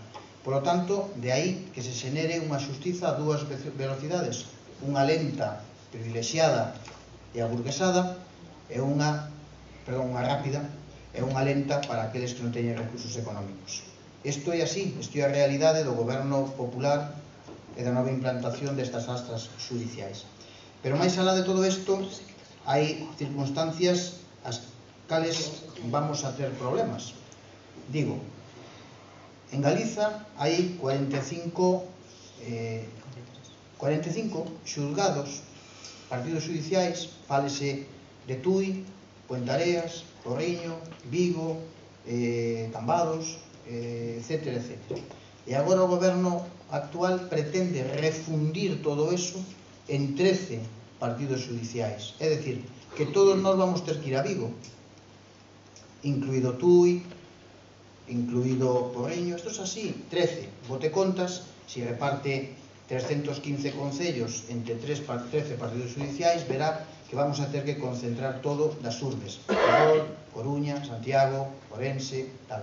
O que quere decir que os cidadáns da P, que viven da periferia, van ter que dispor de medios de locomoción, etc., aparte dos cartos que lle vai a supor o desplazamento e todo o demais, porque van a concentrar todo en puntos específicos. E iso para nós non é bo, porque Galicia ten unha idiosincrasia moi marcada, que é que está a población moi diseminada, e dai que hai que descentralizar moitas veces os servizos para chegar ao cidadán. E é xusto o contrario do que vamos a facer. E xa remato dicindo que evidentemente non podemos permitir isto, porque vostede sabe, como a min, que xa en Vigo hai 2 edificios do xulgado, por así decirlo, por abreviar, está saturadísimo, atascada totalmente a Administración de Xustiza.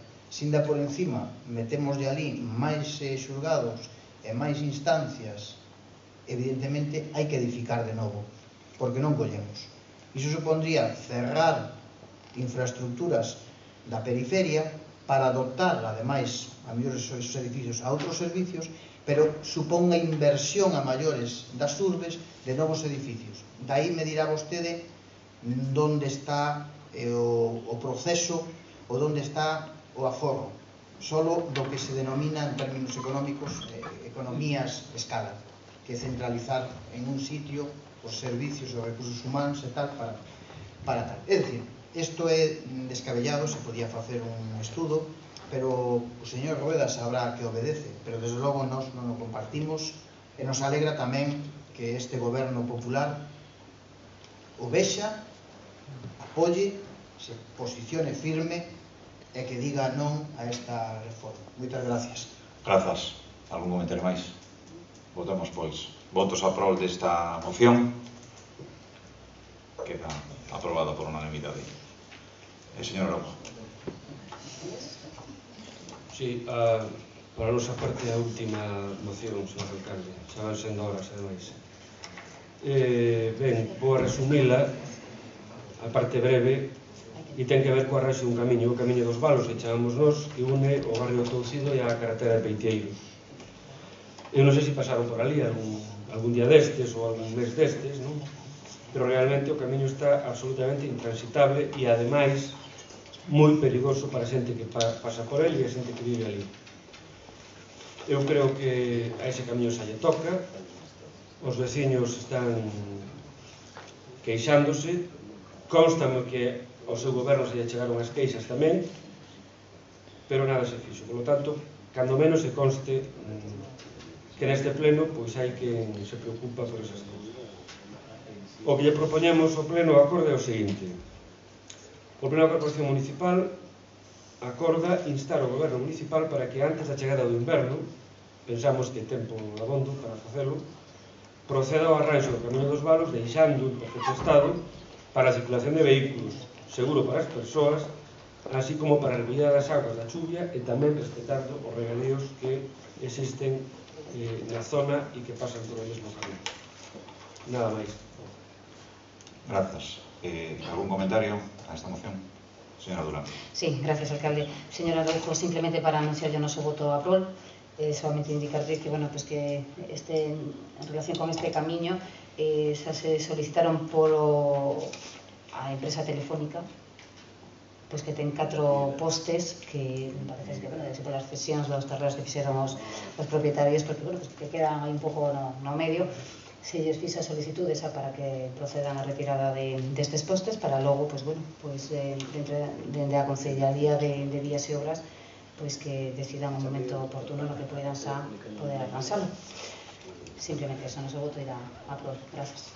Espero que non quede no caixón a moción, simplemente. Grazas. Votos, entón, imos votar votos a prol desta moción. Queda aprobada por unanimidade.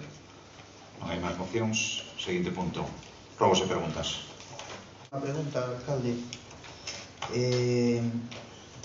Quería saber en que estado, que proceso, en que etapa ou fase se atopa a municipalización da auga, da red de suministro de auga de Vilaza, se ao final o Concello vai asumir pois ese servizo ou non, porque eu sei que hubo algunha xuntanza con vostede e canto menos pois como veciño da parroquia, se me pudera adiantar algo, pois yo agradezco. Despois outra pregunta tamén relacionada con esa mesma parroquia é que da estrada das inmediacións do Centro Cultural de Vilaza hai unha zoa donde se encharca toda de auga cando chove, o cual invade, o sea, imposibilita totalmente o paso de peóns, porque encharca todo e non poden pasar, chegan ali ou teñen que irse por un monte e tal. Si tuvera ben o señor concejal, como acaba de decir, que poñan botas, pero deixellas quedar ali, ou se non arreglar ese tema, non se pode falar con micros abertos. Eso me gustaría que o arreglasen, porque seguro que botarlle unha capa de aglomerado asfáltico de 5 centímetros con certas caídas hacia os lados é mallado. Tamén, seguindo ca mesma parroquia, volvemos a ter o mesmo problema dos apagóns de luz. Cada vez que chove saltan os limitadores, quedamos a oscuras, é un tema que sempre está aí e que de alguna maneira mellor había que facer algo ao respecto, non sei. Eu agradeceríalle que me miraran algo, non? E despois... Sí. Nesa zona había un problema que era unha liña que pasa por encima da autopista, había unha avería, había un corto, era o que facía que saltaran continuamente os apagóns. Recientemente, pero este mes se cambiou esa liña, se puso unha nova, esperamos que esa non haxa máis apagóns. Vale, pois den como contestada esa pregunta para non tener que perder o tempo en volver a contestarma, porque con eso queda claro. Si miro que sigue igual, xa lle avisarei personalmente para que o arregle. E despois é un rogo que se lle había pedido a vostede do seu momento que tuvera ben pintar un paso peonil ali entre o Hotel Cristaleiro e a Igrexa para que puderan os viandantes poder ir hacia arriba e non tuveran que cruzar con riesgo a aventura, e ainda a data de hoxe non está. Entonces era un tema que podíamos solucionar. Vendo aquí a unha veciña, espero que non haya sido atropelada en esa zoa, porque xa me queda a dúbida. Nada, gracias. A miña pregunta é se estamos no mes de xullo e teñen pensado abrir a oficina de turismo. Gracias, señor Gómez. Son dúas ou tres horas, vamos a ver. Quería saber, se pode contestar, cantas licencias se deron desde que hai permiso para dar licencias con legalidade. Quero saber as que se me poden decir cantas levan dado hasta agora. Das que deron, tamén quería saber en que normativa se sustentan estas licencias. Outra pregunta é cantas solicitudes de licencias hai en este momento pendientes de informar ou de darlle licencia neste caso.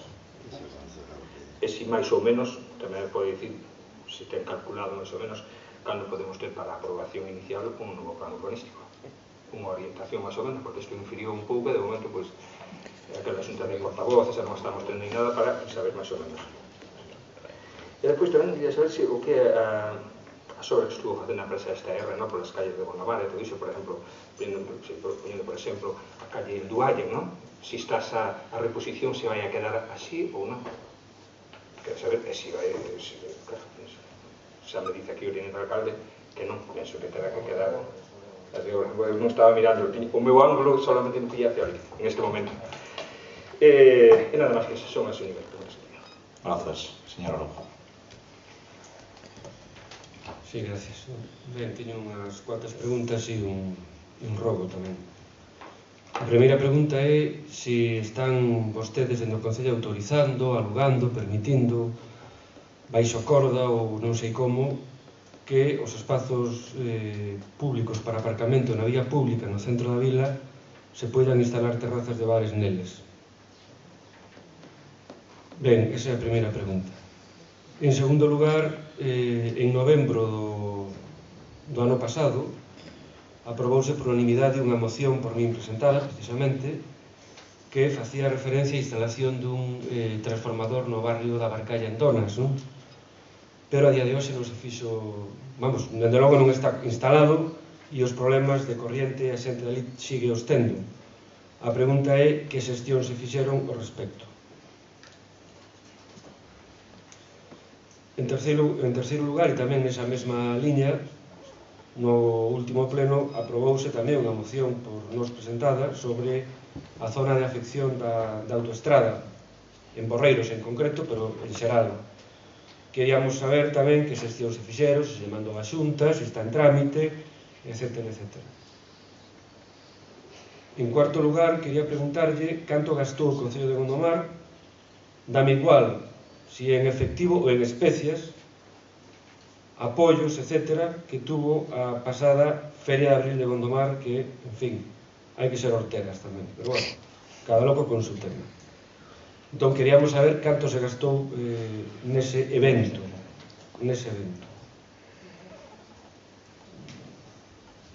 Pénseno ben, advírtolle, pénseno ben antes de contestar. Considera vostede normal que unha cédula urbanística, que non é máis que un certificado, tarde máis de 3 meses en concederse, ou que un cambio de tellado, unha obra menor, pois leve 5 meses de espera? Isto se contesta con sí ou con non. E a segunda pregunta, a segunda parte, se van facer algo por remediar esta situación que, francamente, antes falábamos do seu traballo, da súa xestión, e a sensación que eu teño E eu creo que a sensación que teñen moitos cidadáns deste Concello é que temos un goberno que prácticamente se limita á expedición de certificados de empadronamento, non? Pobre traballo. Tamén lle preguntaba por que non lle deron ou por que non se lle deu de entrada facilidades á exposición para que se poidese realizar a exposición de coches clásicos, como sempre foi así neste Concello, o contrario que a Feira de Abril, curiosamente, porque non se lle facilitou a súa exposición, tendo en conta que, bueno, é un evento dunha certa importancia que atrae moita xente a Gondomar durante ese día. A penúltima pregunta é cal é o motivo de que este ano só se contraten 3 policías locais auxiliares e por 3 meses. Cando en Bayona, precisamente, creo que saía onte ou hoxe na prensa, creo que pasaron de 5 a 7. E por último, canto leva pagado o Concello de Gondomar polas obras da remodelación do campo de fútbol de Chaín e se está resolto xa o problema ou asunto da corriente. Esas son as preguntas. E o rogo que lle farei, que lle vou facer, que algo xa dixemos antes tamén, é rógolle que a partir de agora os concelleiros non adscritos sexamos convocados os 5, sempre. E logo, como xa lle dixen tamén, nos actuaremos como grupo e actuaremos en consecuencia. De acordo? E nada máis, gracias, moitas gracias. Gracias, señor Del Río.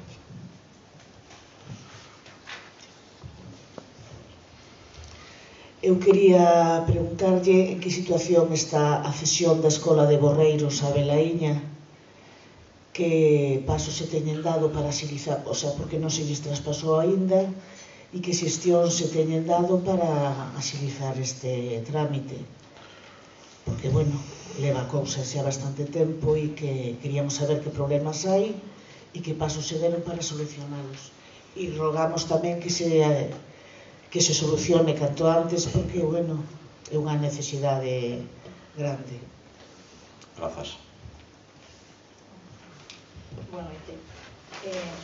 Eu teño dous rogos e unha pregunta. O primeiro rogo sería que se agilice o trámite da concesión da tarxeta de estacionamento para as persoas con discapacidade. Neste momento se está pedindo o dictamen do órgano competente de valoración se podríase aceptar un informe médico que certifique un alto grado de minusvalía ou de dependencia, xa que neste momento o órgano que dictamina o grado de minusvalía está tardando ano e medio en citar. Se a isto lle sumamos o tempo que se de apertura de expediente por parte do Concello, o tempo de evaluación e o tempo de comunicación interesado, nos estamos pasando mellor, falaríamos de 2 anos. Entón, eu o que pediría era que se lle aceptase ese informe médico, que pudese estar supeditado a un preceptivo certamen, un dictamen por o órgano de valoración, e que, bueno, que dende os concellos penso que estamos para facilitarle as cousas a estas persoas e non para complicarlas. Ese sería o primer rogo. E logo o segundo rogo é se está anunciando por todo o Concello de Gondomar por a Concellería de Educación de plazas, que aí se abriu o plazo de inscripción para as plazas na biblioteca, que se fixera, por favor, que se fixera en galego. E, bueno, por último teño unha pregunta. Quería saber cantos locais están vacantes na Praza de Abastos. Se se saben cantos locales hai vacantes, como e cando se van a ofertar. Nada máis, gracias. Grazas. Boas noites. Eu quería preguntar se teñen coñecemento de incrementos nos valores catastrais para este ano e, de ser así, se poden comunicarnos cales son as porcentaxes deses incrementos, así como se hai algún tipo de modificación nos tipos de gravamen.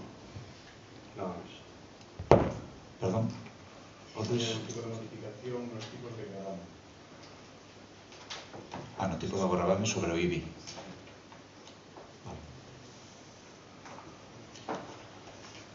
Bueno, polo tarde que eso deixamos por hoxe. Pechamos por tarde.